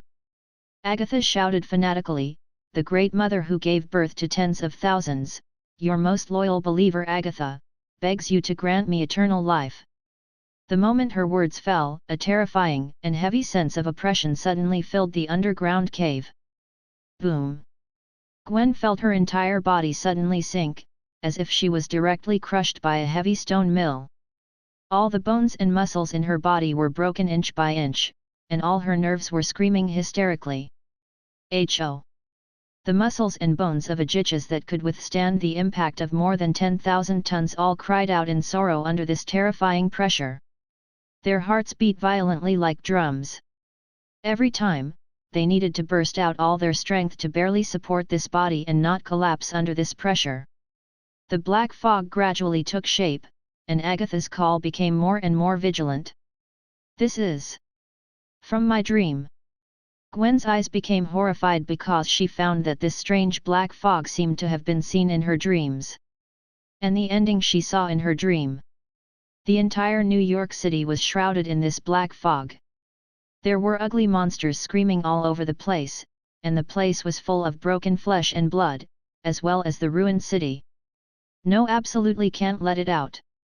Gwen let out a low roar, his feet stepped on the rock wall, and like a gust of wind, he rushed towards the huge vortex. Stop, Agatha! She had to stop her. We can't let this terrifying monster descend. Otherwise, not only will the humans perish, but the entire world. But soon, Gwen revealed a look of despair. She found that no matter how hard she tried to get close to Agatha, the distance between them seemed to never be shortened. It was like running on an invisible treadmill. Although it was very fast, she could never leave the place. The next second, Agatha's face twisted like a ferocious ghost as she let out a sharp roar. This is Gwen's pupils dilated as she saw a scene that shocked her. The ball of strange black fog that was constantly changing forms, accompanied by Agatha's long roar, all of it poured into her mouth. Gulp, gulp. The rotten black fog filled the entire blood-colored magic array and seemed to invade Agatha's body. Ah!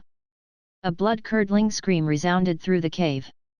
Agatha screamed in pain, her body suddenly arched upwards, and her whole body was forced into a strange posture. An unknown black liquid gushed out from Agatha's nostrils, mouth, ears, and eyes. Agatha was mutating.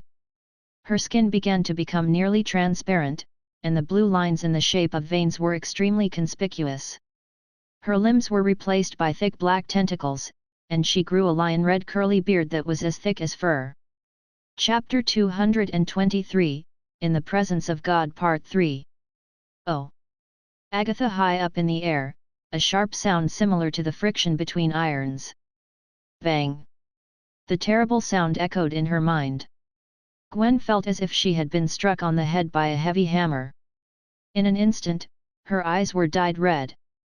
There seemed to be some warm liquid flowing out of his 7 orifices. She subconsciously looked up.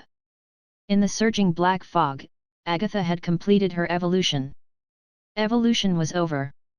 Agatha Bow has the tentacles, which were used to replace the limbs, slowly rolled up like squirming squid. Under the skin that had become almost transparent, blue veins were faintly visible. Even the original head was replaced by a yellow gelatinous object, the sarcoma. The sarcoma was like a bulging pustule. There were no eyes, no ears, no nose, only an extremely exaggerated crack with sharp teeth. The black mist that was spat out from the deep black vortex was wrapped around Agatha. Sometimes it would gather, sometimes it would scatter, sometimes it would look like a festering organ. Agatha.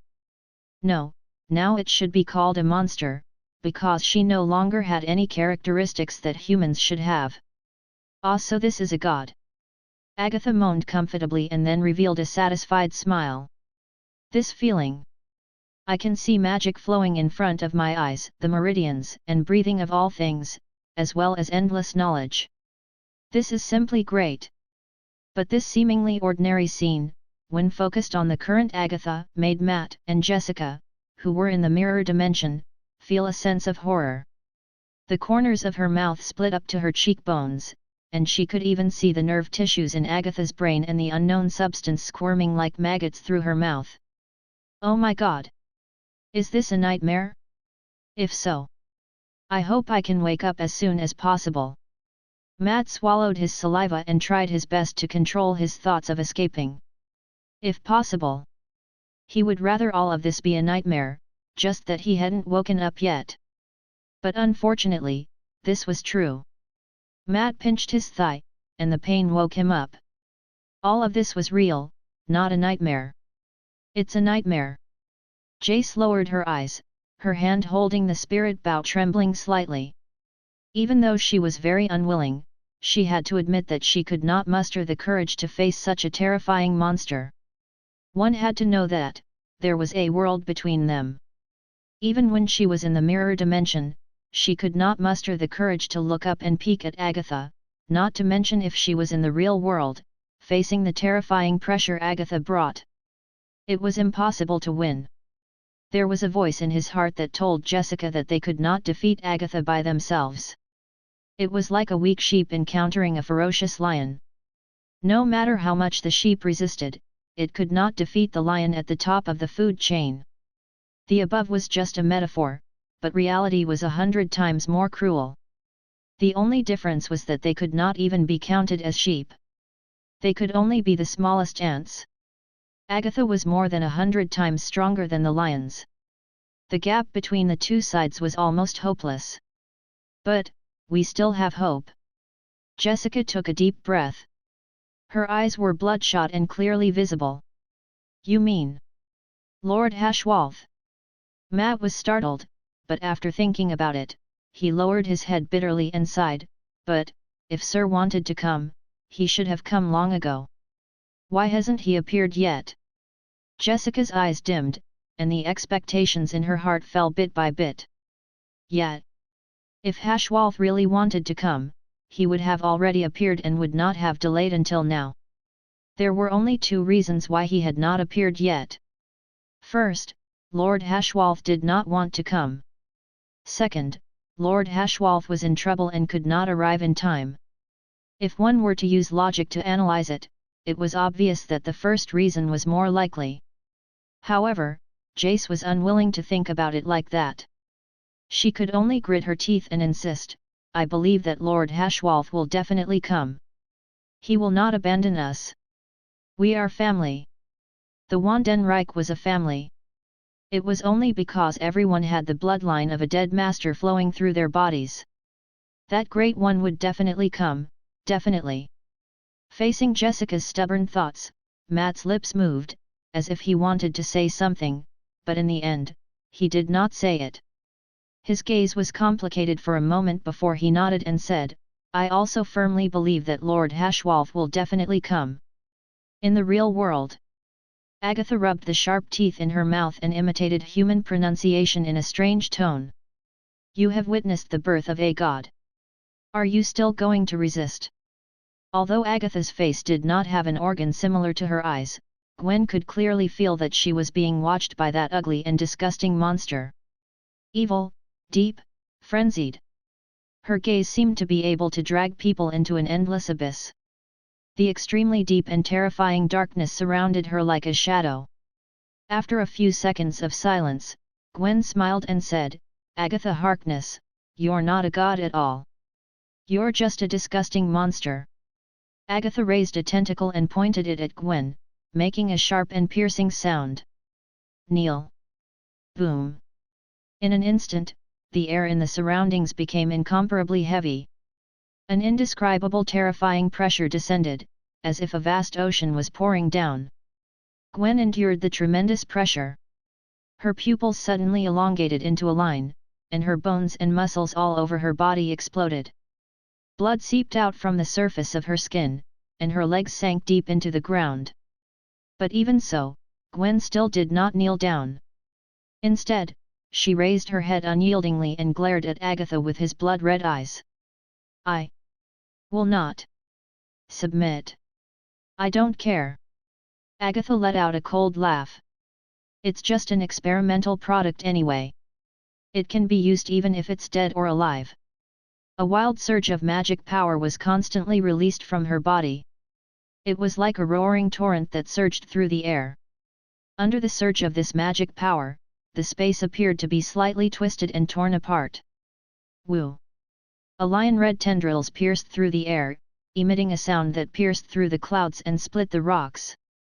The lion-red tendrils pierced through Gwen's chest, and then violently dragged her all the way from the ground into the air. Bright red droplets of blood fell from the sky. Pfft! Gwen spat out a mouthful of blood, her breath becoming even weaker. Damned lowly creature, who gave you the illusion that you could resist the will of the god? Agatha looking down from above, she looked down at Gwen who was being hung up by a tentacle. Her voice was filled with disdain for her. Now open your eyes and deeply reflect the position of the god in your heart. This is the last gift I give you. Gwen used all her strength to barely lift her heavy eyelids. A relieved smile suddenly bloomed on her face. In a voice that only the two of them could hear, she said, Ha, ha ha, ha ha ha. I see. God. Without waiting for Agatha to speak, Gwen continued, raise your head, Agatha Harkness. Memorize God's power in your heart. This will be your last honor. Chapter 224, In the Presence of God Part 4. God? Agatha was slightly startled and then slowly raised her head. Under the dim moonlight, a person stood on top of the sky. The person was wearing a white double-breasted military uniform, a western white cloak, and a golden buckle in front of his chest. His features were as delicate as an angel's. His long golden hair fluttered slightly, and a cold look appeared in his emerald eyes. The Wandenreich's Quincy, the highest commander of the Stern Ritter, Jugram Haschwalth. In the mirror dimension. That symbol. Kisilia's heart suddenly trembled. He saw that the man's chest was embroidered with the same 5-pointed star symbol as that woman. Another one? His mood rose and fell in a short period of time, which made Caecilius feel deeply tired. He suddenly missed the time in camartage. Ha! Mr. Hashwalth! At first, Matt thought it was an illusion, but after rubbing his eyes to confirm, he found that the white figure was so clear.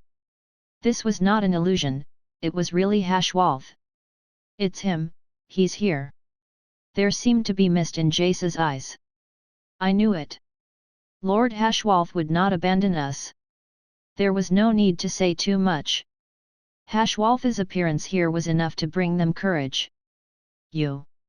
Who are you?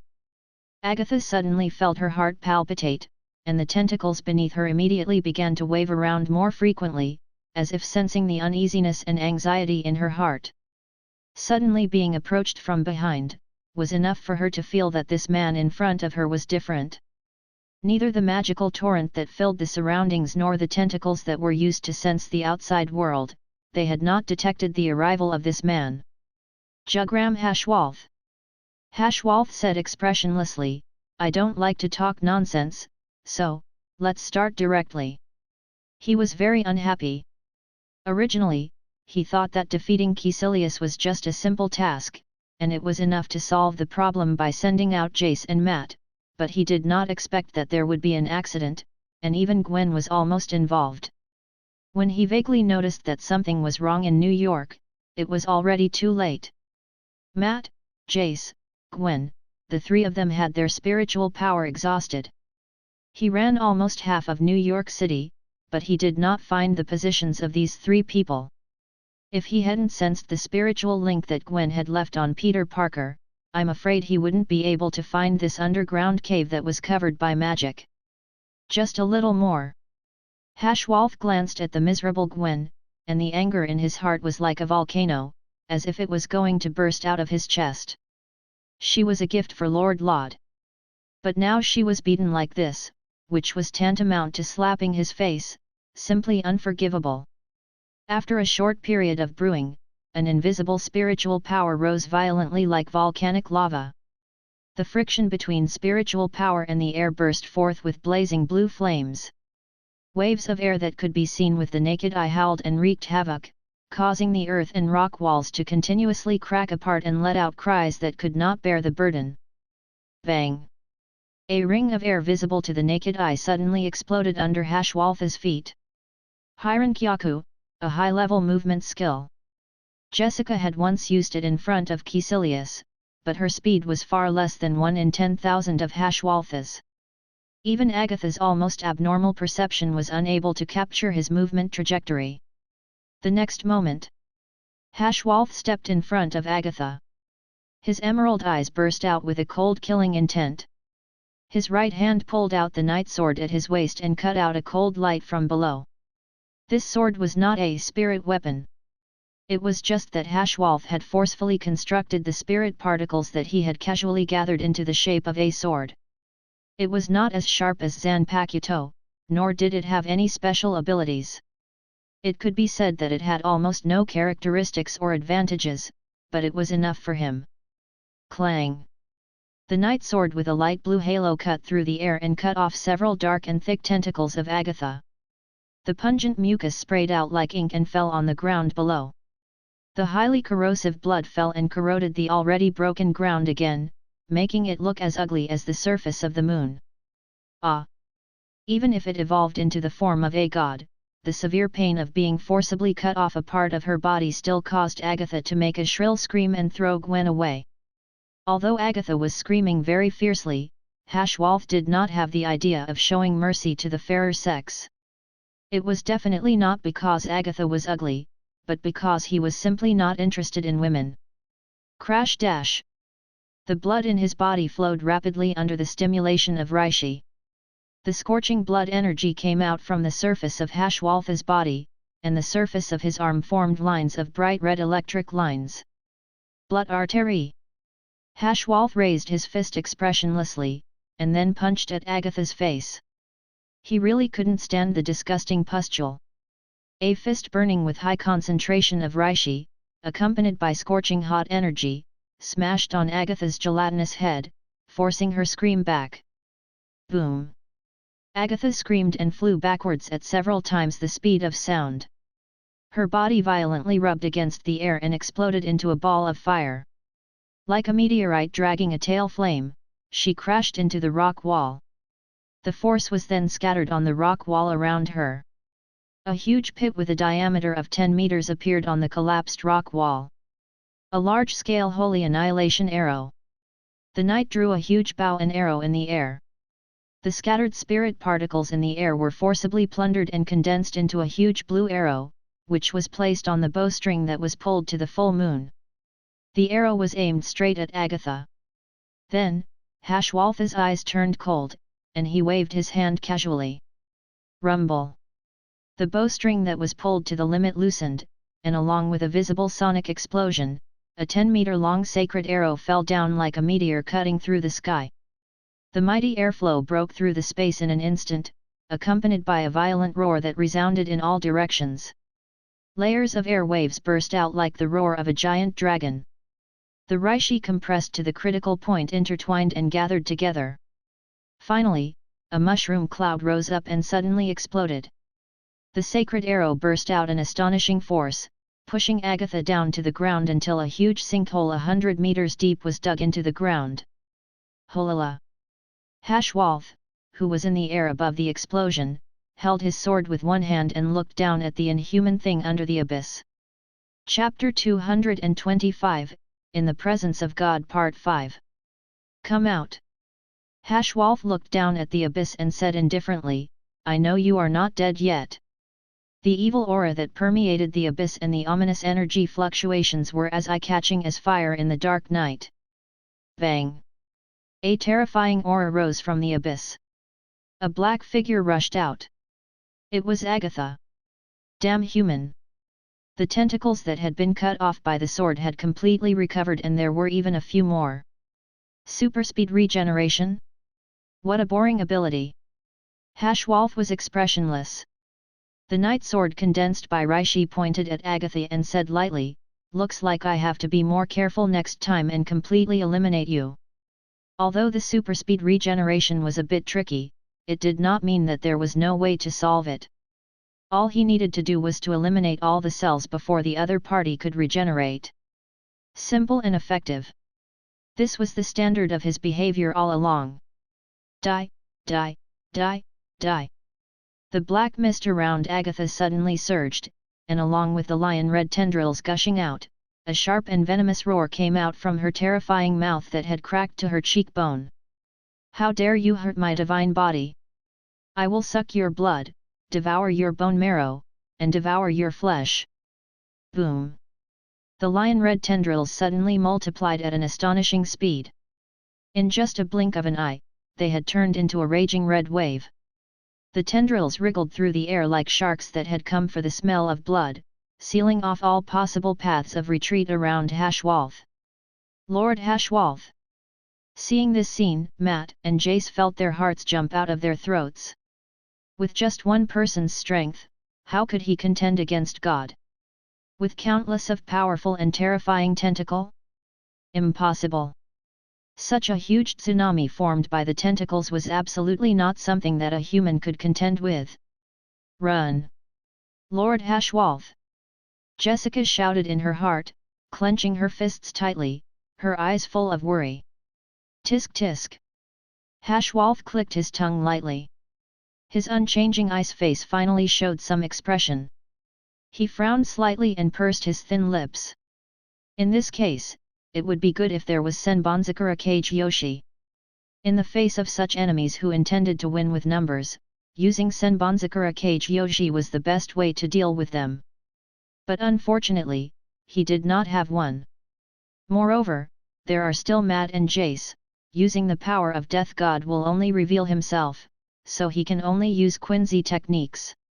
Holy Sing! Hashwalth's green eyes were slightly closed, completely ignoring the tentacles that surrounded him. His left hand slowly lifted from under the cloak, and then it fell down as if pressing down, sacred tribute. The huge blue circular domain expanded to the surrounding space, and a surge of spiritual power that seemed to have turned into a physical substance instantly surged within the range of 10 meters around him. Numerous huge crosses of destruction stood within the circular domain, as if they were divine angels who were responsible for protecting him. They bloomed with an incomparable brilliance, gorgeous and holy. This was a powerful defensive spell that could destroy and defend. Once the enemy stepped into the sacred tribute area, they would be killed by endless sacred arrows. Go to hell! Huge red wave with thousands of tentacles rushed into the forbidden zone. Just as the tentacles were about to touch Hashwalth's clothes, the surging domain of spiritual power in the ring suddenly surged up, and a strong wind visible to the naked eye emitted a piercing sound. The magnificent yet sacred cross of destruction that stood towering within the azure ring domain erupted with a deafening roar that sounded like a tsunami, as if countless bolts of lightning had exploded out of thin air, and countless large arrows had condensed into form. The next second, it was impossible to discern the number of sacred arrows with the naked eye, and it was like an azure galaxy that flowed down from the 9 heavens, carrying a vast and terrifying aura as it descended and annihilated all the tentacles that had entered the sanctuary. Boom boom boom boom boom boom. Was it a rainstorm or an arrow? No, none of them. It felt as if the entire sky had fallen down and was filled with endless divine arrows. Even the air that was everywhere was compressed by the arrows to the point that there was almost no space for them to exist. The visible layers of waves of air seemed to want to escape from the terrifying domain. Wave after wave of air surged out in all directions. The strong winds in the entire azure ring domain crazily roared and emitted a sound like the wailing of ghosts and the howling of wolves. Other than the blue torrent, there was nothing else. This is the real Quincy. Matt and Jace, who were watching from the mirror dimension, could not help but shrink their pupils when they saw this scene, and their hearts were shocked. Just one person. However, it made them have an illusion that there seemed to be a magnificent army of thousands of soldiers and horses firing at the same time. This was the first time that Hashwalth showed the real strength of the Quincy in front of them. Looking back at himself again, Jessica and Matt could not help but lower their heads in shame. The pride that had been hidden in the bottom of their hearts was completely shattered. This was the real way to fight as a Quincy. Obviously, they had not even touched the threshold. The rain of arrows finally stopped. Hashwalth did not move half a step. The white cloak was spotless, as if everything that had just happened had nothing to do with him. On the other hand, Agatha. Her whole body was covered with wounds after being pierced by the arrows. The tens of millions of lion-red curly whiskers were all cut off, and even the squirming tentacles on her lower body were all cut off. Thick black liquid flowed out from the inside, looking very miserable. In a series of hair-raising squirming sounds, Agatha's destroyed tentacles slowly grew out of her body again. This scene was seen by Hashwalth. The latter's eyes flashed a touch of anger.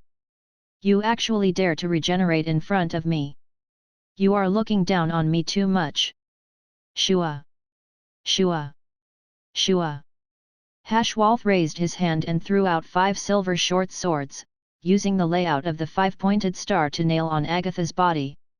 Radiance breaking formation. Cold light flashed in Hashwalth's eyes, and he concentrated the spirit particles in the atmosphere. Then, when the spirit particles reached the highest concentration, he ignited them in one breath. Rumble! The green spiritual fire emitted a piercing light, and an earth-shattering explosion resounded throughout the entire cave and even the surface of the ground. A huge mushroom cloud of flames rose up, and the vast airflow exploded into a ring.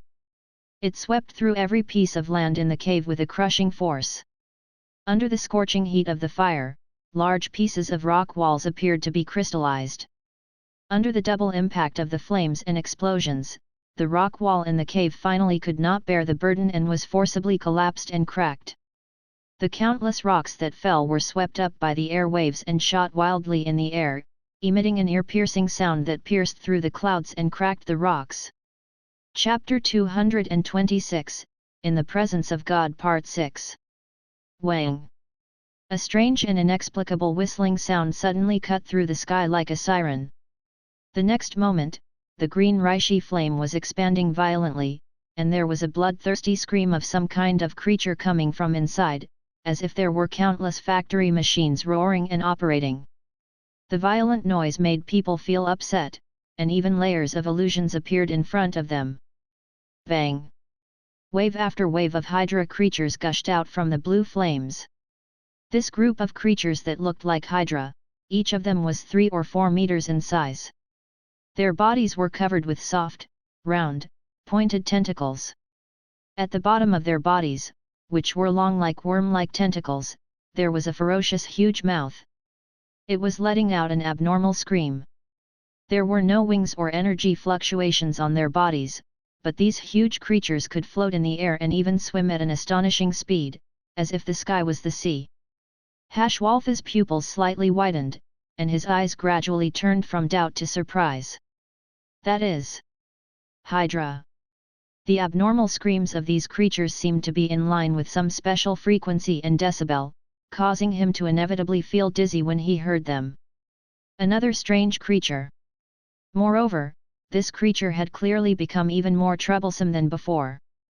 The only thing that could be considered good news was that this group of damn insects were not as many as the tentacles from before. There were probably less than 100 of them. Wang! Wang! Wang!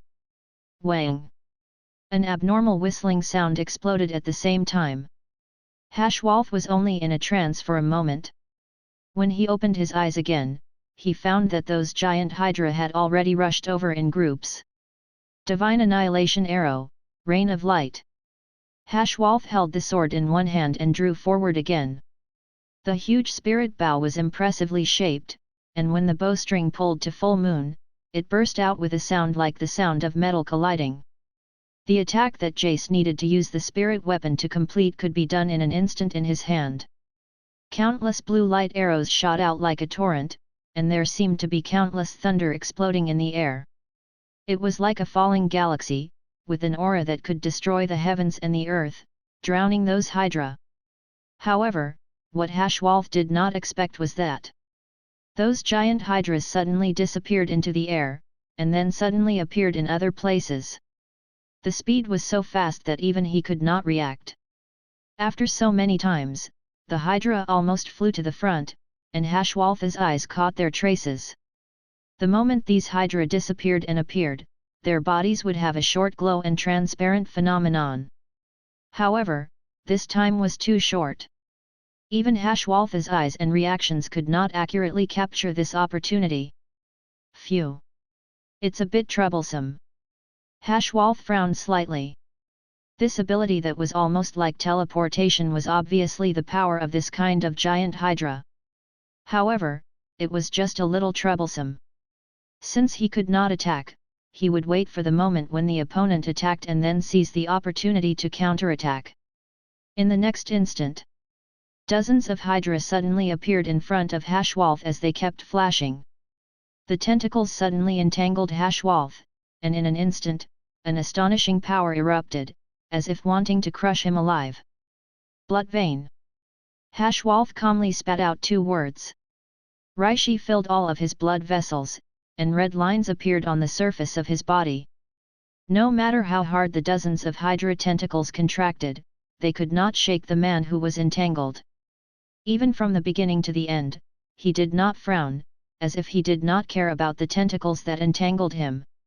In fact, that was indeed the case. Under the double enhancement of Bloodvein and the Yera, even if the Hydra's power was 10 times stronger, it would still be impossible to crush his body. Chi! An azure sword light suddenly cut through the air, and a cold light mixed with sharpness shot straight into the sky. Dozens of Hydra's movements instantly stiffened, and then a clear blood mark split open in the middle. Blue blood sprayed out like a storm. Is there no end to it? Are you a cockroach? Hashwalth swung his sword to cut off the incoming Hydra, and then his eyes, which were as calm as the lake water, finally showed a slight ripple. It seems that I guessed wrong. Your ability is not super fast regeneration, but infinite reproduction. Infinite reproduction was different from rapid regeneration. The essence of rapid regeneration was to increase the body's loss through cells to achieve the purpose of recovery. An infinite reproduction was to create a substance that did not belong to oneself through the infinite division of cells. Agatha's lost tentacles were not recovered by regeneration, but by the new tentacles that were reproduced infinitely. In this way, it could explain why the number of tentacles of Agatha was so large that it could even split out other creatures from the body. No, no, no. There was something wrong with Agatha's current state. She had obviously lost all of her humanity and rationality. She waved her tentacles like a wild beast, letting out an unpleasant screech that sounded like iron rubbing against each other. This is the great black goat that gave birth to tens of thousands of descendants. It gave me the right to give birth. Holala! Hundreds of filthy tentacles fell with great force, like hundreds of tons of gunpowder exploding. In a flash, a huge airflow was set off. Hollow even showed signs of collapsing. It was not hard to imagine that if it landed on a person, it would probably explode into blood mist on the spot. The black goat that gave birth to thousands of descendants. The moment this strange and inexplicable word burst out from Agatha's mouth, there seemed to be a special rhythm. The obscure and awkward syllables were clearly forcefully translated and not the true meaning of the word. But even so, the word still affected Hashwalth. The joints all over his body were stiff, and he felt as if he had become a rusty puppet. His thoughts suddenly became sluggish, and countless thoughts came out uncontrollably, disturbing his normal thoughts of trying to avoid those tentacles. At the critical moment, Hashwalth bit the tip of his tongue, and the intense pain rushed into the depths of his brain, making him break free of that strange binding. Shadow space. With almost no hesitation, Hashwalth took a step back, and with the help of the large shadow cast by the tentacle, his whole body seemed to disappear into the space. Woo! It was very abrupt and without any warning. A loud and clear sound, mixed with the dense drum beats, and the strange tone of the words echoed in everyone's minds. If one were to appreciate it from the perspective of a human musician, then this sound could simply be regarded as the greatest noise of this century. However, in Agatha's ears, this sound was like the sound of nature, so wonderful that it was enough to make her stop attacking. After withdrawing all the tentacles and wrapping them around her body, Agatha let out a high-pitched scream and shouted fanatically, "Come on! Come on! Come on! The great mother of tens of thousands of descendants, your most humble servant, welcome your arrival!" Dong! After a brief moment of silence, a dull sound that was as loud as a bell rang out from Agatha's body. Agatha stooped like a shrimp and shrouded herself in the black fog. Suddenly, her body swelled like a balloon and then withered at a speed visible to the naked eye. It was as if all the muscles, bones, and veins had been sucked out in an instant. Her face and skin were like dry and cracked old trees. In just an instant, Agatha had lost her breath. Not only did she stop breathing, but even the fluctuations of her soul had completely disappeared without a trace. This strange situation stunned Hashwalth for a moment. She's dead. Chapter 227, Mother of Puss. 5 seconds. 10 seconds. 30 seconds. Nearly a minute passed, and Agatha maintained the state of death. The withered body that was like a rotten tree bark, covered with cracks, was enveloped by the strange black fog. Hashwalth frowned. After thinking for a moment, he decided to test it out and flicked his finger at the black fog. Su! An azure arrow flew out from his fingertip and entered the black fog in the blink of an eye. The black fog, which looked like a festering organ, only slightly rippled, and then calmed down again. The arrow was like mud sinking into the sea, as if nothing had happened. Hashwalth did not believe it. He gathered Ryūjin in his palm with his hands and pulled out a huge arrow. Large sacred arrow. Shua! As his voice fell, a dazzling light flashed and disappeared. Only a faint blue light mark was left in everyone's retinas. In an instant, the target of the holy annihilation arrow was hit. But what surprised everyone, including Hashwalth, was that The large-scale holy annihilation arrow was swallowed by the black fog. That's right, it was swallowed. Hashwalth saw very clearly that the moment the large sacred arrow was about to touch Agatha, the festering black fog that was like an organ surged and suddenly opened its bloody mouth. A thick black coiled tongue stretched out from inside and forcefully swallowed the sacred arrow. Dong! Dong! Boom! There were dozens of loud bangs that sounded like metal colliding against a bell.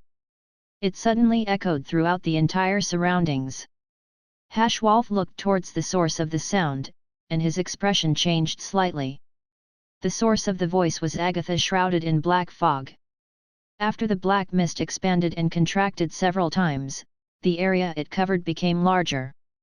Through the gaps of the black mist, one could see that Agatha was also experiencing some kind of drastic change. Although they didn't understand Agatha's current state, everyone was certain of one thing, which was that this drastic change meant that something bad was about to happen. Dong! Agatha's heart suddenly beat faster, like the sound of hundreds and thousands of people playing a dense drum. Every time it shook, the strong force would set off a visible airwave. As time went on, it would become more and more intense. Unease, anxiety, anger, frenzy. All kinds of negative emotions accompanied the drumbeats and drilled into his ears, as if there was an invisible big hand dragging his mind into the crazy dark abyss bit by bit. Pucci! 2 streams of blood flowed out of Hashwalth's ears. Facing this strange influence, he did not hesitate at all and directly shattered his eardrums. But this was destined to be futile. The violent heartbeat could still be heard, but it was slightly weaker. It didn't pass through the eardrum, but directly into the brain. Hashwalth frowned. Kaka! The shriveled skin slowly cracked open, and a certain black substance could be vaguely seen surging inside. It seemed to be restless, as if it wanted to get out of this body. From the body of Agatha who had died, a pool of disgusting black mud gushed out like a fountain. The black mud was like an irregular creature of some kind of soft tissue. The surface of its body was covered with slippery mucus and the mud that emitted a horrible stench. Moreover, more mouths, tentacles, eyes, and other organs were growing out. Soon, it grew more and more tentacles, and its mouth and eyes occupied almost 90% of its entire body. It was like a disgusting soft body with pus. Its entire body was covered in mud and mucus. Together with the organs that could cause someone with intensive phobia to die on the spot and the smell that was 100 times worse than the most rotten matter in this world, it would be insulting to use the word monster to describe it. If Agatha could still barely maintain any traces of human beings from before, then the monster now could no longer see any traces related to earth creatures. Wang wang wang dash!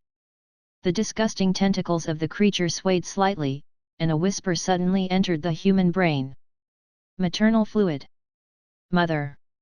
Almost without warning, Hashwalth suddenly said this word from his mouth. Is this mental power? Hashwalth's expression changed slightly, and he immediately realized that he was affected by it. This did not only mean that the disgusting creature in front of him had terrifying ability, but also that it was an intelligent creature with the same intelligence as a human. Blub blub blub blub blub blub blub.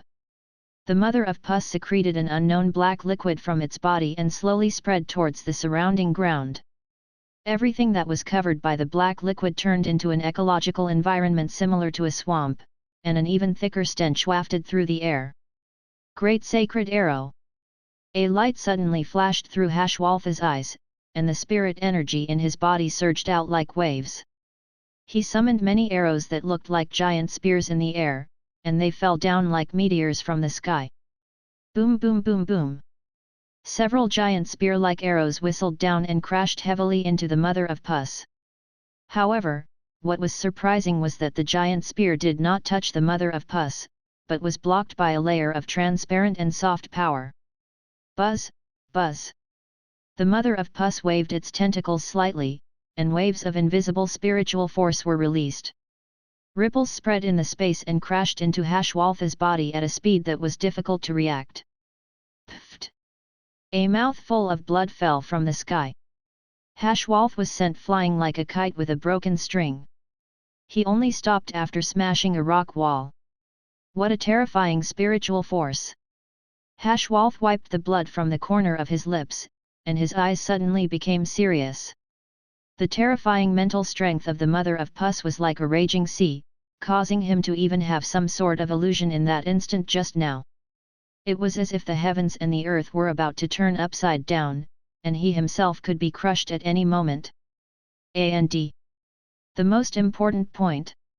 From the moment the mother of Pus appeared, his reason was on the verge of being overturned. The unknown power was constantly challenging the bottom line of reason, mixed with frantic murmurs. All sorts of illusions appeared before his eyes, and even his soul felt the urge to become one with the mother of Pus. This made Hashwolf have to constantly be distracted to resist the terrifying spiritual influence. We can't drag this on any longer. Hashwolf let out a heavy breath.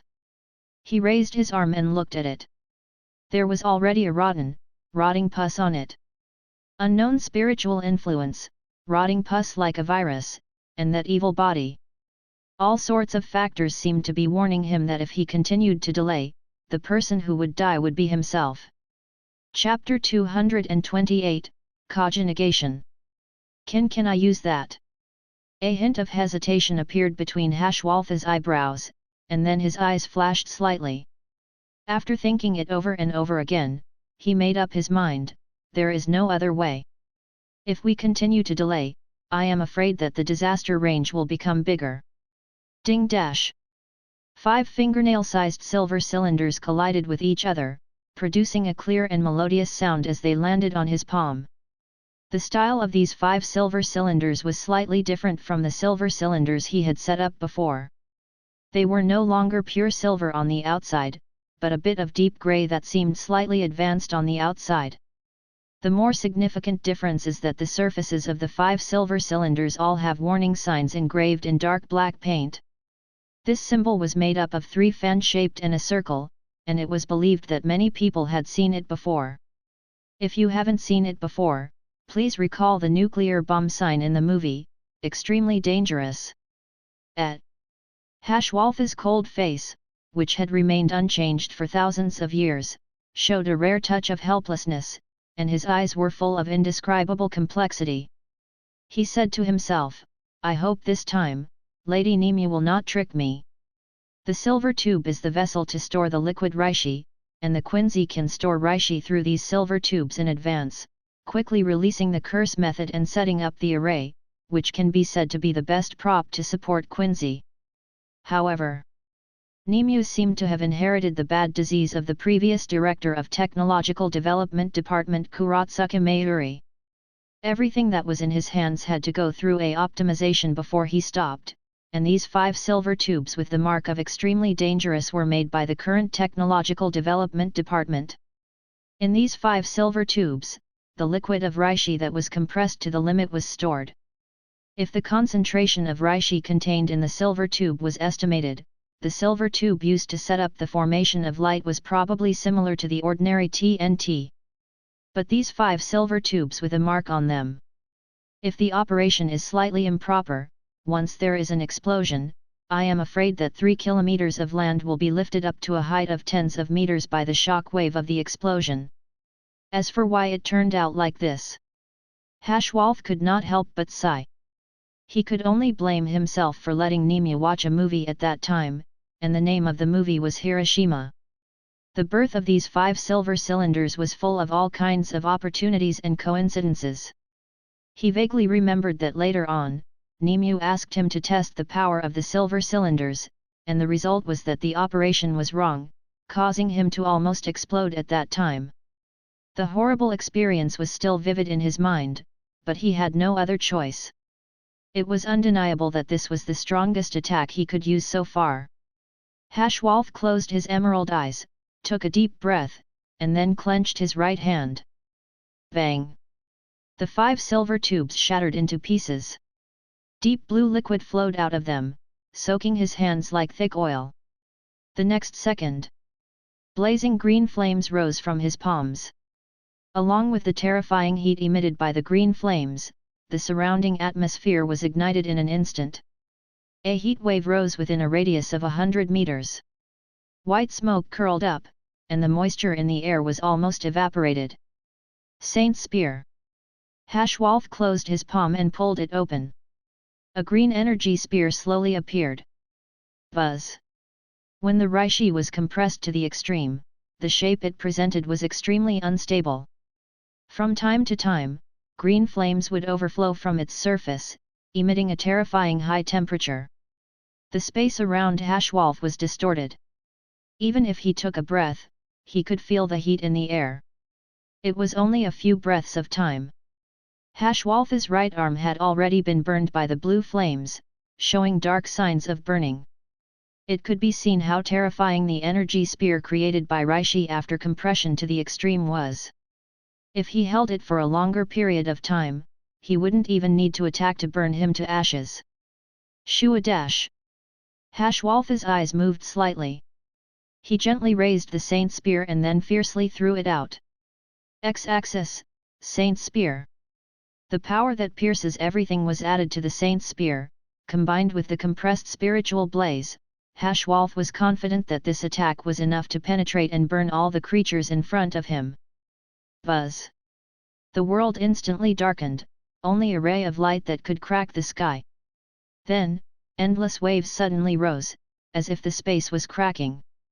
The earth was forcibly plowed out a gully several meters wide by the spiral airflow brought by the body of the spear, and countless gravel burst out like bullets, causing the surrounding air to emit an explosive sound.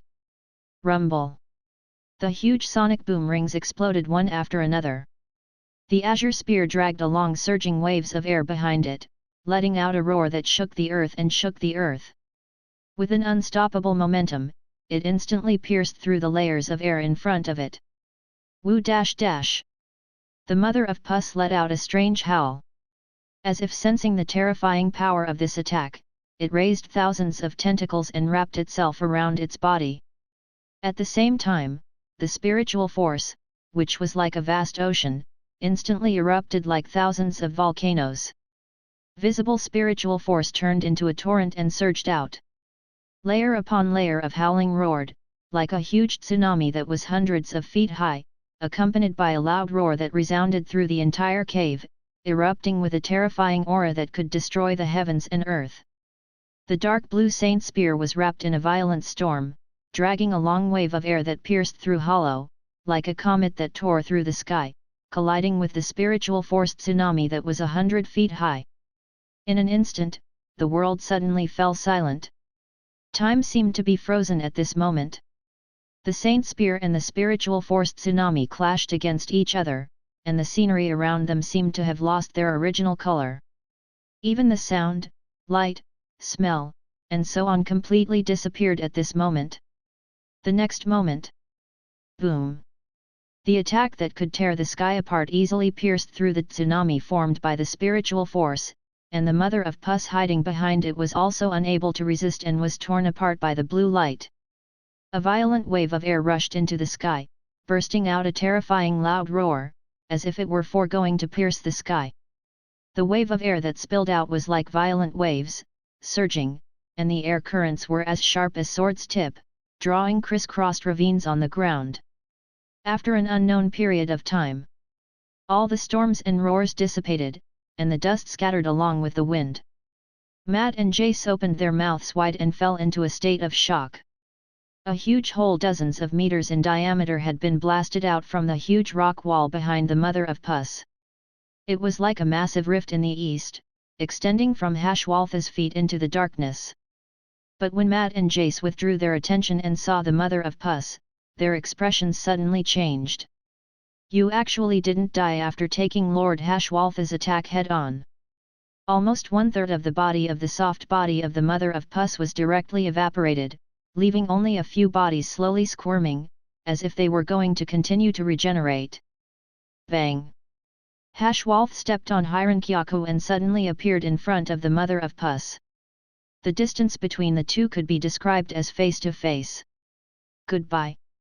Hashwolf flicked a pitch-black six-sided crystal and slowly sent it into the body of the mother of Pus that was healing. Chapter 229, Mephisto. Kaka. The pitch-black crystal shattered. The space around was suddenly torn apart. The pitch-black dimensional crack twisted, and the powerful gravitational force that erupted from it forcefully dragged the mother of pus and devoured her body inch by inch. On the other end of the shattered space was a dimensional space filled with dimensional turbulence. Once any creature was devoured, it would stay there forever. Roar! The mother of pus seemed to understand this. Hundreds of mouths roared madly, thousands of tentacles waving around and hooking everything that could stabilize itself, trying to pull him out of the chaotic dimension. The tentacles stabbed deep into the ground and the rock wall, but they were unable to stop the outcome of being devoured. The ground and the rock wall were plowed into a messy deep ditch by the terrifying power of the tentacles. Hashwolf was afraid that things would change if he was too late. He used the last of his spiritual energy to create a giant spear and then threw it out fiercely. Boom! The giant spear carried the power of the meteor and crashed into the mother of pus. The mother of pus was already at its limit, and all of its power was used to resist gravity. It was like the last straw that broke the camel's back, and it was completely pushed into the dimensional space. Roar! The mother of pus howled resentfully, missing her last chance to escape. She could only allow her body to be devoured bit by bit, and then gradually disappear into that dark dimension. The shattered hollow recovered in the air, and everything returned to peace. Whew! Hashwolf let out a long sigh of relief, and felt a sense of relief in his heart.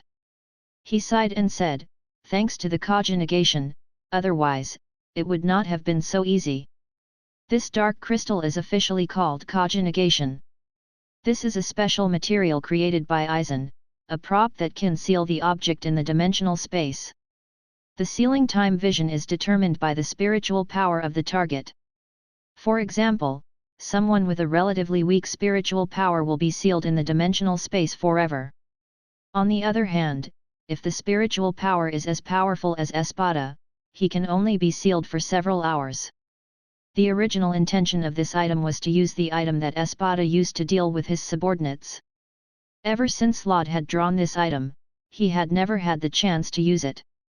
It could be said that it was slightly useless, so he simply handed it over to Hashwolf and let him use it to punish his subordinates. However, after Hashwolf got it, before he could even tested it, it was borrowed by Nemu, and she even used the excuse of helping him optimize it. After a series of magic modifications by Nemu, she even incorporated the restricted flow in the Danga into it, successfully making the dimensional space marked by the conjugation forcibly tampered with an unknown time-space turbulence. And this action caused any object that was sealed by the conjugation to be forever lost in the dimensional space. No matter how powerful one was, it was impossible to come out of that chaotic dimensional space. The conjugation that was originally used to punish his subordinates was inexplicably transformed into exile. This also almost cut off his thoughts of using it. He casually threw the into the shadow space to eat dust. However, he never thought that it would actually come in handy today. Once devoured by the conjugation, the mother of pus would forever be lost in that unknown chaotic dimensional space. To a certain extent, it was equivalent to sealing it there forever. However, just as Hashwolf put down his guard, the sound of space shattering came from behind him again. Kaka! The space suddenly rippled like waves, and black dimensional cracks instantly covered the surface of the entire space. It looked like a shattered mirror. Could it be? No. This is impossible. Hashwolf's green pupils suddenly shrank to the point of a needle, and his face, which had very little change in expression, flashed with doubt, horror, and confusion. Even the dimensions full of dimensional turbulence can't expel it. Crack, crack, crack, crack. There were more and more black cracks on the surface of the mirror, and the density was like a huge spider web. Roar! The roar of the mother of pus came from the other side of the crack, and several tentacles directly smashed Hollow, who was on the verge of breaking. The next second, the familiar, disgusting, slimy, and terrifying creature dragged its incomplete body back from the hell once again. Hashwalth finally could not maintain the calm on his face. There was a hint of fear in his eyes. It really broke the dimensional barrier and came back from the dimensional turbulence. The so-called pestering might be this situation. This is endless. This is absurd. Hashwalth's eyebrows jumped wildly, and he felt like vomiting for a moment. He had never seen such a difficult creature.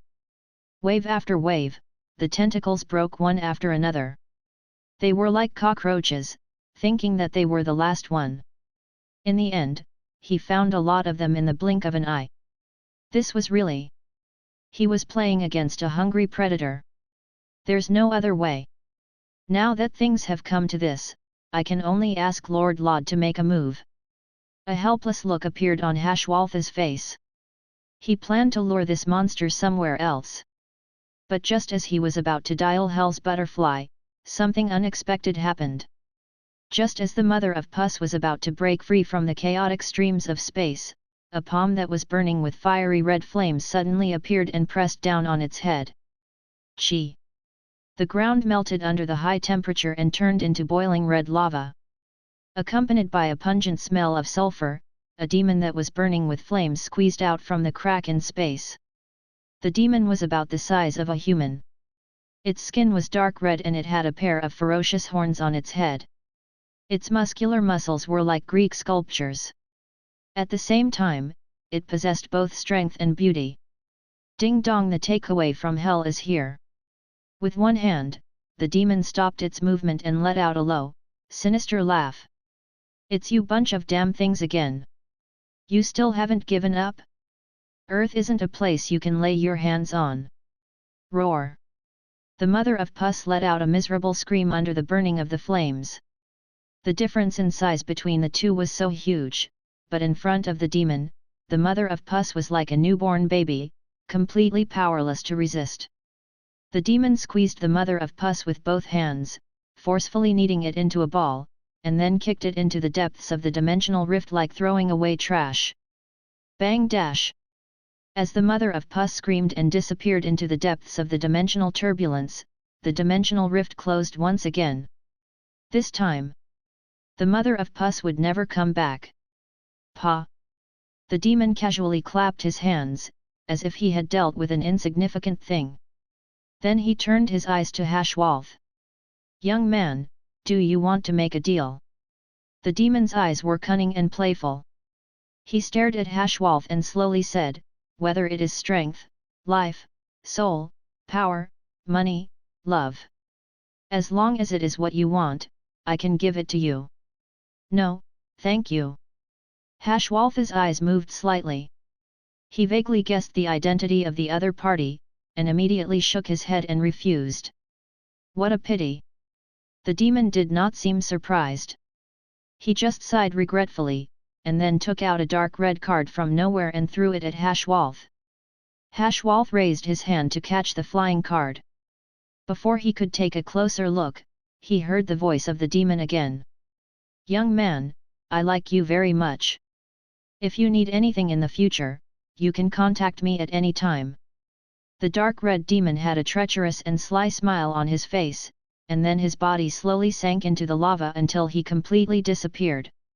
Hashwalth was silent for a moment, then turned the card in his hand to the front, and a treacherous demon with a sly smile appeared in his eyes.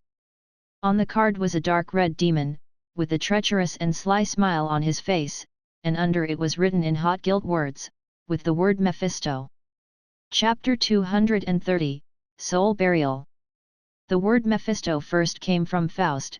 According to research, it may be ancient Hebrew, meaning, destroyer and liar. And in Marvel world, Mephisto was one of the devil kings of hell, and his strength was almost the same as Lucifer's. He was a strong opponent who was also competing for the title of Satan. It really is him. Hashwalth saw this name and was not surprised at all. In fact, when he saw the dark red demon, he had a faint guess in his heart, but now it was finally confirmed. Never expected. In the end, it was Mephisto who acted and expelled the mother of Pus. This was a bit unexpected. However, what bothered Hashwolf was that Mephisto showed strong hostility when he saw the mother of Puss, and also mentioned "it's you again" and "not giving up" sentence. From the information revealed between the lines, it was obvious that Mephisto had seen this kind of creature a long time ago, and had even fought with it. Even the always treacherous and cunning Mephisto showed a strong hostility towards this kind of creature, and even did not hesitate to descend from hell and personally expel it from the earth.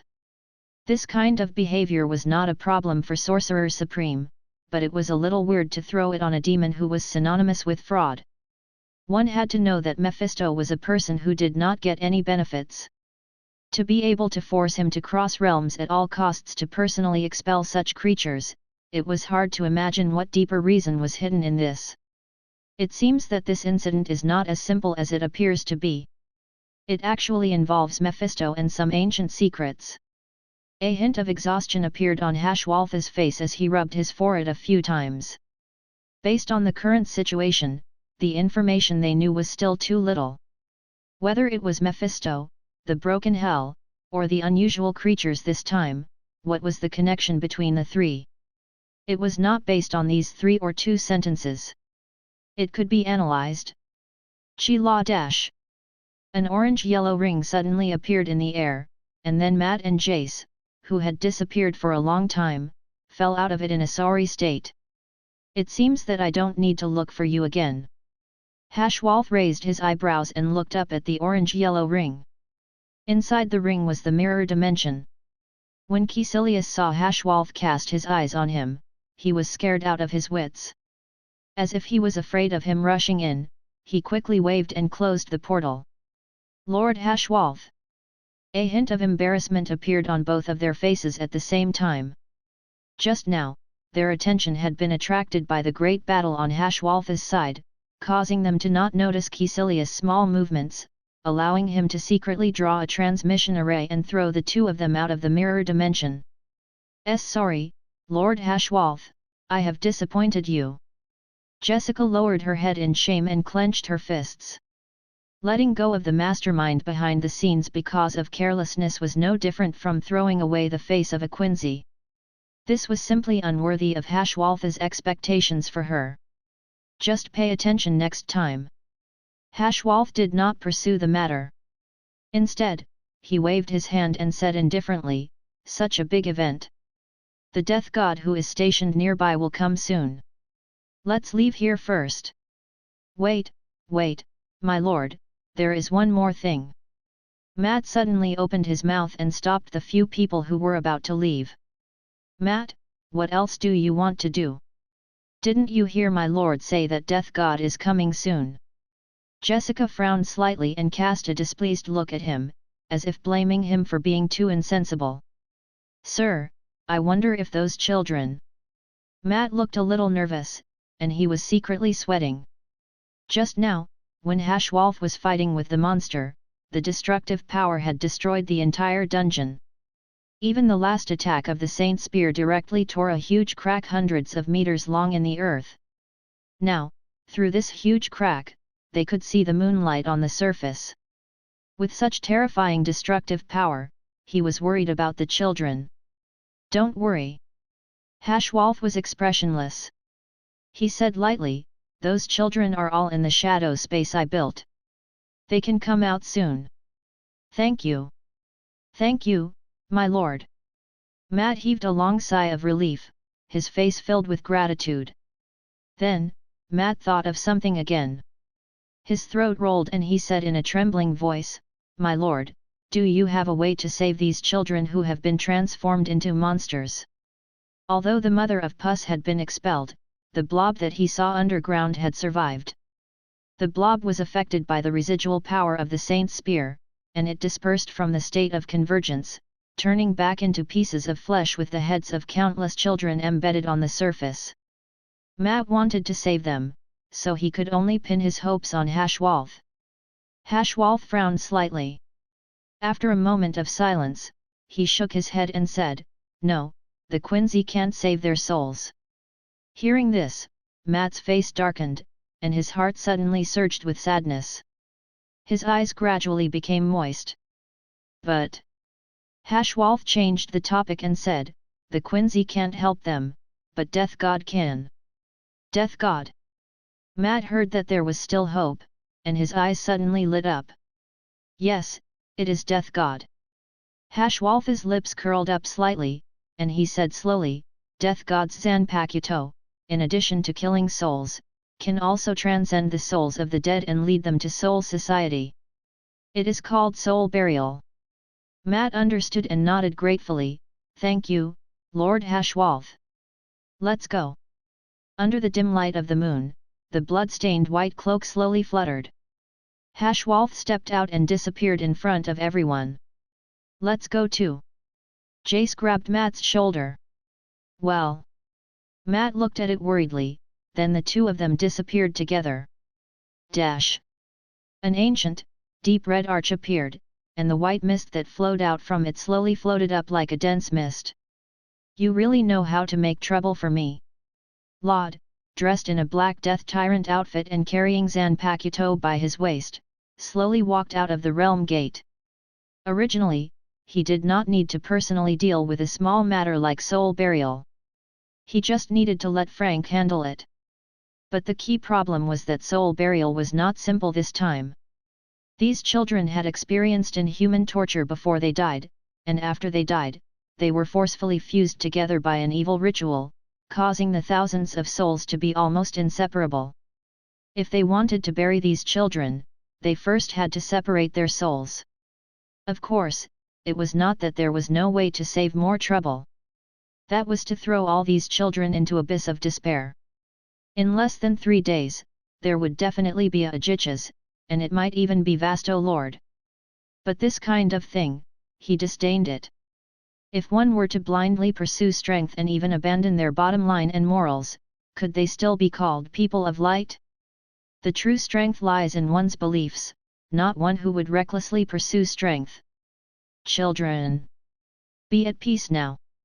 Laud murmured softly and pulled out ZANPAKUTOU from his waist. Chiang dash! The cold sword light flashed past, like rain falling from the sky. From the rotting flesh on the ground, the souls of children appeared one after another. Then, under the guidance of an invisible force, they turned into a rain of blue light that filled the sky and rushed into the night sky. It was as beautiful and resplendent as a meteor shower. The place they were going to was the Soul Society, who had no more disputes. There would be no more suffering and torture there. So long. Chapter 231, Pollution Source. After sending all the souls to Soul Society, the system notification finally arrived. Ding! Killed black goat cub. Reward, medium soul *50. Expel the mother of pus. Reward, medium soul x100. Soul transfer. Reward, low-grade soul *1000. Not bad. Laud glanced at the reward and felt a little better. Although he was only responsible for finishing up the work this time, the system was still very humane. It counted Hashwolf and Gwen's credit on his head. It could be said that it was an unexpected surprise. The mother of pus, the cub of black goat. Is it the Tulhu mythos? Laud murmured. Although the memories of his previous life had become blurry, the Tulhu mythos had left a deep impression on him at that time. Although many of the content had been forgotten, there was only one sentence he remembered very clearly. What was terrifying was not darkness, but the unknown. When humans looked up at the starry sky, would they suspect that there was a strange color that devoured everything in the endless darkness? Or perhaps, on the night of thunder and lightning hundreds of millions of years ago, when the first ammonia of life was born, was there a strange and terrifying giant beast walking on the primitive earth? And all of this originated from the unknown. If this was a fantasy story, then he would definitely praise it and continue to read it patiently. In the depths of the exciting places, he would even clap his hands. Perhaps he would even share it with his friends to discuss the so-called Tulhu mythos. But, this is reality. No one would be happy with the real existence of the eldritch abomination. The matter. Laud didn't plan on investigating for the time being. In the worldview of Thulhu, there is such a law, only the foolish can live forever. The meaning of this sentence was to have respect for those unknown things and not excessively pursue the truth, otherwise it would incur the descent of disaster. Laud did not intend to court death, at least not at the moment. From that point of view, the secret that could involve Mephisto and Karl was obviously not something he could touch at his level. For some things, it was better not to know. The more he knew, the faster he died. He understood this principle. Who? Laud exhaled, temporarily suppressing these thoughts. Then he turned around and walked to the rock wall, reaching out to drag Gwen out of the shadows. It had to be said that Hashwolf was quite reliable in his work. He secretly hid Gwen in the shadow space while no one was paying attention to her to prevent her from being affected by the battle. Although Gwen was severely injured, she was still in a jitchas. Her recovery ability was far beyond that of ordinary people.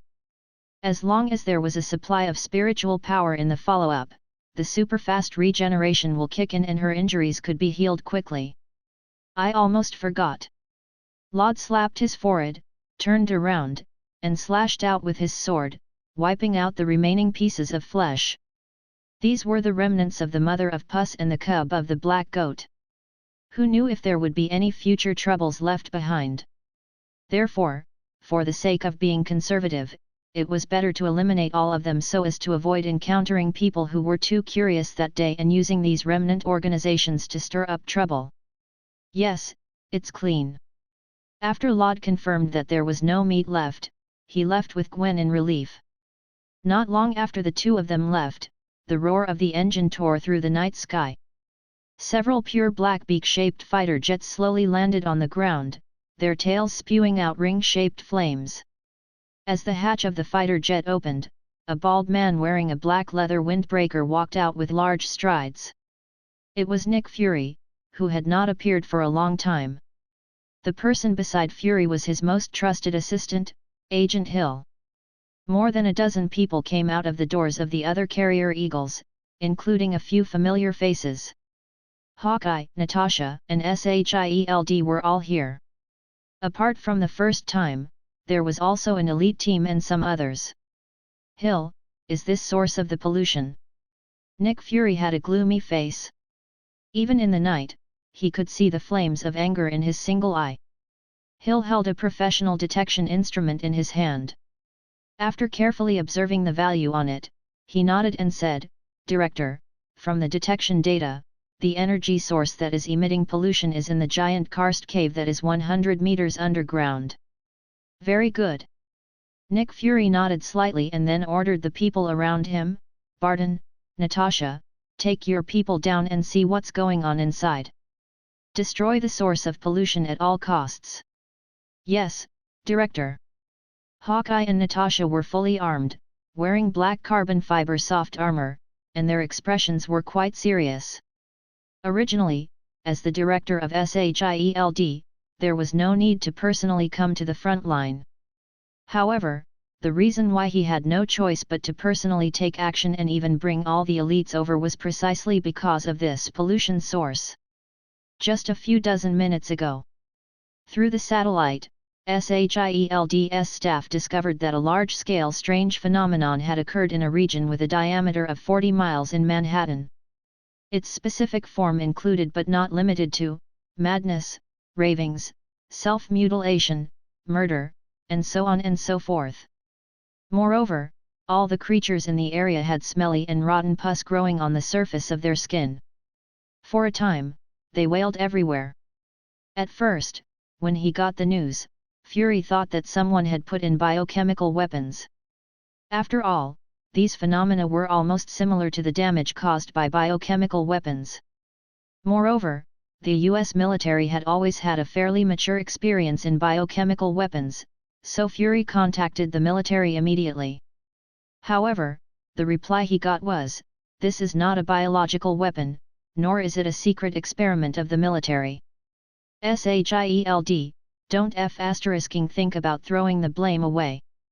Helplessly, Fury sent a tactical team to investigate the situation in the area. However, when the tactical team took the helicopter and entered this strange area, something strange happened. Everyone went crazy for no reason and killed each other, resulting in total annihilation. Therefore, Fury immediately realized that something was wrong. This was not an effect caused by biological weapons or conventional methods. When comparing the values, SHIELD found that there was a special energy fluctuation in this area. It was this special fluctuation that caused the strange phenomenon in Manhattan. And when they found the villa located in a remote area based on the source of this strange fluctuation, they happened to see the terrifying might of the Saint Spear tearing the surface of the earth and charging straight into the starry sky. Nick Fury was about to go crazy. What did it mean that one wave had not been leveled, yet another wave had risen? This was. It had only been a few days since his butt had settled down, yet New York City had caused such a huge commotion again. Moreover, this time, it involved a large number of ordinary people. In this era where information was flying everywhere, it was almost impossible to suppress it. After World's Council learned of this matter, they scolded him in his face and ordered that Fury had to resolve the strange phenomenon in Manhattan within a day at all costs. Thus, there was the above scene. Chapter 232, The Remains. What about the Thunder Squad? Nick Fury was obviously very impatient. He asked, "Are you ready?" All the members of the Thunder Squad were elites from various special forces. They were special combat squads that had gathered SHIELD's black technology. If it wasn't for the roaring commandos carrying out salvage missions in the Arctic, I'm afraid this mission would not have fallen on the Thunder Squad. The Thunder Squad has assembled. A fully armed soldier stepped forward and said, "A total of 18 combat personnel are waiting for the director's instructions. Barton, Natasha, the two of you are in charge of the command team." Fury nodded slightly and said in a deep voice, "Remember, your mission is to destroy the source of the pollution at all costs." "Yes." The 18 elite warriors and 2 top-notch agents slid down from the crack that had been split open on the ground. After hanging up the rope, they slid down one after another. They did not descend very fast and maintained a 3-3 formation. While one person descended, the other 2 remained vigilant. This cycle continued for more than 10 minutes before the team all descended to the bottom of the crack. At the same time, the people on the surface were not idle. The other personnel remained on guard outside, while the remaining technicians built surveying equipment. There were also some who continued to measure the underground pollution source. Time passed by bit. Everyone on the ground was waiting anxiously. Information came from below. The positioning device shows that they are close to the pollution source. Hill held the LCD tablet nervously, not even daring to breathe loudly, for fear of making the gloomy Fury next to him flip out. After a few more minutes of waiting, the communication device suddenly let out a rapid scream, as if it had suddenly been frightened. Ah! This scream made everyone's hearts jump. Not good, something happened. Nick Fury's pupil shrank. He grabbed the device and shouted, "Barton, Natasha, what happened?" "No, nothing happened." The person who replied was Hawkeye, but his tone was still a little shocked. It was obvious that he had seen something amazing. "Nothing." Nick Fury's eyebrows furrowed together. "Report the situation below." "What did you see?" Hawkeye hesitated for a moment, then said in a complicated tone, "Director, there is no danger below, but the situation is a bit complicated. I can't describe it. I suggest you come down to see it yourself." The situation was complicated? Indescribable? No threat? Nick Fury had a black question mark on his face. What was this? "Director, how about I go down and take a look?" Hill came forward and suggested in a low voice. "No need." Nick Fury waved his hand and said, "Since the Thunder unit has confirmed that it's safe down there, let's go down together and see what's going on." Shua! Shua! Shua! Shua! Everyone followed the rope and descended to the bottom of the crack. As they walked through the dark crack that was as big as a rift valley, waves of shock surged in Nick Fury's heart. To be able to create such a terrifying destructive force, it was almost comparable to the destruction of Death God and the Quincy back in the New York War. When they passed through the dark cracks and arrived at the underground cave, everyone was shocked speechless. More than half of the rock walls of the cave collapsed, and the ground structure showed signs of breaking. Huge rocks piled up in a mess, as if they had been bombarded by tactical missiles. Crystallized substances could be seen everywhere after high temperatures, as well as the pungent stench that remained in the air. This is... Nick Fury's pupils shrank to the point of a needle, completely unable to imagine what was happening here. Director. Natasha trotted over and handed over the instrument in her hand. She said with a serious expression, "Please take a look. We detected residual spiritual energy here." Someone fought. Spiritual energy? Nick Fury felt a dull pain in his brain as soon as he heard the word. He frowned and said, "Do you mean, Death God caused it?" "I don't think so." Natasha shook her head and pointed at the holes on the walls. "From the traces of the battle, I think the battle side should be the Quincy that Death God mentioned." "Based on?" Fury raised his eyebrows. Natasha analyzed, "Director, please look. From the hole damage left on the rock wall, it does not look like the sword-type weapon that Death God often uses. Instead, it is more like the damage caused by a stronger penetrating arrow. As far as we know, only Death God, Hollow, and Quincy can use their spiritual power. Among them, there are only the combat methods of Quincy, which are mainly based on bows and arrows. Death God mostly fights with sword-type weapon, while Hollow fights with his limbs. Of course, my speculation may not be accurate. The other two may also cause this kind of damage effect, but I think it is more likely to destroy the Quincy." Barton carefully observed the damage effects, and also thought that they were caused by arrow-type weapons. Hawkeye, as a professional archer, had some credibility to his words. After listening to it, Fury nodded and felt that it was reasonable. He asked, "Then the target of the battle with the Quincy, do you think it is Hollow?" "It is not clear." Natasha shook her head and sighed, "There is too little information that can be analyzed at the scene, and the residual traces are deliberately cleared." Director. At this time, Hawkeye suddenly ran over. "I found something. I need you to come and take a look." Nick Fury's eyes lit up and he quickly followed Hawkeye. Because most of the cave had collapsed. There were huge rocks everywhere, so they could only make their way through the cracks. Nick Fury followed Hawkeye for a few minutes and came to a cave that had not collapsed yet. "Director, look." Hawkeye turned on the light and shone the light on a piece of black meat that was only the size of a fingernail and still squirming. "A piece of meat." Nick Fury frowned. Just as he was about to reach out to touch it, he was stopped by Hawkeye. "Don't touch it, Director." Hawkeye said with a serious expression, "According to the detector, this piece of meat is emitting that strange pollution fluctuation. It's just that the fluctuation is too weak, so it can't affect us." "It?" Nick Fury was slightly stunned. Then, he recalled the infected lunatics and retracted his hand with lingering fear. "Are you saying, the strange phenomenon that caused a large area of madness is such a small piece of meat?" "To be precise." Eagle Eye paused for a moment, then said with a complicated expression, "It should be some kind of creature before this piece of meat was destroyed, causing the previous large area of madness." "Creature?" A ray of light flashed in Nick Fury's one-eyed eyes. He suddenly became interested in this creature. A piece of flesh that was only the size of a fingernail was still able to survive for so long on its own. It could be seen just how terrifying the vitality of its cells was.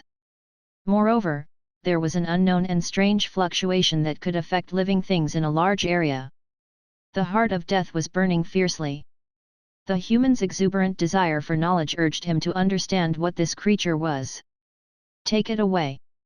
Nick Fury said in a deep voice, "This matter is classified as a level 9 secret." Don't let anyone else know about it except you, understand? Yes, Director. Chapter 233, Superhuman Medicine. Laud naturally did not know about Seireitei's suicidal behavior. Even though he had deliberately wiped out the remnants of the organization before he left, in order to be wary of people like Seireitei who were overly curious. However, in the end, he still missed out on this piece of physical tissue. Time was also life. This fingernail-sized organization was cut off after being pierced through by the saint's spear. It was just that this organization was too small, and it was blown into a cave that was close to collapse by the strong wind, so it just happened to avoid Laud's search and finally fell into Seireld's hands. It had to be said that it was too much of a coincidence. If Laud knew that Nick Fury was trying to study the Thulhu creature, he was afraid that he would immediately send Grimjo to descend, and then fire his Zero on Seield headquarter to destroy it. Do not doubt Laud's determination. A piece of Thulhu biological sample fell into the hands of the most deadly organization in the entire universe. The consequences must not be said, everyone should be able to guess. He never doubted Nick Fury's talent for courting death, much less the strange thinking of the Americans. But unfortunately, today, Laud does not know how much trouble this small sample will bring him in the future. Soul Society, Seireitei. After throwing Gwen to Nemu and telling her to treat it well, Laud hurried back to the confession tower. There is a reason why he is so anxious. Thanks to Hashwolf and Gwen's contribution, he had gathered another 100 medium-level souls. Although it had not been too long since the last lottery, the lottery felt like an addiction, and he could not stop at all. When he thought of the glittering appearance, Laud felt that he could do it again, and there would be a big surprise this time. Don't ask. System, draw. Laud rubbed his hands together. He shouted excitedly. Ding dash dash. Are you sure you want to use 100 * medium level soul draw? Yes. The familiar Anohanaretsu came out again. But this time, Laud suddenly felt that something was wrong. Anohanaretsu eyes were no longer dull as usual, but a little smart. But when he looked carefully again, he found that nothing seemed to change, as if it was his illusion. The treasure chest trembled slightly, and golden flames soared into the sky. Golden, Superman medicine. White, limb repairing serum. Golden, upper, spiritual power pearl *5. Golden, Keto experience book *5.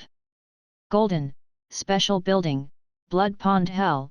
Spring water enters the body of the soaked through the skin to quickly replenish the blood and spiritual power, and the effect of matching the white bone hell is better. Golden, special building, spiritual arts academy, with a study room, training ground, and teaching institute. It is used to cultivate death god.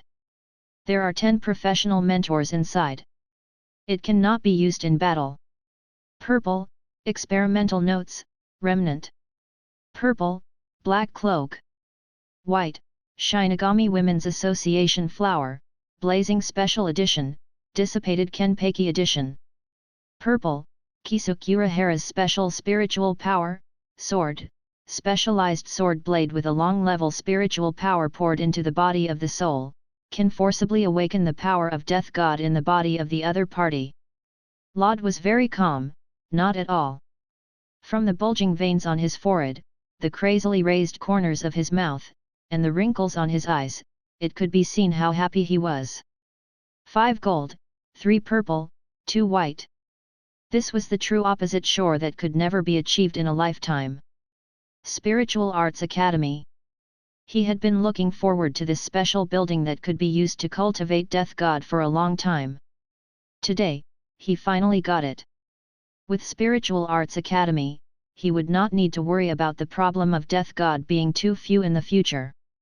It greatly reduced his pressure. When the first batch of death god graduated from the academy, Soul Society would be the real Soul Society. The Blood Pond Hell was also not bad. When the time came, it would be used together with the White Bone Hell. One exploited spiritual power in his blood to recover from his injuries, the other restored spiritual power in his blood. It was simply the best healing artifact. Even if he was beaten until he was left with only one breath left, he did not need to worry. Even Nimue could use it. As for the last item, the superhuman medicine, Laud was willing to call it the strongest. There was only one effect, which was that it could make one's senses faster. At first glance, did it feel nothing? It didn't matter, he continued to listen. In the contest between experts, there were often people who saw the stagnation of the sword blade and the solidification of the surrounding space and time, and this situation was actually the extension of the time senses. When the senses were played to the extreme, it would cause a different phenomenon. Kuratsuka Mayuri developed the potion based on this theory. In simple terms, it was the spiritual force bursting out. This was not a real time freeze, but the time in his own senses had slowed down. Even an ordinary person would feel like they were stuck in a stagnant state when faced with the rapid bullets after using the drug. In a life and death battle, the feeling of extreme sensitivity could make them feel as if time had slowed down the moment they faced the sword. However, this drug could make the effect increase by several times, tens of thousands of times, several trillion times. Dilating a drop of super drug by 250,000 times was the most suitable weight to be used. But what effect would there be if he injected diluted raw liquid into someone else's body? The answer was that he would have the feeling of being 30,000 times human. In just a second. But to that person, it would be as long as 100 years. But compared to the feeling of superhuman, the physical body did not reach the reaction of superhuman, causing the result to be extremely slow. The movements captured by the keen senses were completely unable to keep up with the reaction of the physical body. Even if the palm was pierced by sword's blade, when you felt the pain of being pierced, it was as if 100 years had passed. This kind of feeling was like everything in the world stopped moving in your eyes, but you were like a rock. You could only watch the sea change into mulberry fields. Time passed little by little, and in the end, you died in the brain because you could not bear the thought of speeding. This was the horror of superhuman medicine. It could be used to strengthen oneself and also to hurt people. It could be said to be a trump card. He also had to thank the original Espada, Seireitei grants. Thanks to his self-sacrifice, everyone could see the drug. Otherwise, no one would know how many medicines that guy had hidden in Nimue's body. Good stuff, hurry up and put it away. Laud carefully hid the blue bottle containing the superhuman medicine in his own shadow space.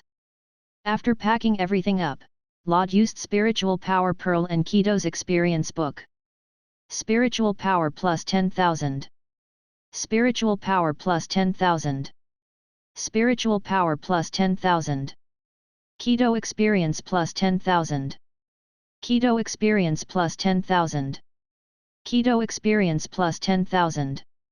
Upgrade, 4th grade Spiritual Power 3rd grade Spiritual Power. Upgrade, Kido, LV6, LV7. Chapter 234, Spiritual Arts Academy. 3rd class Spiritual Power. Laud closed his eyes to feel the surging spiritual power in his body, and the corners of his lips raised into an imperceptible arc. Not far away. I'm one step closer to the real captain level. Don't think that 3rd class spiritual power is very low. You have to know that most of the captains are actually only 2nd class spiritual power. Even in some weaker divisions, the 4th class spiritual power death god is enough to be a vice captain, such as the 9th division captain Maguru Mackenzie before being persecuted by Aizen. Spiritual power is only slightly better than the 3rd class. Like the several vice-captain in the original work who mastered Bankai in advance, spiritual power is basically in the 3rd class. In the Captain of Soul Society Godai 13th, most of them are 2nd class spiritual power, but even so, there will be a big gap between them. For example, Ichimaru Jin, Chuir Hitsugaya, Swa Fon, Kukaki Byakuya, among the 2nd class Captain Death God, is also an outstanding existence, and his strength is enough to defeat other second-class captain spiritual power. As for a small number of third-class captain spiritual power, such as Maguru Makensei, Tetsuzaman, Isane, Akawa Love, and others. Because he mastered Bankai in advance, and because there are no suitable candidates in a short time, he will be specially promoted to serve as Godai 13th Division. It is worth mentioning. In Soul Society's current Godai 13th Division, Death God, who is ranked first, are only Zaraki Kenpeiki, Anoha Naretsu, Kyoriko Shunsui, and Jaishur Yukatake. As for Aizen and Yamamoto Genrisai Ishigakuni, it is special spiritual power. Slash, punch, walk, ghost, heart, body, skill. They have reached the end of the road. Not only do they have the top combat power above all Death God, but they can also destroy the entire Soul Society with their own strength, and they can be ranked as special level spiritual power. Looking at the history of the entire Soul Society, there are only a few people. The road is long, you must not be proud and arrogant. When he thought of the mountain above his head, Lod could not help but rub his aching eyebrows and suppress the joy that had just risen in his heart. Third-class spiritual power seemed to be able to be ranked as a captain. Now, it is not the time to be proud. When spiritual power, who is ranked as special, is comparable to Aizen and Yamamoto Grandpa, he is qualified to speak loudly in Marvel World. As for now, it is better to stay idle. Finally, it has been upgraded.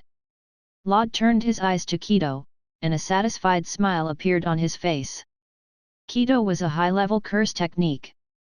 Generally, if Death God wanted to properly release Kido, he first needed to chant the correct incantation, and then he needed to guide the spiritual energy in his body to arrange the combination. Both of the above were indispensable, and there could not be the slightest mistake in the cooperation, otherwise, it would lead to failure in releasing Kido, and at worst, he would be injured by the spiritual energy in his body. When Death God was quite familiar with the combination of Kido's incantations and spiritual power, he could try to practice using breaking chant to achieve the effect of instant casting Kido. However, although the song could be used to release Kido instantly, its power would be about 1/3 less than the complete version of Kido. Aizen once used the number 90 Kido after the chant and killed Captain-level Death God in one move, but still called it failure because the destructive power was not enough. If he was not proficient in singing, Kido's role in combat was actually quite limited. No one was a fool. The higher the level of Kido, the more complicated and long the incantation was needed. Therefore, Lod never liked it because it was too long. It looked cool in the manga, but if it was a real battle, it would be too ridiculous. After all, in the real world, no one would stand there obediently and watch you sing a whole long incantation, unless the other party was a dumbass. On the other hand, it was a low-level Kido. Although it could be instant cast, due to the decrease in power by 1/3, the effect was limited. Most of the times, it could only be used to torture people. Could Kido, which was number 70 or above, be used? In fact, it could be used. He was familiar with the combination of incantations and spiritual power, and could completely use high-level Kido below number 80. But the problem was, would the enemy give him this chance? It was just like when he was facing the Destroyer and Gabriel, when he stood in place and chanted the incantation, his head would probably fall to the ground. This was also the fundamental reason why Lod rarely used high-level Kido in battle. It was not that he did not want to use it, but he could not use it. But now, the situation was different.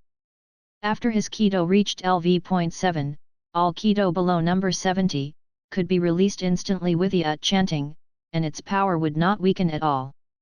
Upgrading Kido's level did not mean that he could only use Kido who was below the current sequence, but it meant that he could break the chanting and instant cast all Kido who was below the sequence.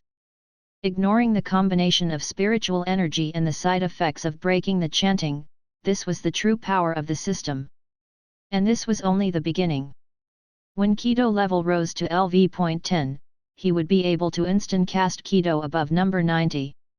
Kido, that was above sequence 90, was a powerful curse technique that was defined as forbidden. Thinking about instant casting, single blade cremation, 5 dragon destruction, black coffin, 1000-hand bright heaven cannon and so on. Laud couldn't help but be fascinated. Laud came out of the Palace of Penitence, and then came all the way to the West Gate. This place was surrounded by mountains and rivers, and the scenery was excellent. As the location of the college, it could be said to be quite good. Yes, let's build it here. Laud was very satisfied and waved his hand. System, let's build the Spiritual Arts Academy here. Wang dash. As the power of the system covered the entire western district, a huge amount of spirit particles was formed out of thin air. The houses with yellow bricks and white tiles rose up from the ground. The buildings were stacked on top of each other. The buildings, training grounds, teaching institutions, public squares, and so on were all complete. They covered an area of tens of thousands of hectares. A huge plaque was hung on a large arched door made of grey and white rocks.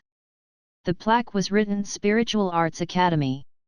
The strokes were vigorous and powerful, and there was a majestic and ancient atmosphere everywhere. 10 white-clothed death god with a white beard and a white hair walked out from the grey-white arched door. Laud smiled and thought that the system was really considerate. Knowing that there was a shortage of manpower, he specially gifted 10 teachers, which saved him the effort to find a teacher again. Greetings, Director. The 10 old death god bowed in unison and said in a long voice, "We are Death God, who has retired for a long time. We are now the special instructors of this Spiritual Arts Academy." Chapter 235, First Batch of Admission. Thank you, everyone.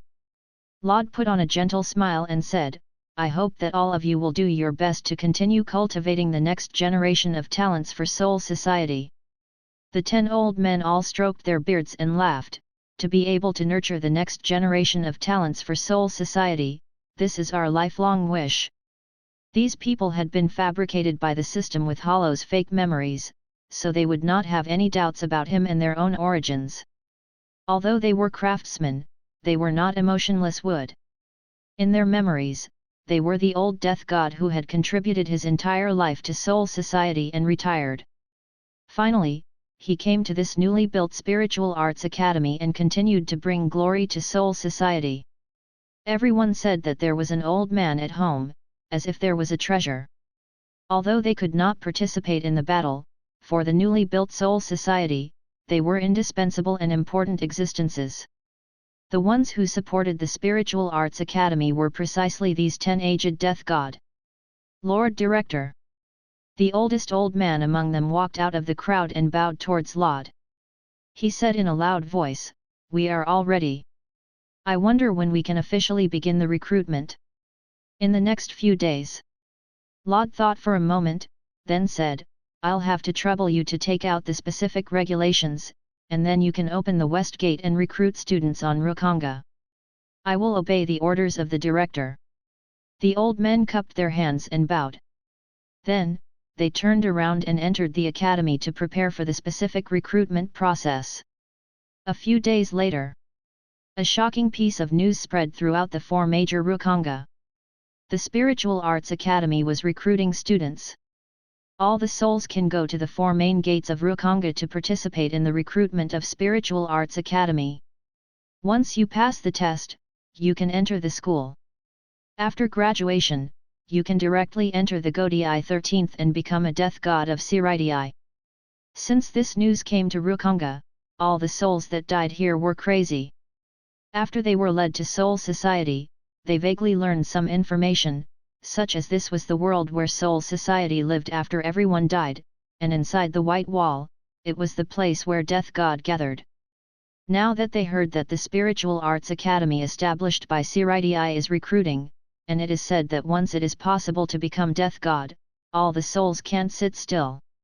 For a time, the souls of each district all went to the gate of Seireitei. Seireitei, East Gate. The white murderous stone door slowly rose. Under the nervous eyes of all the souls, a white-clothed old man with a long beard and a white hair walked out from inside. That is Death God. The crowd was in chaos, and many people asked. After all, the old man who came out looked so weak that he was far from the Death God they had imagined. There were many people who had this question.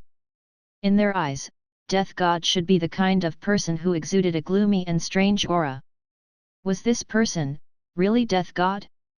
Although the souls all lived in Ryūjin, there were not many people who had actually seen Death God.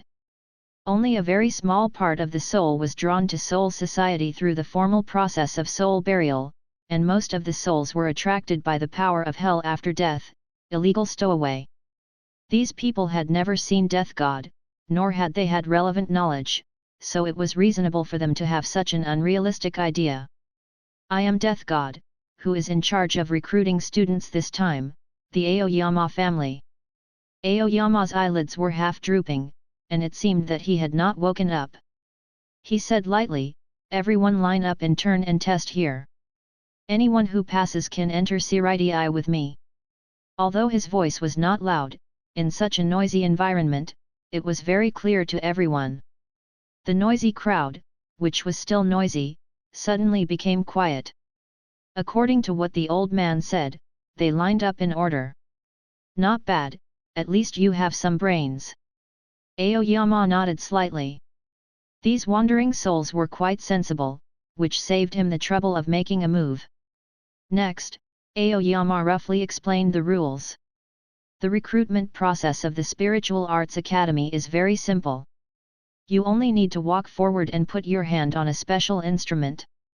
Then, you can judge whether the level of spiritual power has reached the entrance standard based on the floating numbers of the instrument. And the requirement to enter the Spiritual Arts Academy was to reach the lowest grade of 10 spiritual energy. Don't think that the grade 10 spiritual power was very low. Although all the souls had spiritual energy, there were more than 70% of them. The spiritual energy they possessed was too weak, and it was not enough to be ranked. The grade 10 spiritual power was only the most basic requirement to enter the academy. For example, the vast majority of Death God in Soul Society were people with mediocre talent. In his lifetime of hard work, he could only raise 1 to 2 grades of spiritual power. On the other hand, those geniuses. For example, Shugaya had established contact with ZANPAKUTOU in advance before taking the test of the Spiritual Arts Academy. Moreover, spiritual power's strength was close to that of the chief officer, and later became the youngest captain of Death God in Soul Society's history. This was the gap. There was an insurmountable chasm between geniuses and geniuses. No matter how hard you tried, you would never be able to cross this chasm. Some people had already stood at the end from the moment they were born. This was a fact that no one could change. The test officially began. The crowd walked over in turn and placed their palms on the instruments. Not qualified, next. Not qualified, next. Not qualified, next. People in the crowd came one after another, full of hope, but they had to return with disappointment. The selection mechanism was so cruel. Even the lowest level 10 spiritual power was 1 in 100 people who had the qualifications to become Death God. However, this was normal, and Laud was not surprised at all. After all, the concentration of spiritual droplets in Ryūjin was too low and limited by the natural environment. It was quite difficult to give birth to a high-quality soul. The sun gradually set, and the enrollment continued. The number of people who had barely passed the test was less than 100, but the number of people who had been eliminated had already passed 10,000. Next. Aoyama was a little impatient, waving his hand to call the next person. "Ha ha ha, it's finally my turn." A tall and sturdy black man walked up confidently and pressed his palm on the instrument. D. The instrument vibrated slightly, but there were no numbers floating. Without numbers, it meant that spiritual power was too weak and not enough to be assessed. Aoyama glanced at the instrument and waved his hand expressionlessly. "Not qualified, next." "What? Not qualified?" The black man's anticipation was extinguished by a single sentence, and he instantly flew into a rage out of humiliation. He roared, "I don't believe it. This is impossible. My body is so strong, why can't you let me pass?" Aoyama rolled his eyes. He couldn't be bothered with this self-righteous idiot, and waved to the people behind him. "Next, don't waste time." Ha ha ha ha.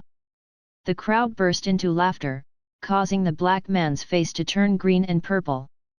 Before coming here, he had been so confident that with his strong physical fitness, he would definitely be the strongest in this group.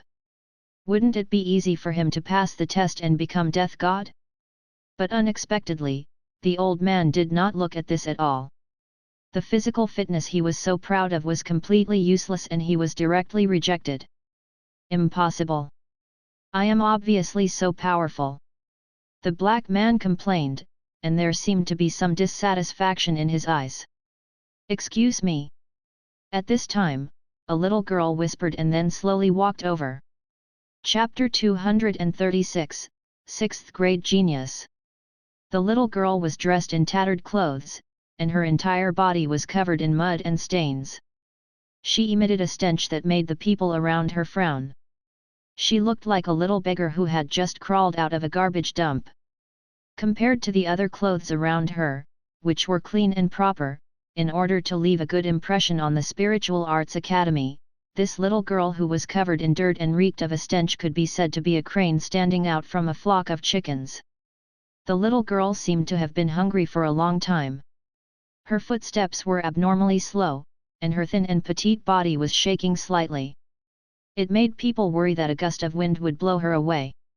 Despite this, she still persisted and walked to the front of Aoyama.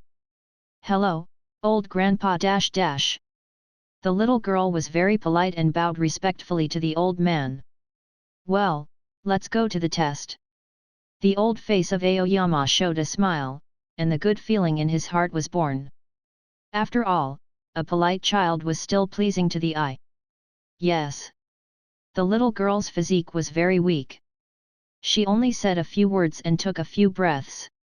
Then, she pressed her dirty little hand on the instrument. Beep. Beep. Beep.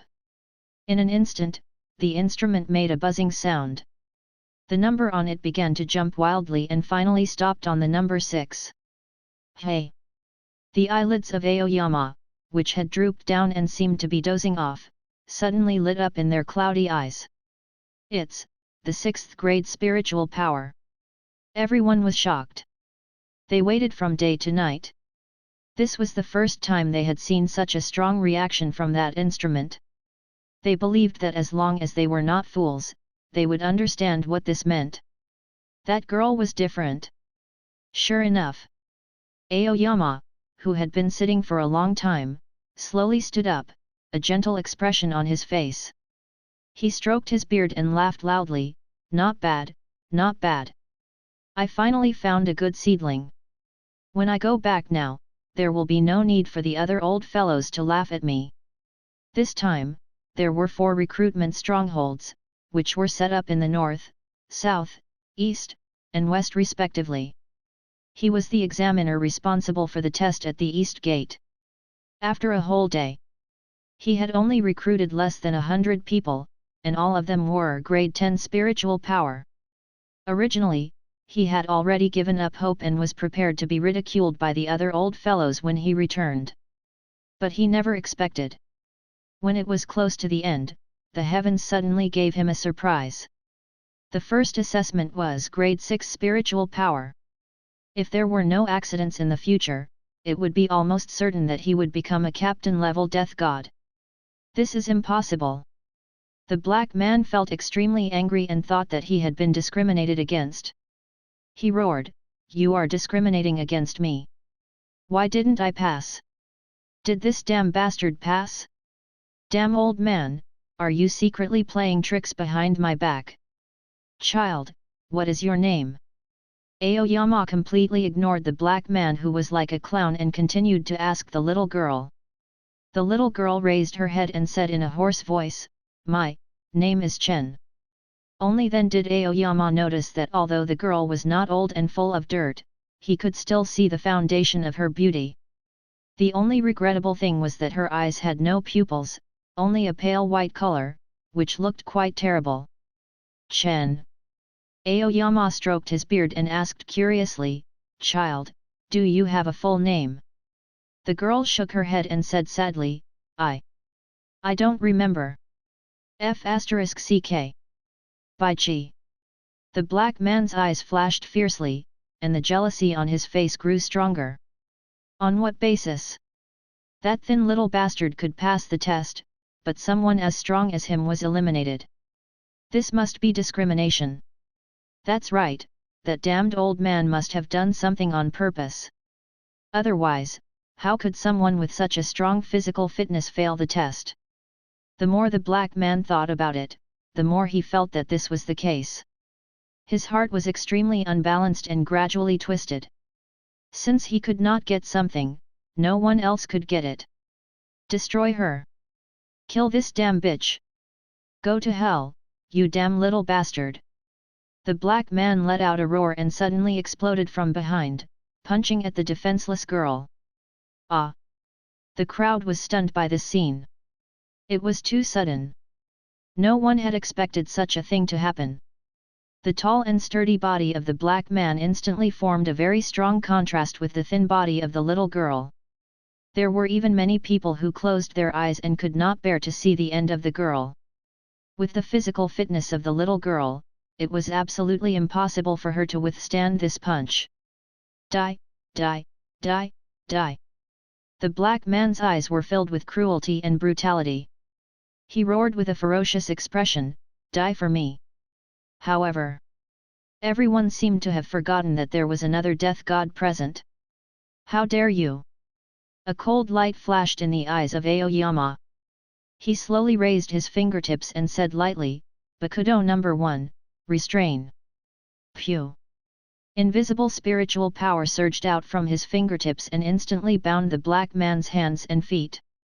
No matter how he struggled, he could not break free of the restraint. Ah! The black man fell to the ground fiercely. When he raised his head, he just happened to see the old man's cold eyes. The dense killing intent came, making him feel as if he was about to be frozen. "Ha, you're quite bold." Aoyama pulled the girl behind him and then sneered while stroking his beard. "How dare you attack a student of the Spiritual Arts Academy in front of me? The death penalty is hard to forgive.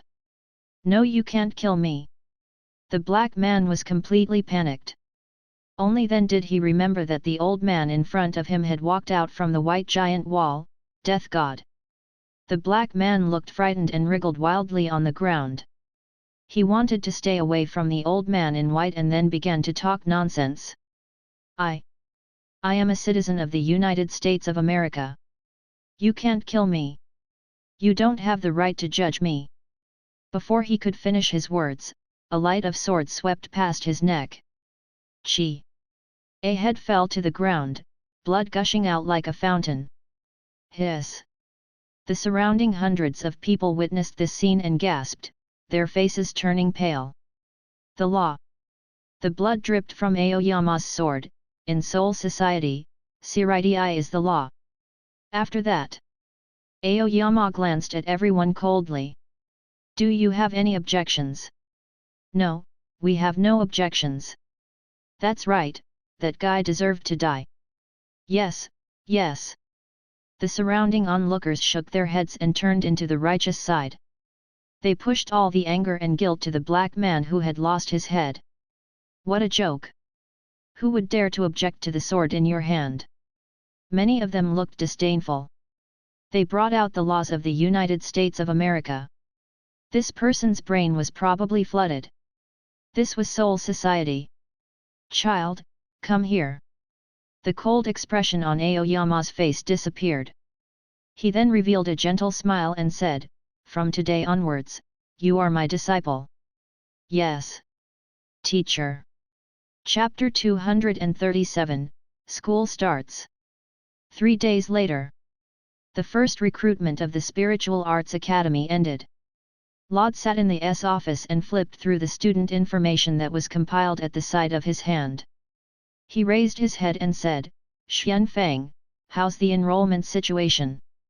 Xian Fang was the oldest, most prestigious, and most powerful among the 10 instructors gifted by the system. Therefore, he was elected by everyone. After being approved by Laud, he became the deputy director of the Spiritual Arts Academy. Naturally, the director was himself. Director. Xian Fang stroked his white beard and said slowly, "A total of 572 students. They meet the requirements of the enrollment test and officially become the first batch of students. Among them, 335 people has grade 10th grade spiritual power, 135 people has 9th grade spiritual power, 86 people has 8th grade, 15 people has 7th grade, only one person has 6th grade. Not bad, you've worked hard," Laud said with satisfaction. Currently, within the Rukonga street, the number of souls is around 70,000 people. In comparison, the number of souls with Death God's aptitude is almost 1%. Overall, it was still considered a success. Although these 572 people might not all be able to graduate, at least one day in the future, some of them would become the backbone of Soul Society. Chen. Laud flipped to one of the pages and stopped. He noticed this name that was specially marked red. This is a genius recommended by Aoyama. She has already reached the 6th grade, spiritual power before she even entered the academy. Xian Fang explained in a timely manner, "We have all seen that child. Her talent is indeed outstanding." "Oh? Since you all think so, then I will have to take a closer look." Laud's interest was immediately piqued. He carefully looked at the markings on the back and was slightly shocked. The reason for the recommendation of Aoyama was not because of the grade of this child, spiritual power, and his learning speed that was different from ordinary people. Rather, it was because this child was suspected to have learned part of Zanpakuto's real name in advance. It was only because her physique was too weak that she was unable to materialize it. Moreover, she was the only one who had not yet officially entered the academy and had already been selected by all the instructors of the academy as a super genius with the potential to become a captain in the future. After reading the information of this child, Laud's pupils shrank slightly, and he could not help but exclaim in his heart, "This kind of talent! I'm afraid it's almost the same as Chwer Hitsugaya. As long as such a super genius does not die in the middle, it is almost a certainty that she will become a captain-level death god in 100 years. And the premise of this 100 years is that there is no human intervention. If he could create the light-heavy spiritual land and increase the concentration of spirit particles in the atmosphere, then the time of his growth would probably be even shorter." There was one more thing that caught Laud's attention in the information about this child. According to the inquiry of Aoyama, they found that this child was a batch of souls that had just been transferred to Soul Society a few days ago. There was also a group of children who had come with her, and they were currently building an orphanage in the East District. A few days ago, a group of children and orphans. Laud had a hint of enlightenment in his heart. It turned out that this child was one of the souls of the mother of Puss who had been transferred over by him that day. Xian Fang observed her expression and found that Laud seemed to be very interested in this child, so he asked tentatively, "Since thee is so interested, do you want to bring that child over and teach her personally?" "No need. Let her stay in the academy. It will be better for you to teach her than me." Laud shook his head and refused. He had a lot of things to do now. How could he have the time to teach students? Xian Fang did not continue to insist. He nodded and said, "This is also good. Please rest assured. Aoyama will do his best to teach that child." It was just a casual remark, and Laud did not agree. Otherwise, he really did not know how to explain it to the Aoyama. It was not easy for that old man to find someone to pass on his legacy. If he lost his disciple, he would not be able to keep his beard when he went back. "Oh right." Laud took a sip of green tea and raised his eyes to ask, "Has the school term been set?" "It has been decided. It will be in 3 days." Xianfang paused for a moment, then asked, "Do you want to come over when school starts?" Laud asked doubtfully, "Why should I go over?" Xianfang stroked his beard and said, "You are the director and also the Lord Spirit King. I think that if you come personally at the start of school, you can motivate the students and make them feel respect for you. What do you think? To win people's hearts." Laud chuckled and tapped the wooden table with one finger. He said lightly, "Gratitude is fine, but reverence is too much. I don't need this kind of thing. I only need them to act as my student and help me complete my mission." Xianfang was slightly stunned. Then, he laughed in a self-deprecating manner. "Yes, Lord Spirit King has created this world. How can you need a little bit of gratitude or reverence?" It was this old man who was rude. "Lord Spirit King, please forgive me. It doesn't matter." Laud waved his hand and said in a low voice, "But there is one thing that you have to pay attention to." "Please speak, Spirit King." Xianfang straightened his expression and bowed. "Don't reveal anything about me. Do you understand?" The glimmer in Laud's eyes surged, accompanied by an invisible pressure. Xianfang's heart tightened. He hurriedly nodded and said, "Yes, this old man understands. We will never reveal anything about you." "That's good." Laud slowly got up from his seat and said, "Xianfang, I'll leave the Spiritual Arts Academy to you. Don't disappoint me." "Yes, Lord Spirit King." As his voice fell, when Xianfang looked up, he found that Laud had disappeared without a trace. His tense nerves relaxed and he muttered to himself, "I can't reveal any news about you. It seems that Lord Spirit King does not want others to know of his existence." 3 days later, more than 500 souls came together and stepped into the Spiritual Arts Academy in turn. This was the first time they stepped into the white wall that towered into the clouds and saw a corner of Seireitei with their own eyes. "This is this place where Seireitei and Death God live. What a beautiful house, such a big square, such a rich, spiritual power. Wow, is this heaven? I just took a breath and I feel full." Everyone stood in the square made of huge white bricks, looking at the undulating houses not far away, feeling the rich spiritual power in the Spiritual Arts Academy, and their hearts were full of shock. Boom! A terrifying spiritual power rose up, and everyone felt as if they were carrying 1,000 pounds of burden. The huge pressure almost pressed them to the ground. However, there were still a few of them who still managed to maintain their standing posture under the terrifying spiritual power. Ta, ta, ta.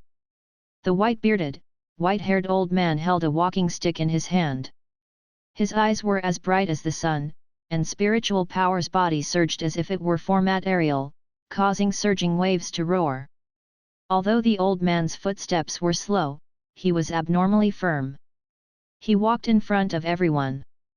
Dong! The walking stick landed heavily on the white brick floor.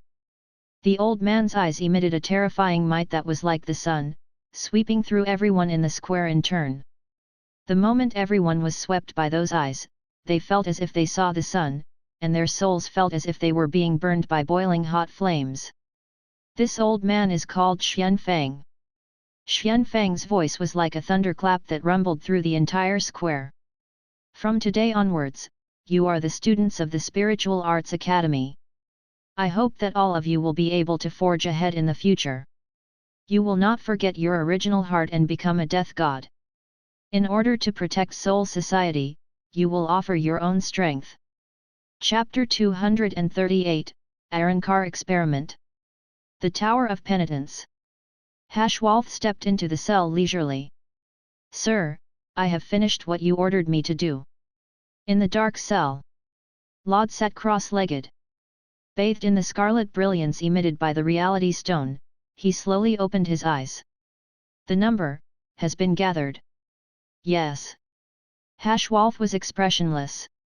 He said indifferently, "There are a total of 173 jillion. They have all been catalyzed and captured." "Good fellow. This speed and efficiency, as expected of you." Laud raised his eyebrows and said with a little surprise in his heart, 173 Jillion, how many people did you kill? 100 hollow devoured each other to give birth to a big hollow, Jillion. According to this data, Hashwolf created nearly 17,300 hollow in just a few days? I didn't kill anyone. Didn't kill anyone. Yes, Lord Laud. Then, where did these big hollow come from? I went to Middle East few times. Hashwolf pushed his glasses with one hand and said, bring back the souls of those terrorists and throw them into abyss of despair, nurturing this batch of big hollow. Sure, this is very righteous. The corners of Laud's eyes twitched, and for a moment, he did not know how to retort. Hashwolf did not notice Laud's thoughts, and continued to say, Lord Laud, I think that Middle East is a very good area. The flames of war there are endless, and it is very suitable to be a harvest point for the soul. Let's talk about it later. Laud shook his head and refused this proposal. It was not that he did not want to go to the war area. This way, the domain of the Spirit King could give birth to even stronger hollow. But the problem was that there would be many unexpected factors. Once the number of hollow expanded, and he didn't have the corresponding manpower to deal with it. At that time, it could only cause a larger area of innocent killings, and it was even possible to give birth to Vasto Lord. It was precisely because of the uncontrollable nature of the war-torn region that he chose to stay in the United States, which was relatively stable. Call Grimjo and Gwen, let them go to Abyss of Despair. Laud ordered. Abyss of Despair was originally built in the amusement park under the Spirit Cleansing Pavilion in the modern world. Later, he moved Abyss of Despair to Soul Society. This way, it was convenient and also to avoid being discovered by outsiders. Yes, sir. Hashwolf nodded and turned to leave the Penitence Tower. In the east gate of Seireitei, in a special area of barrier partitions. Since recovering from his injury, Gwen came to challenge Grimjo from time to time, and the two fought to their heart's content in this exclusive area. Something worth mentioning was, Gwen and Grimjo's current battle record is 102 losses, 2 wins, 5 draws.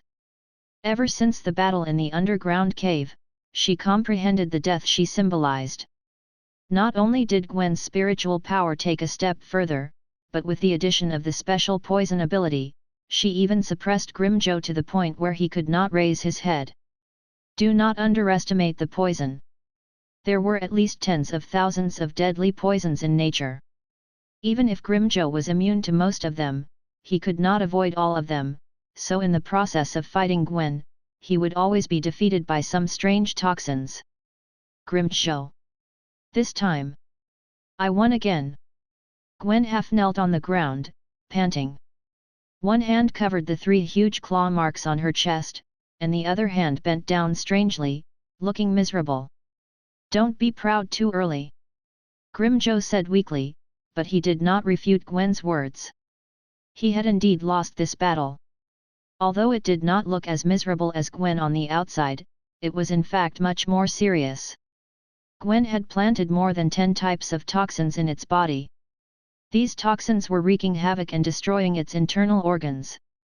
If this continued, he would definitely be the first to die. Haha. 102 defeats, 3 wins. Gwen smiled proudly and took back the poison in Grimjo's body. Tch. Grimjo curled the corner of his mouth disdainfully, and his blue beast eyes showed some dissatisfaction. It was just a moment of carelessness. I let you win a few times.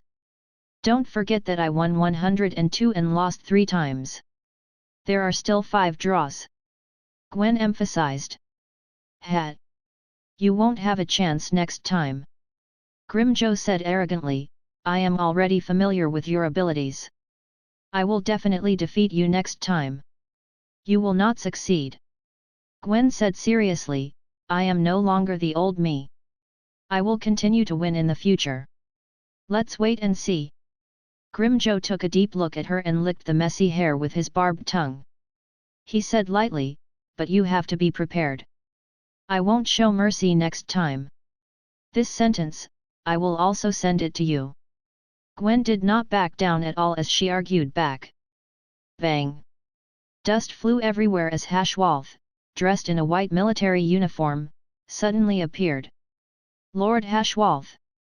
Gwen lowered her head slightly and said respectfully. Yo Hashwalth. Grimjo's forelimbs were crossed and his head was on it. His eyes were half opened and half closed, and he said lazily, Are you free to come to us? Hashwalth did not care about Grimjo's attitude.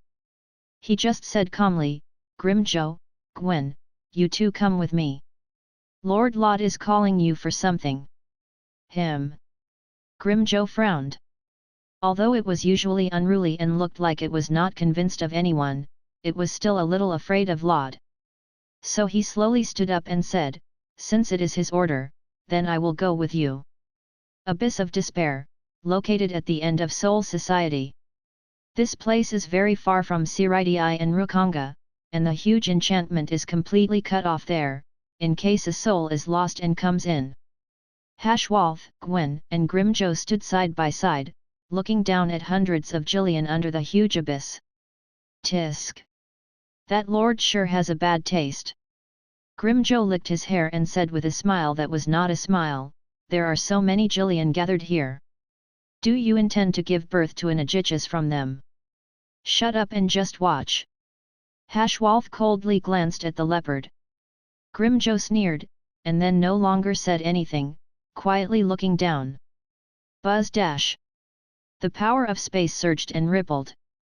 Lod's figure slowly walked out from the ripples. His gaze swept over the three of them and he smiled faintly. Looks like everyone is here.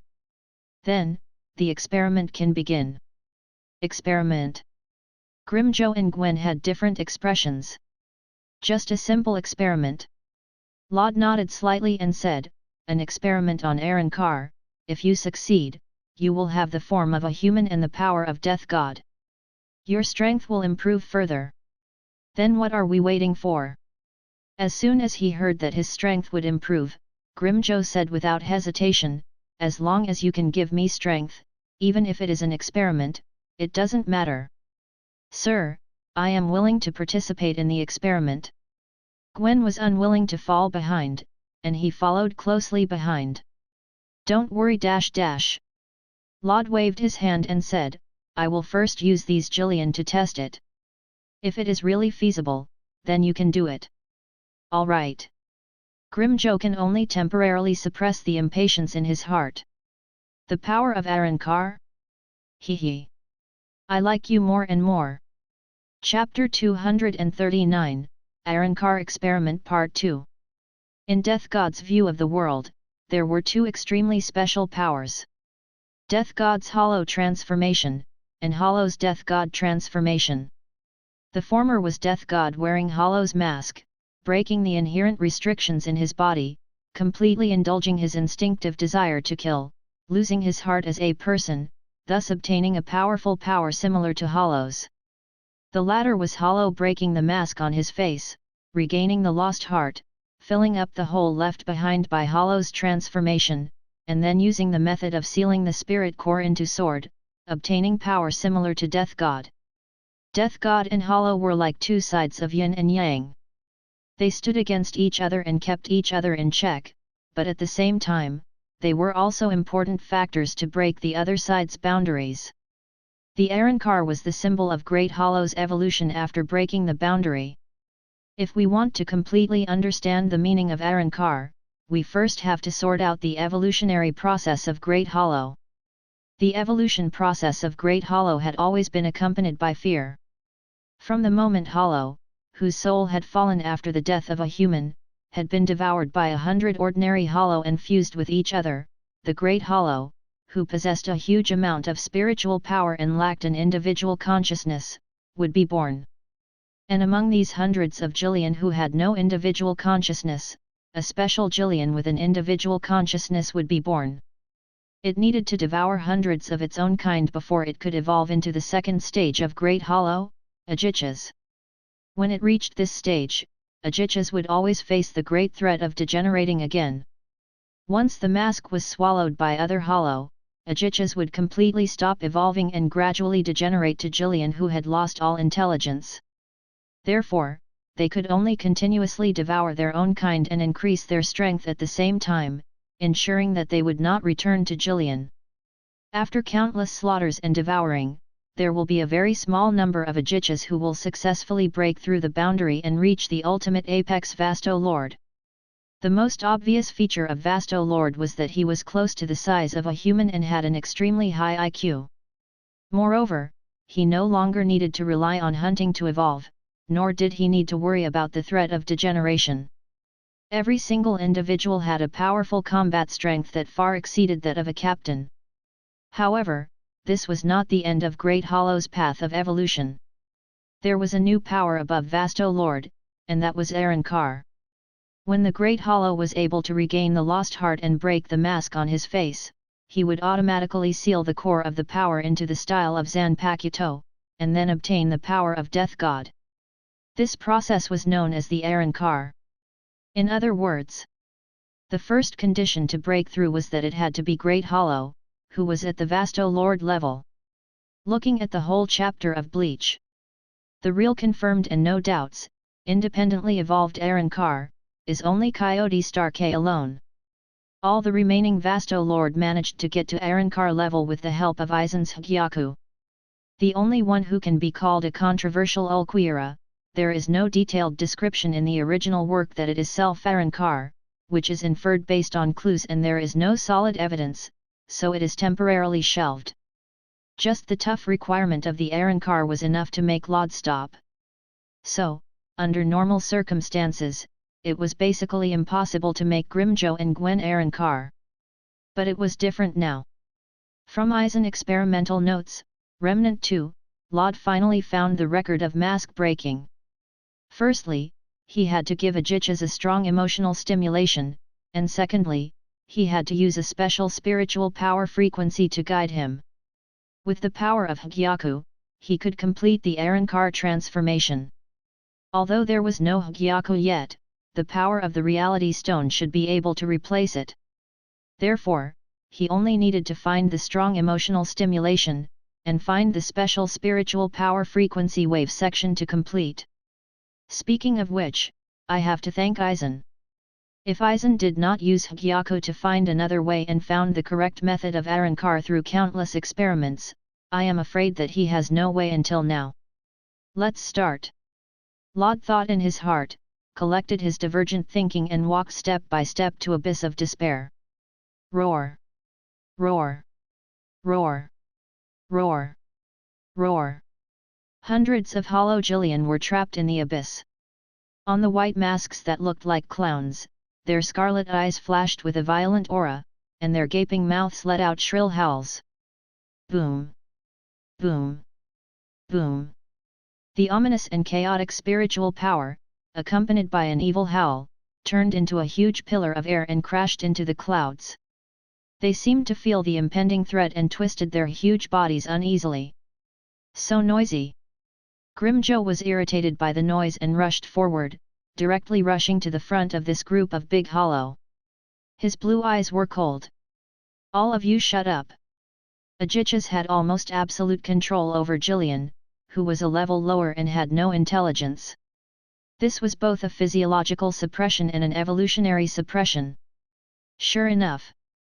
After this roar, the Jillians quieted down. Lod said lightly, "All right, Grimmjow, step back." Grimmjow looked at Lod and surprisingly did not refute, but obediently retreated. Lod stepped on the stairs formed by Ryūjin and came to the bottom of abyss of despair. His eyes swept over the surrounding Jillian and found that there was no existence of consciousness. This was normal. After all, Jillian, who had an individual consciousness, was a rare existence. Sure enough, it is not so easy to meet. Lod shook his head slightly disappointed. Since there was no potential for evolution, there was no need to worry about so much. Although the Arrancar was simplified by Aizen's trick, there was still a minimum, and it had to be the first level of Ajichas. It was naturally impossible to do it in a normal way. The conditions for the birth of Ajichas were extremely harsh. Up until now, there were only 2 of them.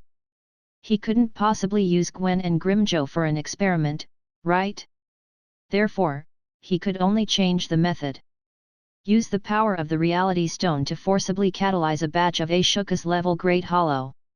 Although this type of Ajichas that had been forcefully catalyzed did not have an individual consciousness and did not possess sufficient combat strength, it was still barely enough to be used as an experimental product. Laud held the flowing sticky substance and communicated with the will of the red gem with his consciousness. I want to turn them into Ajichas. Buzz dash. The gem shook slightly, as if it were responding to his will. A blood-red, demonic red light flowed out from between his fingers in an instant, covering the entire abyss of despair. Some sort of rule power in the entire universe seemed to be stirred by the red gem at this moment. All of Jillian, who was enveloped by the demonic red light, let out miserable screams. His huge body was constantly being compressed, and the majestic spiritual power was also being compressed. Chapter 240, Arankar Experiment Part 3. The transformation process was very fast. In just a few blinks of an eye, more than 100 defective Ajichas had been born. They had been forcibly tampered with and distorted reality by this scarlet energy, and then turned into an alternative, incomplete Ajichas. Grimjo and Gwen, who witnessed this scene, were completely shocked by Laud's means. Their pupils shrank to the size of needles. Spiritual power was beating restlessly like boiling water, as if it were foretelling their hearts at this moment, like the restless spiritual power, setting off a storm. Using human power to interfere with the evolution of Hollow. Such a shocking method simply broke through the common knowledge of Grimjo and Gwen, breaking the instinct that had been engraved in their genes. Is this his power? Grimjo's heart was shocked. A trace of fear from nowhere was imprinted in the depths of his soul. Since he could casually create Ajichas, did that mean that he could also create Vasto Lord? Grimjo let out a shaky breath, and a trace of fear flashed in his eyes. Who? Laud's face was slightly pale, and he let out a long breath. He clenched the Reality Stone in his hand and was shocked. What a terrifying consumption! It was only one time and I was almost emptied out. Fortunately, this was Soul Society. He was the controller of the authority of Hell. He could replenish spiritual power anytime and anywhere. This also proved one thing from the side. Although Reality Stone was very powerful, it could not be used often. I really don't know how scary that guy Thanos is. He can use 6 stones in a row. Huff, huff. Taking advantage of the time when his imagination was running wild, Laud used all of Soul Society's spiritual power to replenish all the lost spiritual power in a few breaths of time. These 173 Ajichas are defective products. They were neither enhanced nor possessed individual consciousness, just like puppets. As expected, they are not as useful as Hgyaku. Laud sighed in her heart.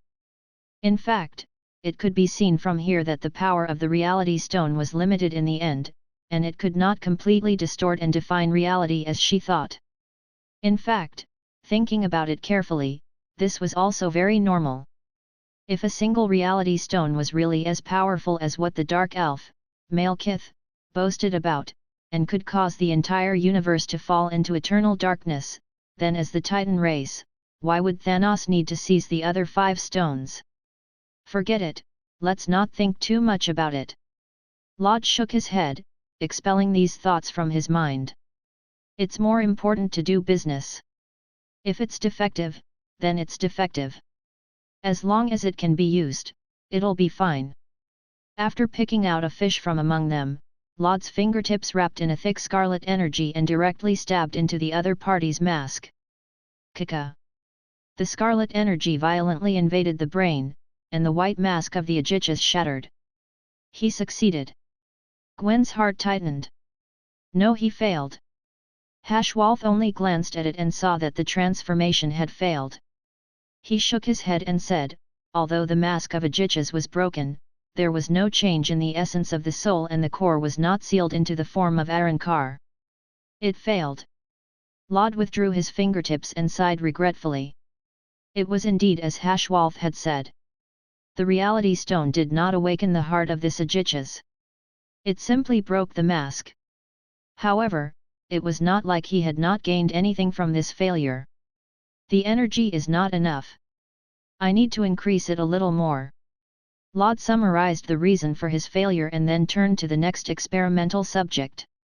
As for how to deal with these defective products that had lost their masks, Laud also thought of this. Grimjo, Gwen, I will leave these to you. Devour as much as you like. They're just a failure, there was no need to keep it.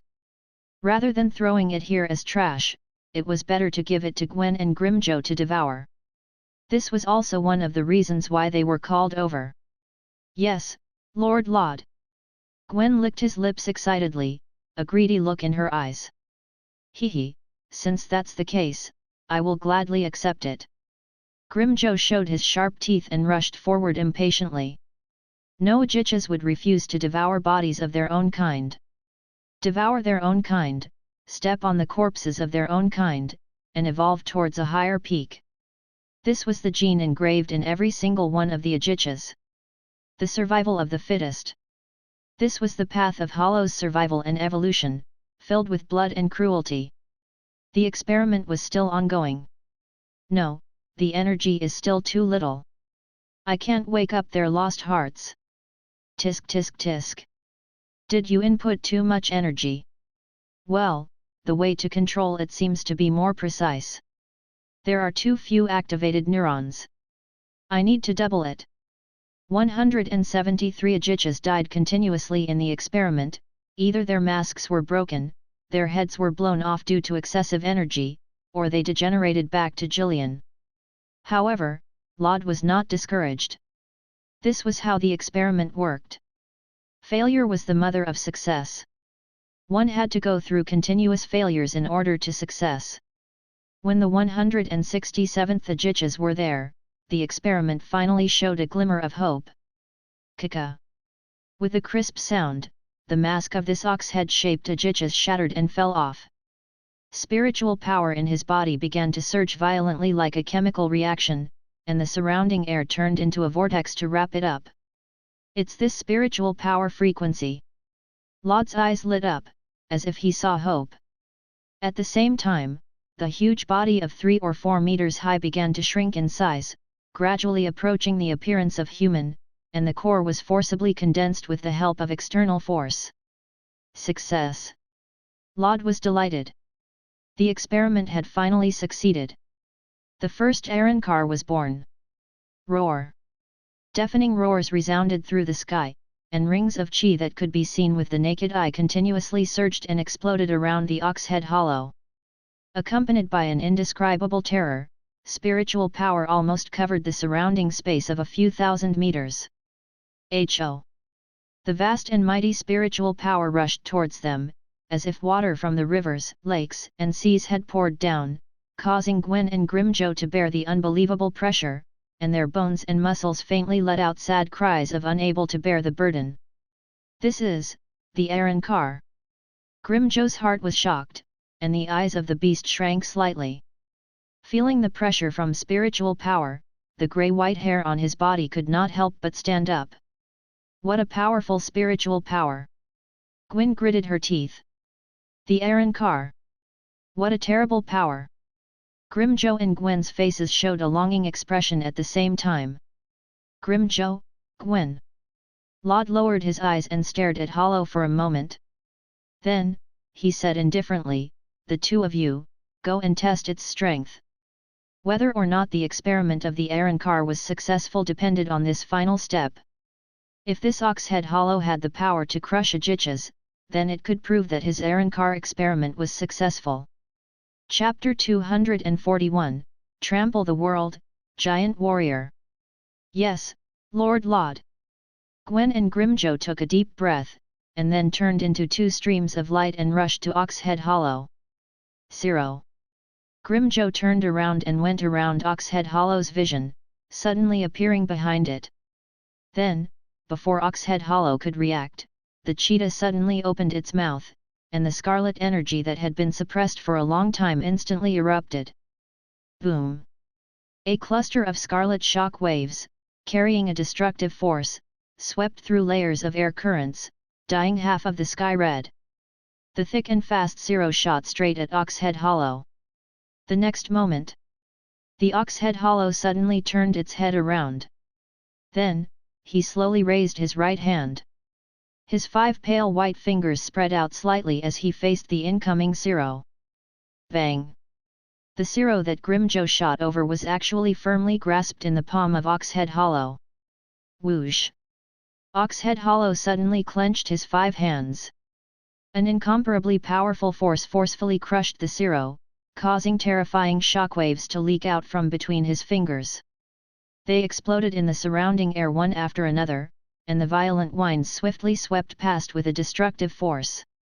He can actually crush my Zero with his bare hands. Grimjo was horrified in his heart. His azure beast eyes suddenly tightened to the point of a needle. Even in a Jicha's level, Zero was a skill that could decide the outcome of the battle with one strike.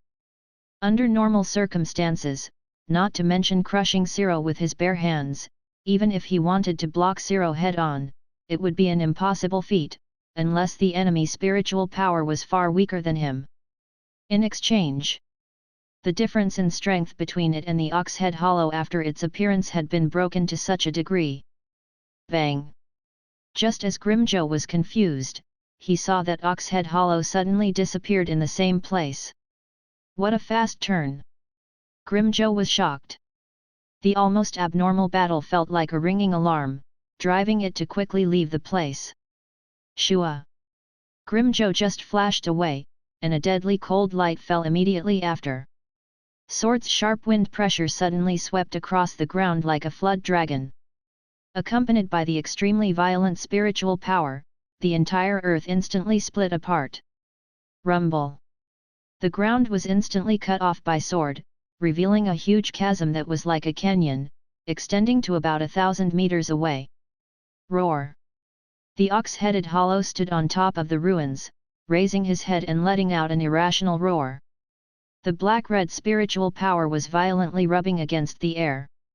It was like a burning flame that dyed half of the sky red.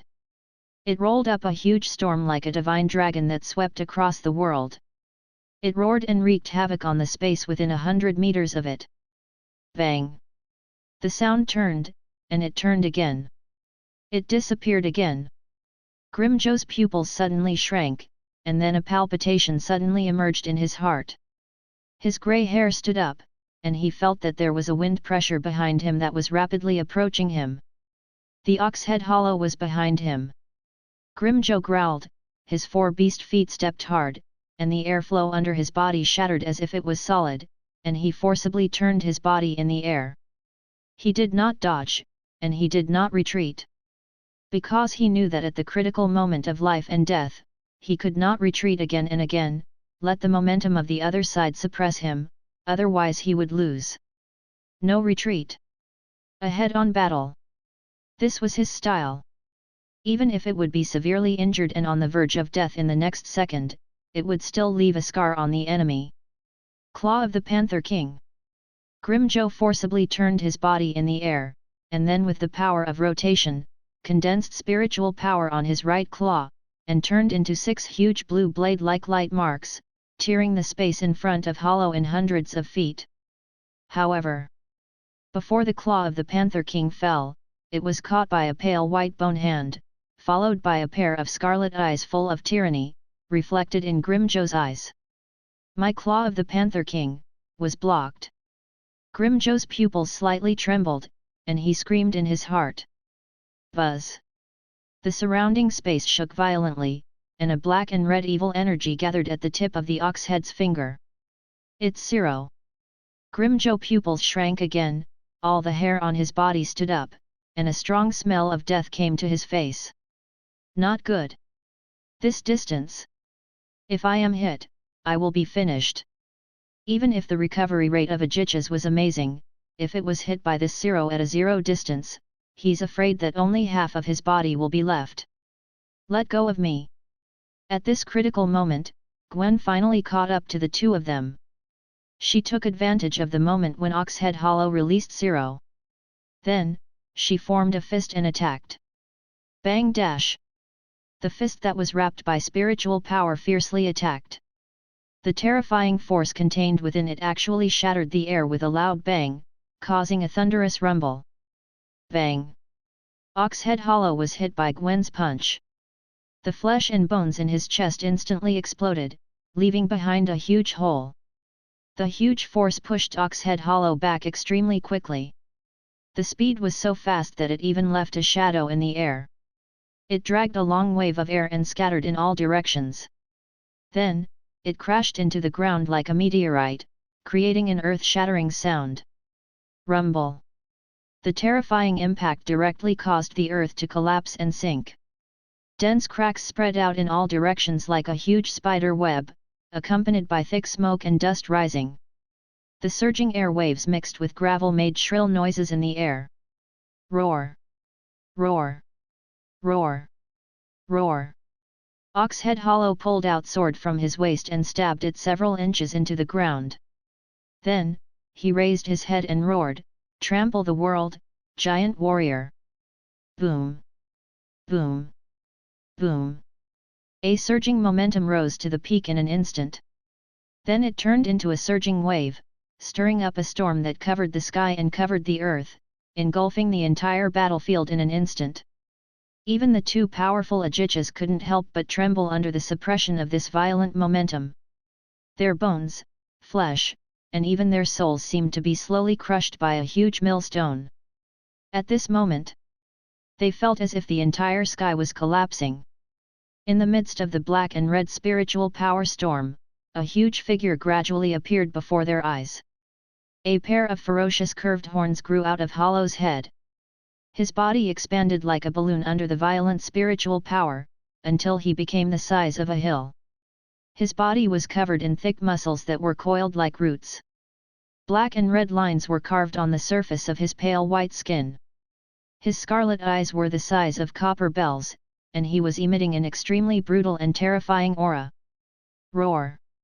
The Colossus roared into the sky, raising the sound of thunder and lightning. As the surging spiritual power swept over, Grimjo and Gwen could not help but reach out and block in front of themselves, desperately resisting the terrible shock wave. Is this Arrancar? Grimjo's face was full of shock. Although they had expected that there would be a gap. But they did not expect that the gap was so big. In front of the Arrancar, they were as weak as Jillian, who would be swallowed and torn apart by this violent spiritual power at any time. Chapter 242, Absolutely Crushed. Lord Laud, do we need to stop it? Hashwaltha's eyes were indifferent. He stared at the battlefield in front of him and said in a deep voice, "If we continue, the two of them will die." The Colossus that the Bullhead Hollow had turned into was already beyond the ordinary captain-level death god. It was infinitely close to the strength of the third-level spiritual power, while Grimjo and Gwen's spiritual power were only about fifth level. The battle between Death God and Hollow was the battle between spiritual power. This was the eternal truth. Their current strength was worlds apart from the Arrancar after resurrection. If they continued, Grimjo and Gwen would undoubtedly die. No, let's wait a little longer. Laud's blue eyes flashed. There was a hint of a smile on his lips. He shook his head and said, "The closer they are to death, the more the potential in their bodies will be stimulated. I want to see if they can touch the apex of evolution after they are forced to the limit." The apex of evolution. A hint of enlightenment flashed through Hashwaltha's eyes. "My lord, are you referring to Vasto Lord?" "Yes." Laud nodded slightly and said, "Once you choose to undergo Arrancar evolution, it means that the evolution will completely stop. So I want to see if the two of them have the potential to step into that apex. With the help of external forces, although they could have great power, they would also lose the opportunity to go further. The difference between the breaking through the level of Vasto Lord Dan breaking through the level of Arrancar was heaven and earth. After reaching a Vasto Lord level, its spiritual pressure will never be lower than the second class, and the combat power was even more capable of crushing most second-class spiritual power of Death God captains. Laud appreciated Grimjo and Gwen very much. After all, they were the first to follow him, so he wanted to wait a little longer and see if they had the potential to break through. Can you break through? Or can't break through? Vasto Lord Hui. Hashwalth pushed the frame with one hand. There seemed to be a glimmer in his eyes. He shook his head and said, I don't think there is much hope. The potential of the two of them is not enough to support them to reach that realm. The Vastard class Hollow is the apex of the evolutionary path. The king who reigns above all Hollow, each has a shocking and terrifying combat power. Looking at the entire Hollow circle. For thousands of years, there were only 5 bodies of naturally born Vasto Lord, which was built in the circle of Hollow, which accumulated tens of millions or even hundreds of millions of Hollow. Thus, it was evident. The value of Vasto Lord was even rarer than the youngest captain in Soul Society's history, and the genius like Shwerhit Shugaya. Grimjo's talent may be very strong, but it is obviously not enough for the top 4 of the Espada. Even the worst performing third-ranked Espada, Halibel, almost pushed Hitsugaya Toshiro into a corner. If it wasn't for Aizen's backstab in the end, who would win and who would lose is still unknown. Maybe. Laud smiled and said indifferently, I like that leopard very much, so I don't mind giving it a chance. In his last life, when he looked at Death God, he liked Grimjo's character very much. Irritable, cruel, arrogant, and unruly, under the appearance of a derogatory term at first glance, there was a calm heart hidden, and the spirit of fighting was highly regarded. He disdained any despicable means. Although he was a fighting maniac, he was an espada with high virtues. All in all, Grimjo's personal charm is not weaker than Ulquiera, and is the only one Laud likes. Therefore, he does not mind giving Grimjo a chance to surpass the past. On the battlefield, Gwen and Grimjo have died several times. 0. 2 scarlet shock waves, mixed with destructive light, hit the giant colossus directly. But when the dust and smoke dissipated, the colossus was still standing on the ground. After taking 2 hits from 0, only a few scratches were left on its white skin. What a hard yara! Grimjo was panting. He stared at the colossus and growled unwillingly, Gwen, where is your poison? Poison! There was a hint of helplessness in Gwen's eyes. Its steel skin is too thick. The poison can't penetrate it at all. Then I can only fight in close combat. Attack its eyes and mouth. I don't believe it can be so thick. Grimjo growled, and the ground under him shook violently, and then suddenly collapsed. The grey-white figure broke through the air, and the airflow around him pulled up a transparent wave, and the ear-piercing sound exploded one after another. Gwen followed closely behind.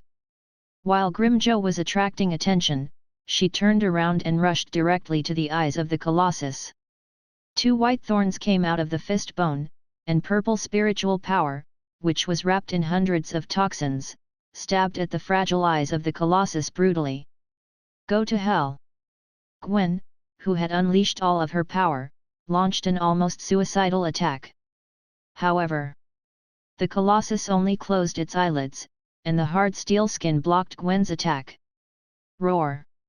Under the mask, the scarlet eyes of the giant god soldier flickered, and with an almost unreasonable and terrifying power, he sent Gwen flying with a slap, slamming heavily into the ground. Boom! Gwen was embedded into the ground, and before she could come to her senses, a pale, ferocious beast foot suddenly fell down. The terrifying force once again pushed her into the depths of the ground, and huge cracks spread out in all directions like a spider web. Roar! Roar! Roar! Roar! Roar! The colossus let out a long roar at the sky. The airwaves visible to the naked eye exploded. The magnificent spiritual power surged like a tide, and even raised a huge pillar of air that soared into the sky. Grimjo's charging momentum stopped.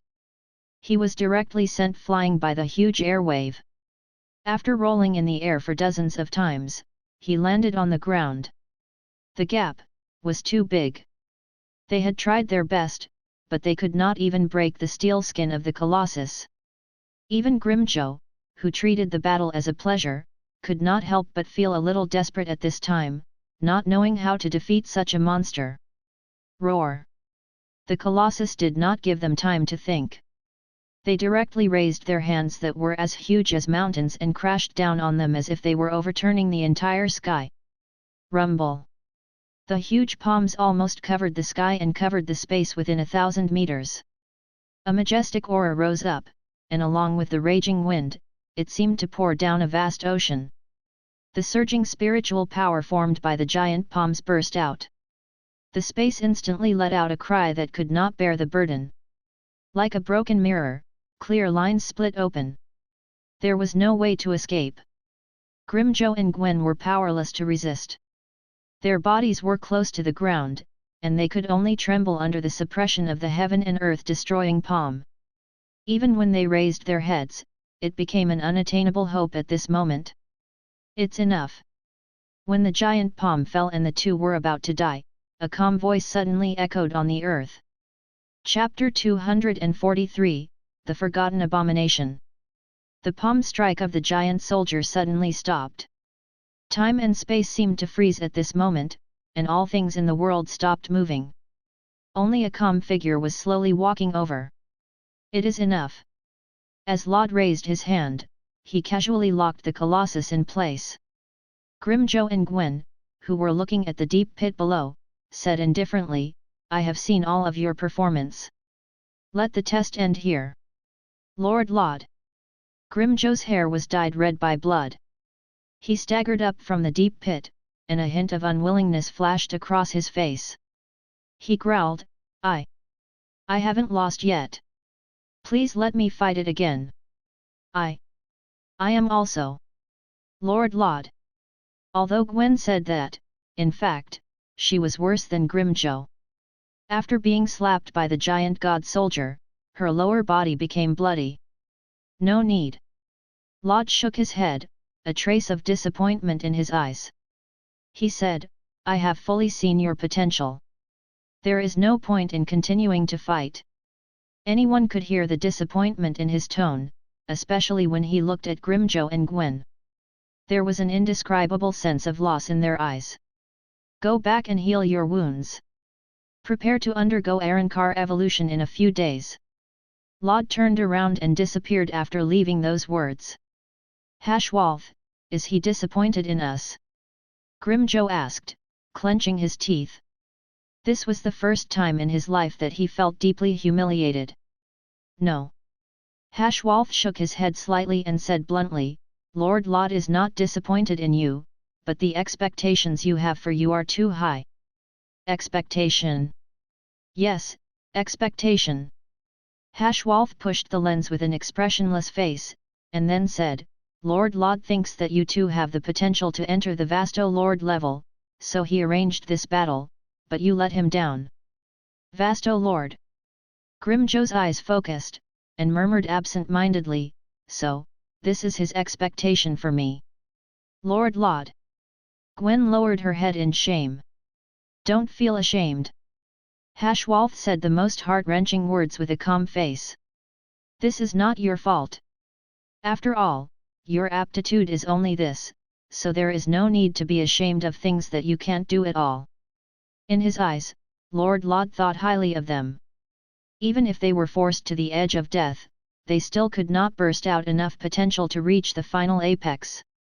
At least with their own strength, it was impossible for them to break through to the Vasto Lord level in their lifetime. Qualifications were one of the most important criteria for whether Great Hollow could evolve or not. Some of the Great Hollow's talents were determined from the beginning that the end of the road was Ajitja's, not Vasto Lord, who was above all the Great Hollow.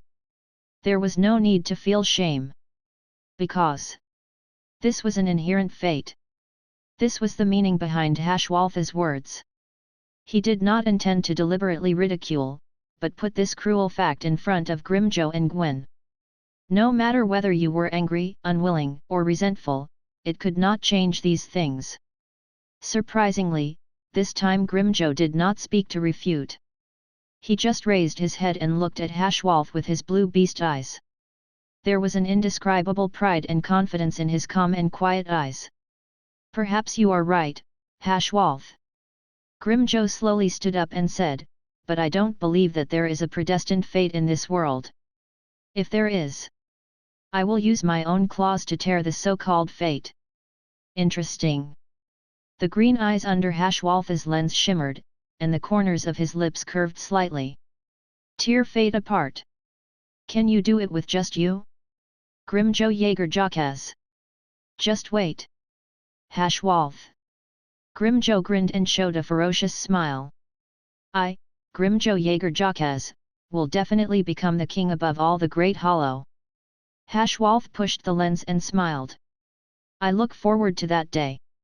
Interesting. The leopard was full of unruly and determined eyes, and its arrogant and unyielding spirit made him seem to understand why Lord Laud favored him so much. It seemed that it was really possible. Go back and heal your wounds. Hashwolf kept this expectation in his heart and then said lightly, in a few days, Lord Laud will personally help you with the Arrancar transformation. At that time, there will be a surprise for you. Grimjo snorted coldly, carrying the immobile Gwen. They turned and left. After everyone left. Well, how to deal with this big guy? Hashwolf noticed the trapped colossus and could not help but feel a headache. This guy was too big and had no consciousness. He was an existence that could not be communicated with. It seemed that it was not a solution to bring Soul Society back rashly, but if he stayed here, he was afraid that this guy would mess around. Although it was only an experimental product, it was still an Arrancar. Such precious materials could not be easily destroyed. Moreover, when Lord Laud left, he did not specifically tell how to deal with it. It was obvious that he was not satisfied with it, so he left it so casually. Forget it. Let's seal it up first. Hashwolf thought for a while and decided to seal it first. It would not be too late to let it out when Lord Laud ordered it in the future. The Tower of Penitence. After sealing the Colossus, Hashwolf suddenly remembered something. He quickly returned to the Tower of Penitence and said respectfully, Sir, do you still remember something? What is it? Laud sat cross-legged in the cell. When he heard Hashwolf's words, he could not help but raise his eyebrows slightly and ask doubtfully. Sir, do you still remember the abomination? Hashwolf explained, it was the pale-skinned monster we caught in the war in New York. You also asked me to turn it into hollow. So. Laud suddenly remembered that they had caught the abomination. It was just that the abomination had been abused into a PTSD by Hashwolf, causing the transformation process to not go very smoothly. In addition to all kinds of things later on, he had always forgotten about this matter. If not for Hashwolf's reminder, he was afraid that he really couldn't remember. Abomination. Yeah, I remember. How is it? Laud nodded and asked. Hashwolf suddenly puffed up his chest, his green eyes slightly lit up, and his tone was slightly proud. I have lived up to your expectations. The abomination has been transformed into hollow, and after feeding it for a period of time, it has already reached the level of an Ajichas. Oh. Laud widened his eyes and said in surprise, what did you say? Abomination, turned into Ajichas. That's right, Lord Laud. Hashwolf smiled slightly and said proudly, the abomination has been transformed into an Ajichas level hollow. It has been sleeping in my shadow space. Wait. How did you do it? Laud asked in surprise, I remember that it can't be transformed. How did it suddenly become Ajichas? It's very simple. Hashwolf pushed up his glasses and smiled. I dug a hole in his chest and threw it into the pile of Jillian.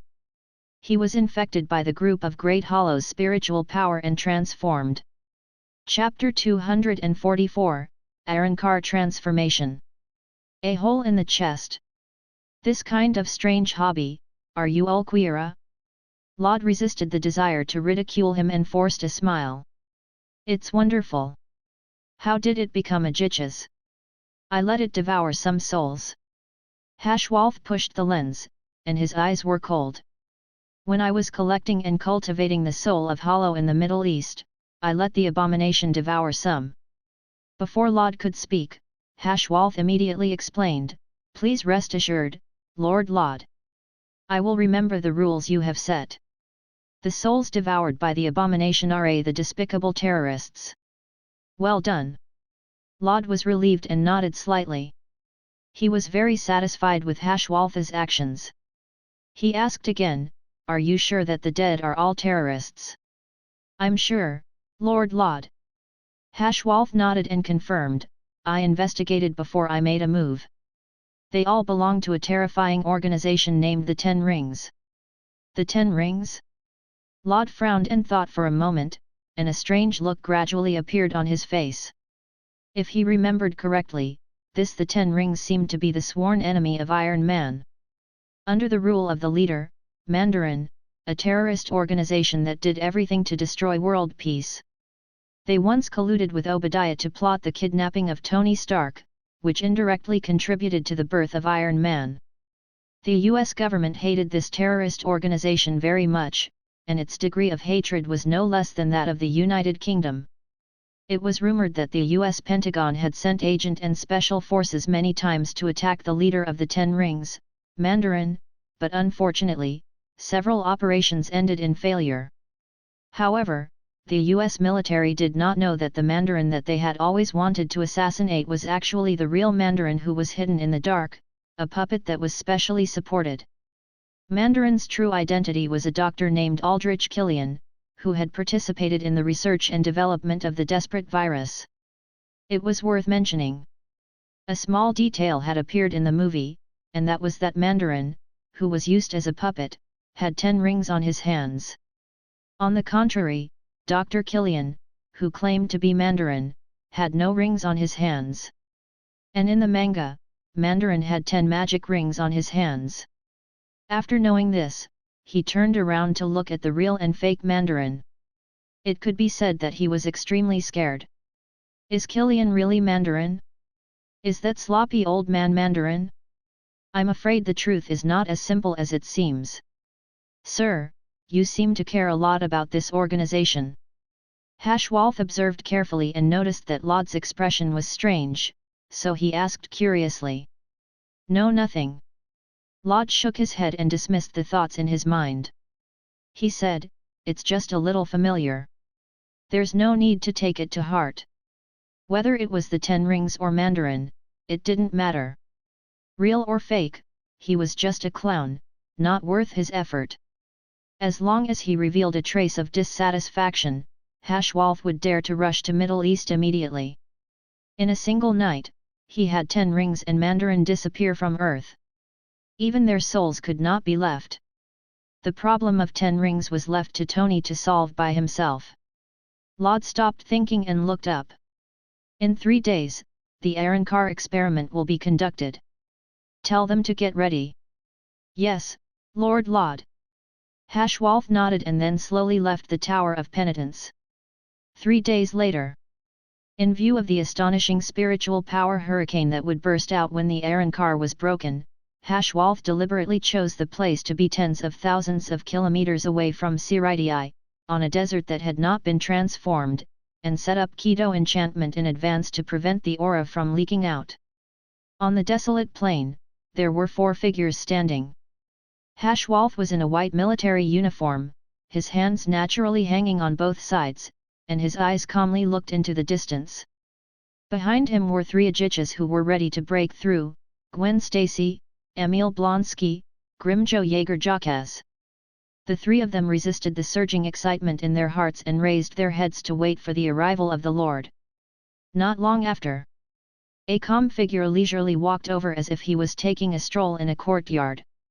Under the light silver messy hair, a pair of eyes that were as tranquil as the lake water flowed with a gaze that seemed to be able to see through the hearts of people. A pair of black-framed glasses was placed on the high bridge of his nose, and the corners of his lips curved into a faint and gentle smile. Well, everyone is here. Laud wore a gentle smile, and there seemed to be a glimmer in his blue eyes. He glanced at the 3 Ajichas in front of him one by one. Then let's get ready. Which one of you will go through the Arankar evolution first? They just met each other's eyes, but the 3 Ajichas felt their hearts tighten, as if an invisible pressure fell on their bodies, and their breathing could not help but become hurried. He had become stronger. Grimjo was shocked, and the beast instinct in his mind was like a buzzing sound. When it had just been subdued, it had been very reluctant and even wanted to challenge Laud at all times, but it had not expected that in just a month, the distance between them had been so big. Unwillingness. It would never allow itself to be so easily pulled apart by such a huge gap. Let me go first. Grimjo's blue beast eyes were full of unyielding and arrogant expression, and he volunteered to act as the first Arankar. Okay. The moment the words fell, Laud took a step forward. Among the 3 people present, none of them could see his movements clearly. They only felt that the scenery in front of them was slightly blurred. In the next second, they saw Laud raise his hand and point. Like a flash of light, he pointed out and landed between Grimjo's eyebrows. The almost imperceptible scarlet flowing light was suffused with an extremely weak brilliance. Along with the white and slender index finger, it poured into Grimjo's white mask. Kaka! A crisp cracking sound rang out. Gwen and the Abomination's hearts were in their throats as they nervously watched the changes in Grimjo. The white bone mask covering the cheetah's face suddenly cracked as the finger pierced through, like broken porcelain, crisscrossed and covered with cracks. Clang clang clang clang clang clang clang. Pieces of white fragments began to peel off from the cheetah's face. Roar! The cheetah suddenly stood upright like a human. Its spine was like a dragon, forcefully pulling the bones of its entire body, making crackling sounds like firecrackers. An endless stream of spiritual power gushed out from its body, like waves of monstrous waves, crazily bombarding the surrounding space. Under everyone's witness, Grimjo broke away from the beast body and became a young man. A wild light blue short hair with a few bangs hanging down to the forehead. The sky blue eyes were arrogant and unruly, and there were faint lake green eyes around the eyes. The remaining mask that had not been peeled off was arranged in a row of beast teeth on the right cheek. The corners of the lips were slightly raised, outlining a smirk. The young man was naked. His muscles were perfect, and his body was well proportioned. He was like a Greek sculpture, perfectly containing both strength and beauty. Any artist who saw him could not help but exclaim in admiration. Except for the hollow hole in his abdomen, it slightly destroyed the overall beauty. Grimjo officially appeared.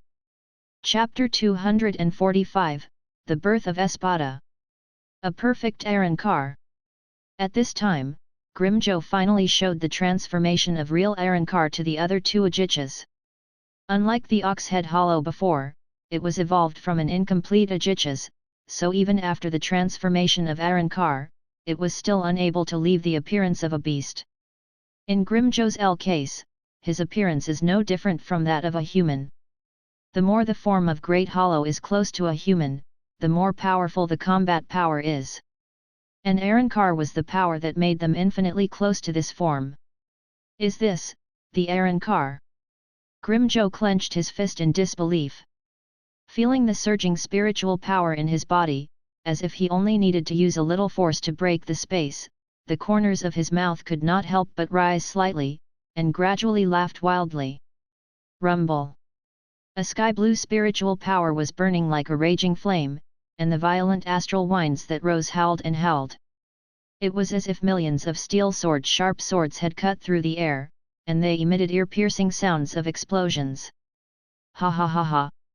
Grimjo laughed wildly, and spiritual power surged around him. Strength! I am full of strength. This is the power I pursue. Wave after wave of violent air currents, supported by the surging spiritual power, whistled over like a monstrous wave, forcing Gwen and Loathsome Evil to raise their hands to block, but they still couldn't control themselves and were forced back. Chi! Gwen slid out a scorching mark in the air. He was pushed back 100 meters by the huge wave.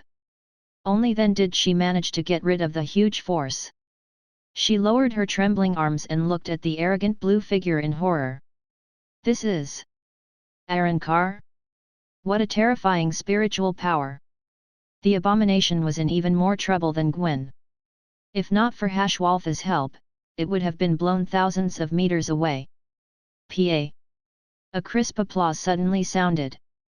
The wild laughter on Grimjo's face froze, as if he thought of something, and slowly looked back.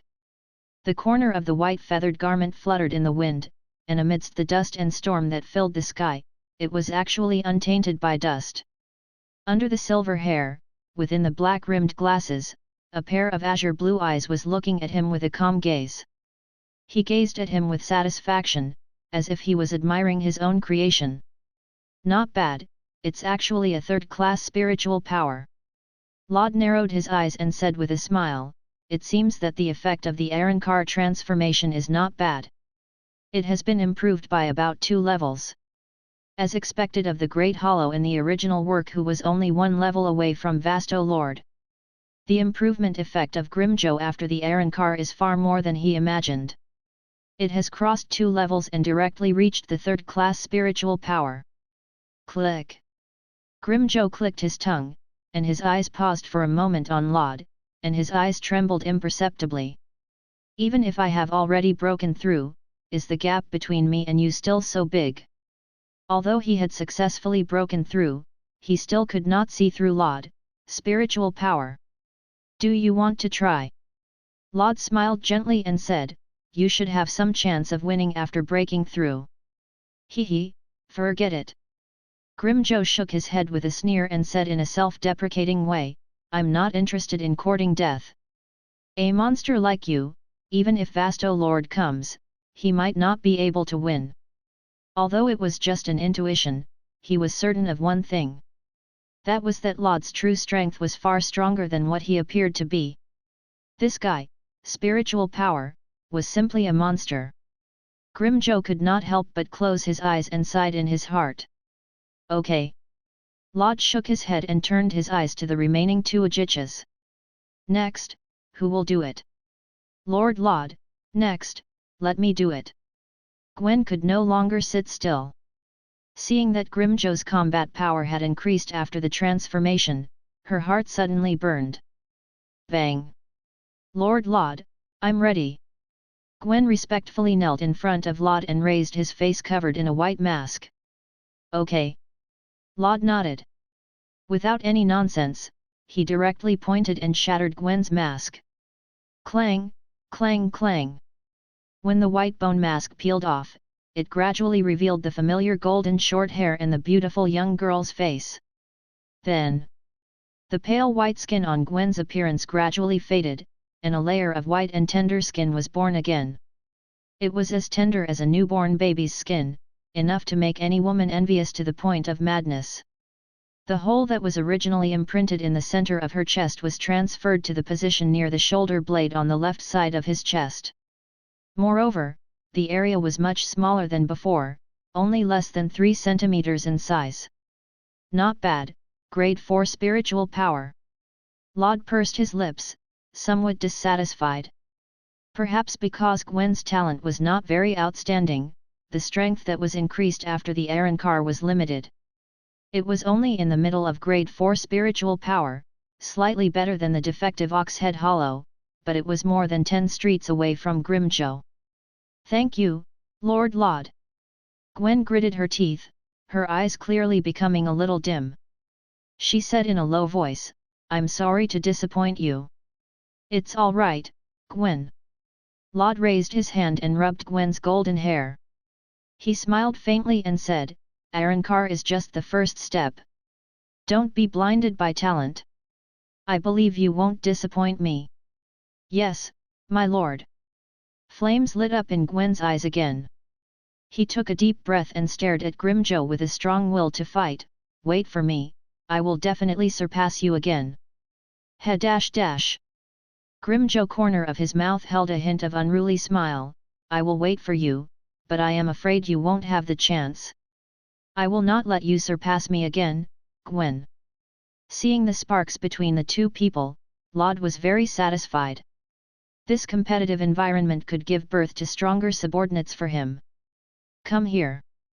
Laud looked at the last Ajichas. Yes. Lord Laud. The abomination was obviously still afraid of him. It carefully walked over and extended its head over. Kaka. The mask shattered and fell off. The loathsome evil's entire body was coiled like a tree root. Its bronze-colored skin was paired with many dense black hairs. Its body was as large as a tower, and the remnants of its teeth were like a mask. He had a hole in the middle of his chest. In the eyes of ordinary people, it was simply a terrifying giant that was extremely tall and sturdy. Thank you, Lord Laud. The abomination was quite tactful and directly knelt down on one knee to show its loyalty. The three Ajichas had all finished their transformation. Laud smiled and said, Next, I want to give you a second gift. A gift? The three Arankar were startled, and a trace of expectation flashed in their eyes. Something that could be called a gift by this lord shouldn't be too bad, right? As the only one in the know, Hashwalth smiled and pushed the frame, his eyes showing a look of watching a play. A gentle smile hung on the corner of Laud's lips as he waved his hand casually. Chapter 246, Grimjo's Confidence. Wang. A stream of scarlet energy flowed out, like Hollow's illusory and ethereal threads, falling on the surface of the three Arankar, and then gradually changed into three different Arabic numbers. Gwen lowered her head in shock and found a black number on her right chest. This is number 9. Mine is number 10. The abomination found that there was also a black Arabic number on his left shoulder. My number is number 6. Grimjo turned sideways and looked at the number below his back. His face was slightly serious, and he seemed to have guessed the truth of the gift. Congratulations to all of you. Laud chuckled and said, From today onwards, they will officially be listed in the Espada. Espada. Grimjo, Gwen, and Abomination were stunned, and then their eyes gradually moved down, staring at the Arabic numbers printed on different parts of their bodies, and suddenly seemed to understand the meaning of these numbers. Espada's numbers symbolizes the strength they had. Laud smiled and explained to the three, These are the 10 strongest Arankar I selected from all the Great Hollow. According to the level of their ability, give 1 to 10 numbers and carve numbers somewhere in the body. According to the level of their ability. After hearing this, Gwen touched the number 9 on her right chest, and her eyes could not help but darken a little. There was an indescribable sense of disappointment in her heart. Number 9 meant that among all the 10 blades, her killing ability could only be ranked 9th. Am I only ranked 10th? The abomination grinned, as if he was somewhat unconvinced, but because of the residual PTSD, he did not say anything more. Only Grimjo had his eyes full of arrogance and stared at Laud and asked, You mean that there will be a total of 10 Arankar like us in the future, right? Yes, only 10. Laud said lightly, No matter how many Arankar there are, the total number of 10 blades will not change. Number 6. Grimjo narrowed his eyes and said a little unconvinced, In your mind, the Arankar whose killing ability will be above me in the future. Will there be 5 more? Who knows? Laud looked at him meaningfully and said with a smile, Maybe only 4, maybe only 3. The number of Espada is only temporary. If you can defeat them in the future, you can seize their number and replace them.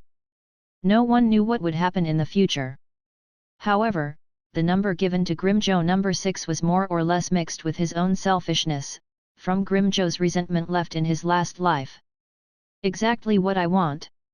Grimjo's eyes burned with fighting intent. He licked his lips and said excitedly, Open your eyes and watch. I will seize their numbers and sit on the throne of the number 110 blades. Is it really good for you to be so confident? Laud suddenly felt a little reluctant to break Grimjo's fantasy. Before the first 4 Espada were transformed, they were all the Great Hollow of the Vasto Lord level. It was a good thing to have confidence. As a considerate and kind boss, he absolutely could not attack the enthusiasm of the employees. Besides, at that time, at most, he would be beaten up by the society, which would make Grimjo remember. In short, Lod would never admit that he wanted to see Grimjo being defeated. Well, that's right. As the saying goes, people don't repair their fighting spirit. He is doing this for Grimjo. All the best. Lod revealed a mysterious smile and said, I am looking forward to the day when you can fight against the top 4, Espada. Achille inexplicably attacked. Grimjo suddenly shivered and frowned. Strange, why does it seem a little cold? Stark Building. This flashy building, which could be called New York Landmark, was a private space of Tony Stark. No one could enter without his authorization. As for the floors above the 80th floor, they were all transformed into various entertainment venues by this playboy who knew how to enjoy himself. There was no lack of swimming pools, bars, bedrooms, and so on. Dong dong. The sound of high heels stepping on expensive tiles could be heard. A tall, blonde beauty, wearing a tight secretary suit, holding a cup of hot coffee, walked into the messy bar with 2 round and attractive long legs under the short skirt. The large bar was littered with expensive wine, broken glass, and many collapsed floor revealing the steel structure inside.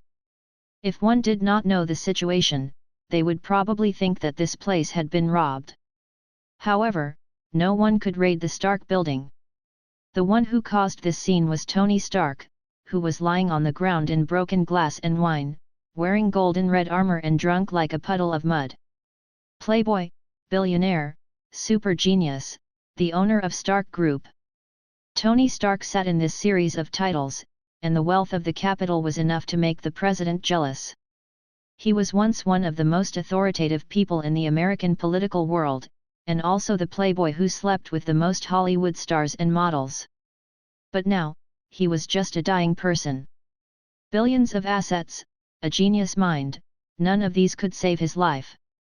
Tony Stark completely gave up, so he held a party. Tony Stark seemed to have become a different person in the party. He wanted to vent all the regrets, anger, unwillingness, and so on in his life. Then, he quietly waited for death. In the end, it was his good friend, Rhodes, who could not stand it any longer. He rushed over in a war machine and left in disappointment after exchanging blows with Tony Stark. He conveniently took away this special mecha called War Machine. Boss, have some coffee. The blonde beauty had a pair of peach blossom eyes, constantly exuding an attractive charm. Natasha. Tony took the coffee and took a sip. He rubbed his temples and said hoarsely, "What time is it now? Oh my god, I'm actually sleeping on the ground. Don't you all care about me?" Natasha said calmly, "You said it yourself last night. Don't let anyone disturb you. Otherwise, you will leave Stark Group tomorrow." Tony's mouth twitched. He put the coffee cup back into Natasha's hand and said earnestly, "Natasha, you have to know that none of the words that a man said after getting drunk are true, so do you understand?" "I understand, boss." Natasha raised her hand to pull up the hair on her temples and smiled. "So it was fake that you liked me last night, wasn't it?" Tony was silent for a moment. He looked up at her long legs and said in a deep voice, "No, that was true." Chapter 247, Iron Man, the Genius Playboy. "Boss, have you seen enough?" Natasha smiled charmingly and opened her mouth. If it was any other ordinary girl, her first reaction would be to be shy and be wary of the pervert in front of her. But unfortunately, Natasha was obviously not among the ordinary girls. Her true identity was one of SHIELD's Level 8 agent. She had been ordered by Nick Fury to hide beside Tony. Firstly, she was protecting and paying attention to this playboy. Secondly, she was waiting for an opportunity to steal confidential information about the steel armor. However, due to Jarvis, the secret theft plan was not going smoothly. Enough, cough cough. Actually, I wanted to ask if your clothes fit you.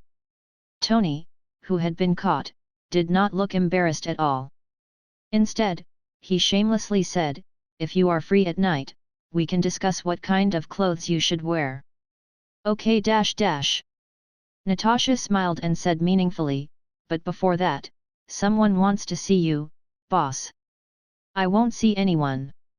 Tony waved his hand lazily and refused directly, find little pepper for that. I just want to eat cheeseburgers now. Without waiting for Natasha to speak, Tony held the edge of the bar table and stood up, little sweetheart, see you tonight. Boom. Tony controlled the armor and flew away, leaving Natasha standing in the mess. When Tony disappeared from her sight, Natasha raised her hand and pressed her ear. He refused to meet and went to the hamburger shop. Do you want me to follow him? Yes. I got it. The donut and hamburger shop. This was a relatively famous hamburger shop in New York. It was famous for having a huge donut logo. The playboy, who had billions of assets, was eating cheeseburgers while sitting in a huge donut. He was looking at the scenery of New York City with sunglasses on. He was very happy. Sir, can you please come down from the donut? A voice rang out at an inopportune time. Breaking the atmosphere of Tony enjoying the scenery, he took off his sunglasses and looked towards the direction of the voice. He saw a black man wearing a black leather trench coat and an eye patch standing below. He vaguely remembered that this person was called Nick Fury. He was the director of the SHIELD. When he had revealed his identity as Iron Man, he had also invited him to join some secret group.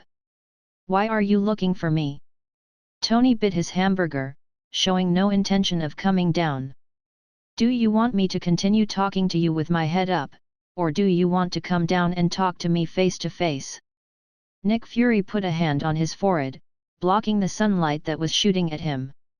How troublesome! Tony muttered in his heart. It seemed that he did not have time to enjoy the sunset today. The entire burger shop was empty except for Nick Fury and Tony Stark. It was not because the business of this shop was bad, but because Tony, who had always been a big spender, had spent his wallet all day in the hamburger shop and not allowed anyone to come in. Tony leaned against the back of the chair and looked at the street outside. I already told you that I don't want to join your top secret male group, so why are you here? I did say that. Nick Fury smiled.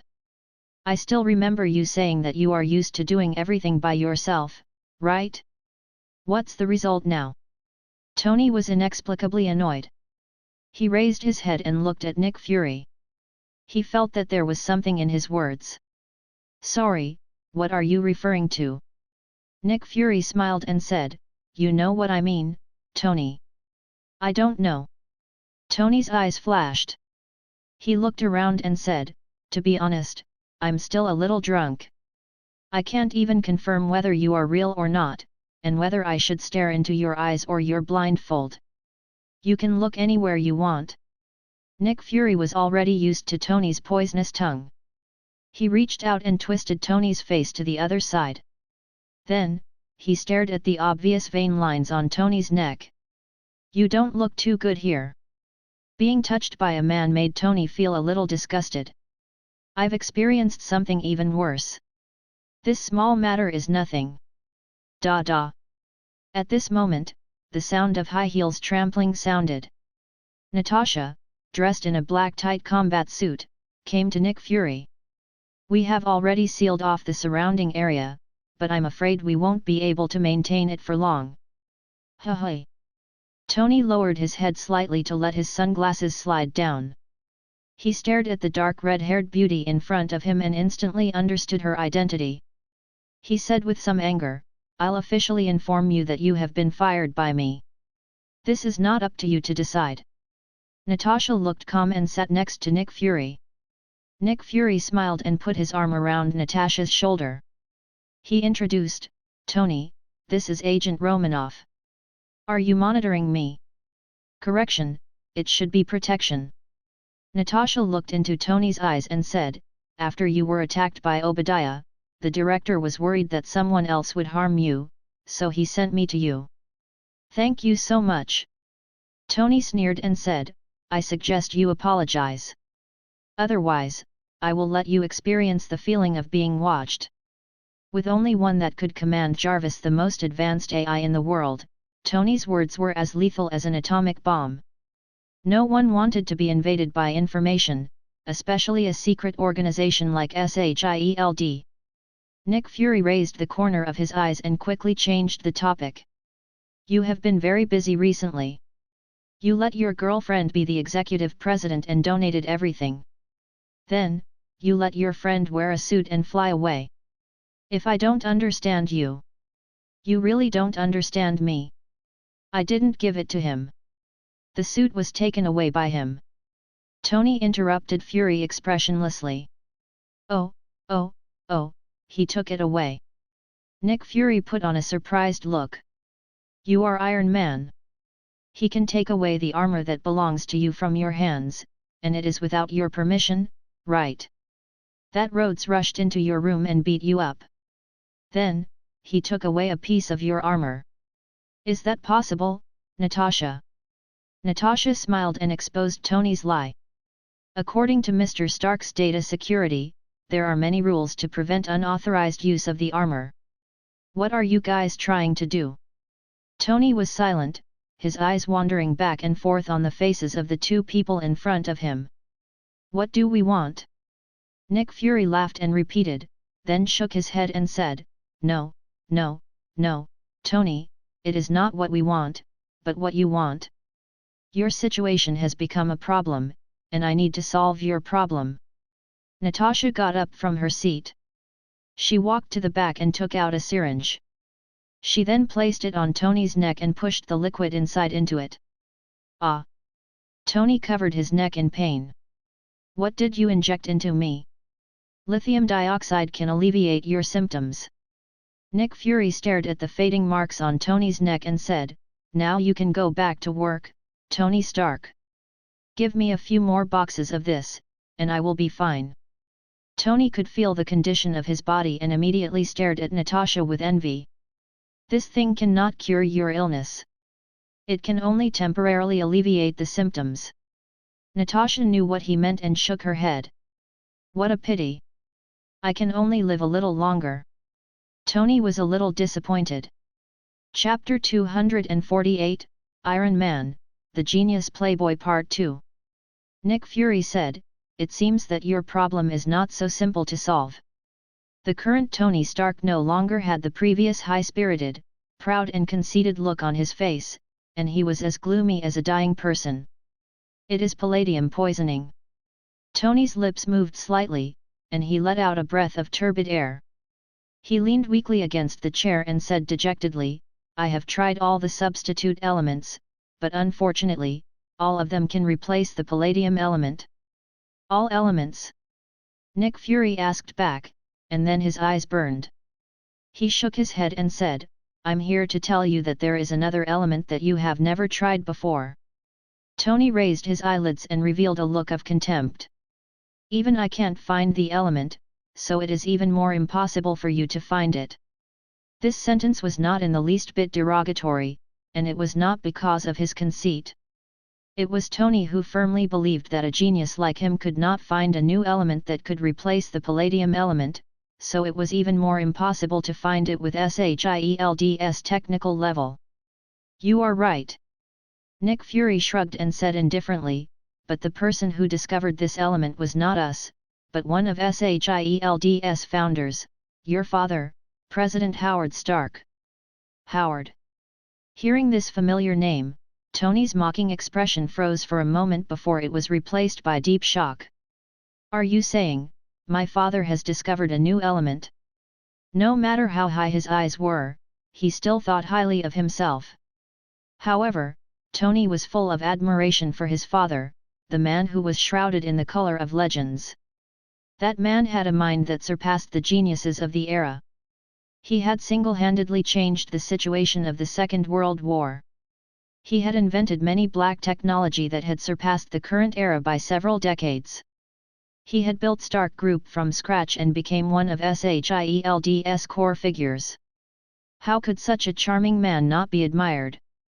That's right, it's your father, Howard Stark. Nick Fury seemed to be very satisfied with Tony's reaction. He nodded with a smile and said, he once left behind a piece of information about how to create new elements and use them. It can replace your palladium element as a new energy source. Bang! Tony could not control his excitement. He directly stood up and flipped the table over. He stared at Fury with wide eyes and said in an urgent tone, "Where is it? Where is the information about the new elements?" "Calm down, Tony." Nick Fury pressed Tony back into his seat and tidied up his wet clothes. He said unhurriedly, "I will ask Natasha to give you the information, but you have to solve the problem of Ivan Vanko." Ivan Vanko? Who is this? Tony was confused and said, "Sorry, I am not good at remembering a man's name. Does he have anything to do with me?" Natasha handed over the information as if she had expected it. "It was the Russian who attacked you at the racing field a while ago. He also claimed that the reactor was his father's invention and that it was only stolen by your father." With that said, Tony remembered. The burly man with 2 electric whips almost split him and the car in half. Tony frowned and asked in confusion, "But I remember that he was locked up in prison." "No, he was taken out of prison by Justin Hammer." Nick Fury sneered and said, "This is a problem left behind by your father. I hope you can solve it. Since you already know, why don't you solve it yourself?" Tony asked. "We have a lot of things to do. A small character like this is not worth our help." Nick Fury laughed and said, "Moreover, this is a problem left behind by your father. There is no need for us to clean up your mess. Do you understand, Tony?" This was the truth, and he did not lie to Tony. Ever since Death God, Hollow, and the Quincy forces appeared, Shield had been very busy. Coupled with the abnormal incident in Manhattan half a month ago, they had no time to deal with small characters like Ivan Vanko. That was why he threw the problem to Tony and asked him to solve it himself. "Is this a deal?" Tony narrowed his eyes and said, "I will help you deal with Ivan Vanko. Can you give me the information?" "No, no, no. Don't misunderstand, Tony." Nick Fury shook his finger and said lightly, "This is a problem left behind by your father, so it is also your problem. The information is just returned to its original owner." He. Tony smiled but did not say anything. The item returned to its original owner? This sentence was just a lie to children. He had been suffering from palladium poisoning for at least a year. Why didn't he say this before? Although he said that it was not a deal, it was just that the item was returned to its original owner. In fact, he had clearly seen Nick Fury's intentions. The purpose of this move was nothing more than to take this opportunity to close the distance between him and sell him a huge favor, so that he could join his top-secret group in the future. He. Nick Fury also laughed. He originally did not intend to hide it. Moreover, this move was an open scheme, there was no room for Tony to refuse. Ivan Vanko, right? Tony put on his sunglasses again, and his lips curled into a coquettish smile. "Leave it to me. He whipped me a few times last time, and now it's time to settle the new and old grudges together. Then I wish you success in advance." Nick Fury stood up leisurely from his seat and extended his left hand with a smile. "Welcome back, Iron Man, Tony Stark." Tony curled his lips and stood up. He stretched out 2 fingers and shook hands with Fury. "Sorry, I don't like to shake hands with others. Goodbye, Playboy." Nick Fury gave Tony a meaningful look, then tidied up his collar and strode out of the hamburger shop. Natasha got up and smiled. "I will send the information over tomorrow. I hope I won't see you drunk on the bed again. Why don't you send it over tonight?" Without the worry of his life, Tony returned to the true nature of a playboy. "It just so happens that we will continue our unfinished date. What do you think?" Natasha snorted and shook off the salty pig hand that was trying to put on her butt. She said in a cold and indifferent tone, "You'd better take care of yourself first. I'm afraid that you will die in bed from palladium poisoning." After saying that, Natasha twisted her butt and walked out of the hamburger shop with her long legs. She sat in a black Mercedes and drove away. Tisk! What a pity! Although Tony said that it was a pity, his face was unconsciously filled with a happy smile. Palladium! The sword of Damocles, which had been hanging over his head all this time, could finally fall smoothly today. Jarvis! I am here, sir. Help me make an appointment. With around 10 models. I want to start a party tonight. Okay, sir, I'm sending you a message. Tony hummed a song and walked out of the burger shop arrogantly. Tonight, he was going to hit 10. Chapter 249, Iron Man, The Genius Playboy Part 3. The next day, in Stark's private mansion. After a night of madness, Tony finally failed to complete the goal he had set. 10 supermodels who had agreed to the appointment almost used all their strength to squeeze this playboy dry. Just a little bit more. Tony didn't die of palladium poisoning, but died in the soft land. Time passed until noon. The bright sunlight shone through the French window and the sound of the sea hitting the reef woke Tony, who had been tired for a night. Tony opened his eyes and found 2 beautiful legs on his belly. He looked sideways and saw 10 hot supermodels lying on the bed. Tony rubbed his aching old waist and felt his throat burning and dry. He moved his legs away and drank the rest of the wine. "Sir, Ms. Natasha is here." Jarvis' voice came from the room and projected the image. In the image, the vehicle with SHIELD's special logo was parked at the door. Natasha was holding a huge iron box in her hand. There were more than a dozen agents around, who were responsible for escorting the mission target. "Got it. Tell her to wait for me downstairs." Stark rubbed his tired cheeks and casually put on a silk nightgown. Then he yawned and said, "Jarvis, make me a cup of coffee and arrange for them to leave." "Understood, sir," Jarvis said. They referred to the 10 supermodels. They could have a one-night stand with the famous Iron Man and had a lot of US dollars to comfort them afterwards. The benefits were enough to make these supermodels shut their mouths and leave. There was nothing in the world that could not be done with money. If there was, it meant that there was not enough money. This sentence could be said to be Tony Stark.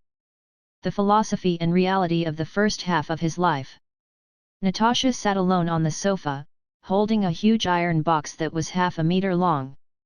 When she saw Tony come down from upstairs with his hands on his old waist, she teased, "It seems that our playboy played very crazily last night." Tony's attention was all attracted by the iron box. He ignored Natasha's sarcasm, swallowed his saliva, and said excitedly, "Is this the information he left behind?" "That's right. That's it." Natasha pushed the iron box over and said, "The concept of the arc reactor that Howard mentioned is all in this iron box. I hope you can make good use of it." "Arc reactor?" Tony was stunned. A trace of sadness flashed through his eyes, but it quickly disappeared. He revealed a stubborn look. He curled his lips and said, "It was clearly an arc reactor. He was the one who plagiarized my invention.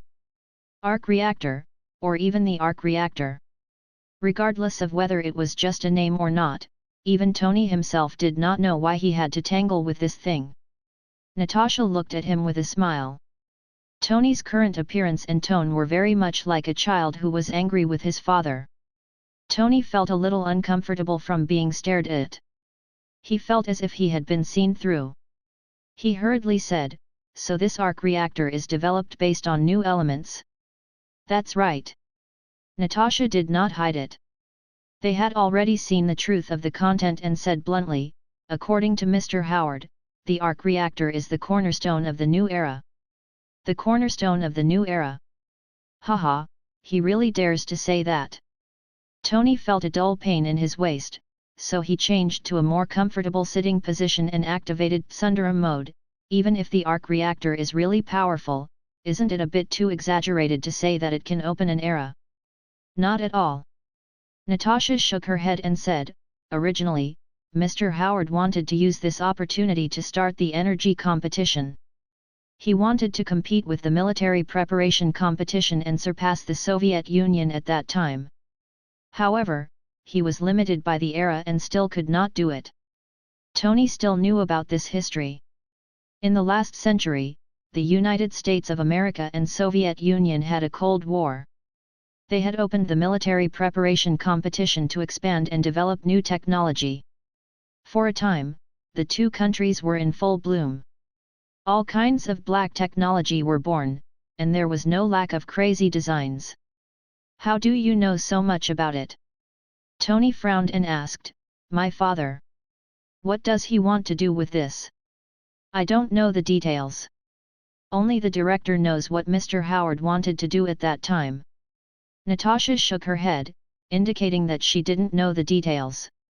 She continued, I only know that one of Mr. Howard's plans is to build a huge arc reactor with a diameter of about 1,000 meters. 1,000 meters in diameter. Tony's mouth was so big that it could fit a watermelon. He said in disbelief, this is the arc reactor. What does he want to use it for? Is it a super weapon? About this, I don't know. Natasha pushed the box over and smiled. My mission is complete. It will be entrusted to you in the future. Wait. Tony suddenly called out to Natasha, who was about to leave. Natasha turned around, a trace of doubt flashing through her attractive eyes. What's wrong? Tony gritted his teeth and finally decided to ask, Anton Vanko, what is going on with him and my father? Ivan Vanko slandered that his father was a despicable villain who stole the research results of his father, Anton Vanko. He also drove Anton Vanko out of the United States, causing Anton Vanko, who had returned to the Soviet Union, to be regarded as a spy and imprisoned in the Siberian prison for the rest of his life. He wanted to understand this matter. Was his father, Howard Stark, such a person? Anton Vanko is the other side of the coin. Natasha saw through Tony's thoughts and relayed the director's words. He and your father worked together to develop the initial reactor, but he wanted to use this technology for money, so your father drove him out of the country. When the Soviet Union found out that he had no theories and could not practice them, they sent him to the Siberian prison. For the next 20 years, which made him more and more angry and blamed all the mistakes on your father. I understand. Tony took a deep breath and closed his eyes. His mood was a little complicated. He could not tell who was right and who was wrong in this matter. But one thing was certain. Anton Vanko did participate in the design of the arc reactor and did a lot of work in it. However, he did not expect that Howard Stark had hidden a key piece of information, causing him to lack a part of the theory and be unable to create the reactor alone. He was imprisoned in Siberia by the angry Soviet Union. By the way, Mr. Howard also said something. Natasha walked out of the door and suddenly turned around. Your father once said that you were the only one who had a way and knowledge to complete his unfinished business. Tony turned his back to Natasha and slowly opened his eyes. He said with a complicated look, did he say that? So, are you the person Mr. Howard spoke of? Natasha said lightly, if so, I hope that you can bear the responsibility that Mr. Howard has not completed and start a new era. Hee. Tony let out a long breath, as if he had spat out all the questions that had been buried in his heart for many years. Tell your director that I owe him a favor. I will convey it on your behalf. Natasha lifted the hair on her temples, turned around, and walked out of Stark's mansion. Chapter 250, Weird Video. Jarvis, cut off all contact with the outside world. Yes, sir. After sending everyone away, Tony picked up the half-meter-long iron box and took the elevator alone to the secret laboratory built underground. This underground laboratory, even his most trusted little Pepper Potts did not know. It was a secret space for men, and there were some messy things inside, the most precious memories he thought. The artificial intelligence, Jarvis, was born in this laboratory. Other than that, there were also the earliest motorcycles, weapon sketches, and some childhood toys that he had designed. Tony pulled over a table, swept up all the things on it, then placed the iron box on top of it. He pressed the lock on both sides to open it, revealing the things inside, the arc reactor design drawings, 2 sets of image belts, and some information that were marked with the head notes. The design drawings of the arc reactor were not very useful, because he had already designed them. The reference value of the information was not very high, so Tony could only look at the 2 sets of image ribbons. I hope this will give me a surprise. Tony was a little nervous. On one hand, he was worried about the so-called new element. On the other hand, it was a little complicated because he was about to see that person again. In the end, the larger videotape was put into the projector and began to work normally. Chi-chi. In the midst of the noise, a screen with the words Stark Expo was taken, symbolizing the official beginning of the video content. Science and technology can change everything. A better life, a strong physique, and the possibility of the first world peace in human history. I am Howard. Everything you need in the future is here. This is Stark Expo, and it contains all the possibilities of the future. A middle-aged man with his hair combed back and wearing a dark blue suit was leaning against the table, discussing the future. Tony did not look at the man in the video. Instead, he flipped through the notes that Howard had left behind. Perhaps he was unwilling to face the father in his memory. The man in the video talked leisurely. He told them about the future, and what was shocking was what he had guessed, which confirmed the development of the current world. Tony finally finished reading the notebook, but he did not find what he wanted from it, and there were no records about the new elements. Tony let out a long sigh and held his forehead in deep thought. The video gradually approached the end. Howard took off his suit and tie. He seemed to be relieved. He leaned on the table and was silent for a long time. Then, he slowly said, "Tony, you are still too young to understand. So, I'll record it for you." Hearing this long-lost call, Tony was slightly moved. Finally, for the first time, he turned his eyes to the man in the video. Howard pointed at the model behind him. His deep gaze seemed to pass through the screen and fell on Tony. "I built this for you. One day, you will understand that this place is far from some invention. It is my life's work, the key that leads to the future." The appearance of that model. Tony's eyes narrowed. If not for Howard's reminder on the screen, he really would not have found any clues. The miniature model of Stark Expo was the wealth that Howard Stark had left him, a brand new element.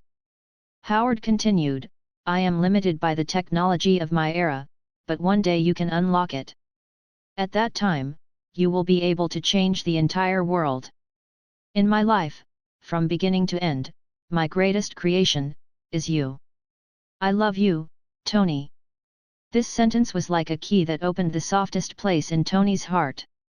He once thought that his father was a selfish and irritable man who only put his time on work and research, not paying attention to him at all. But now it seemed that it was not the case. Howard loved him very much. However, unlike her mother's love that was everywhere, his father's love was deeper and more secretive.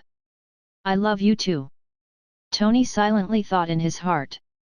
Then, he stared at the man on the screen, and a relieved smile appeared on his lips. "The new element has been found."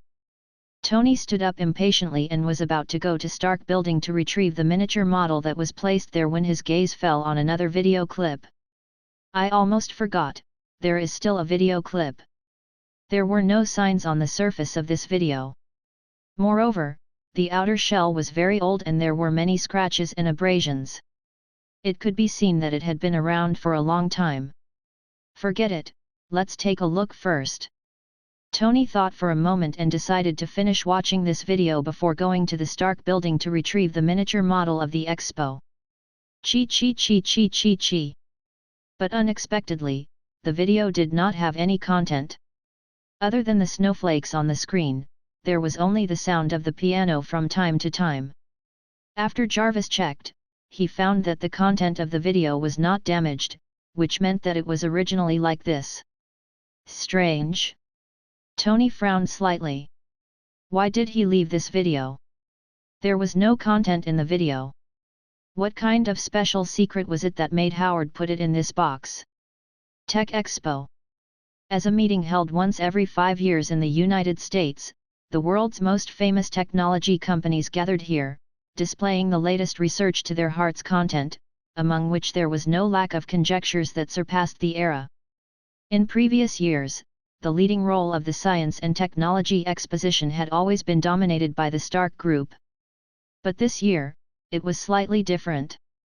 Due to Tony Stark's sudden decision, Stark Group withdrew from the weapon-related industry and did not participate in this year's expo. This made many media feel disappointed. And after Stark Group withdrew, Justin Hammer Military Group took the opportunity to rise and occupied most of the military orders in a short year. According to Justin Hammer, they had developed a new mecha with an all-round performance that surpassed the steel armor. They were confident that they could defeat Tony Stark from the front. For a time, it could be said that they were in the limelight. In addition, there was also a behemoth. Osborne Biotechnology Group also participated in this year's technology fair, and their chairman, Norman Osborn, has developed a new generation of superhuman agents. Super Armor vs Superhuman. Will the future be in the hands of Justin Hammer, or will it be in the hands of Norman Osborn? The long headline on the New York Times was full of gimmicks, and it immediately attracted the attention of many people. Everyone wanted to see who would be the best of the two technological giants.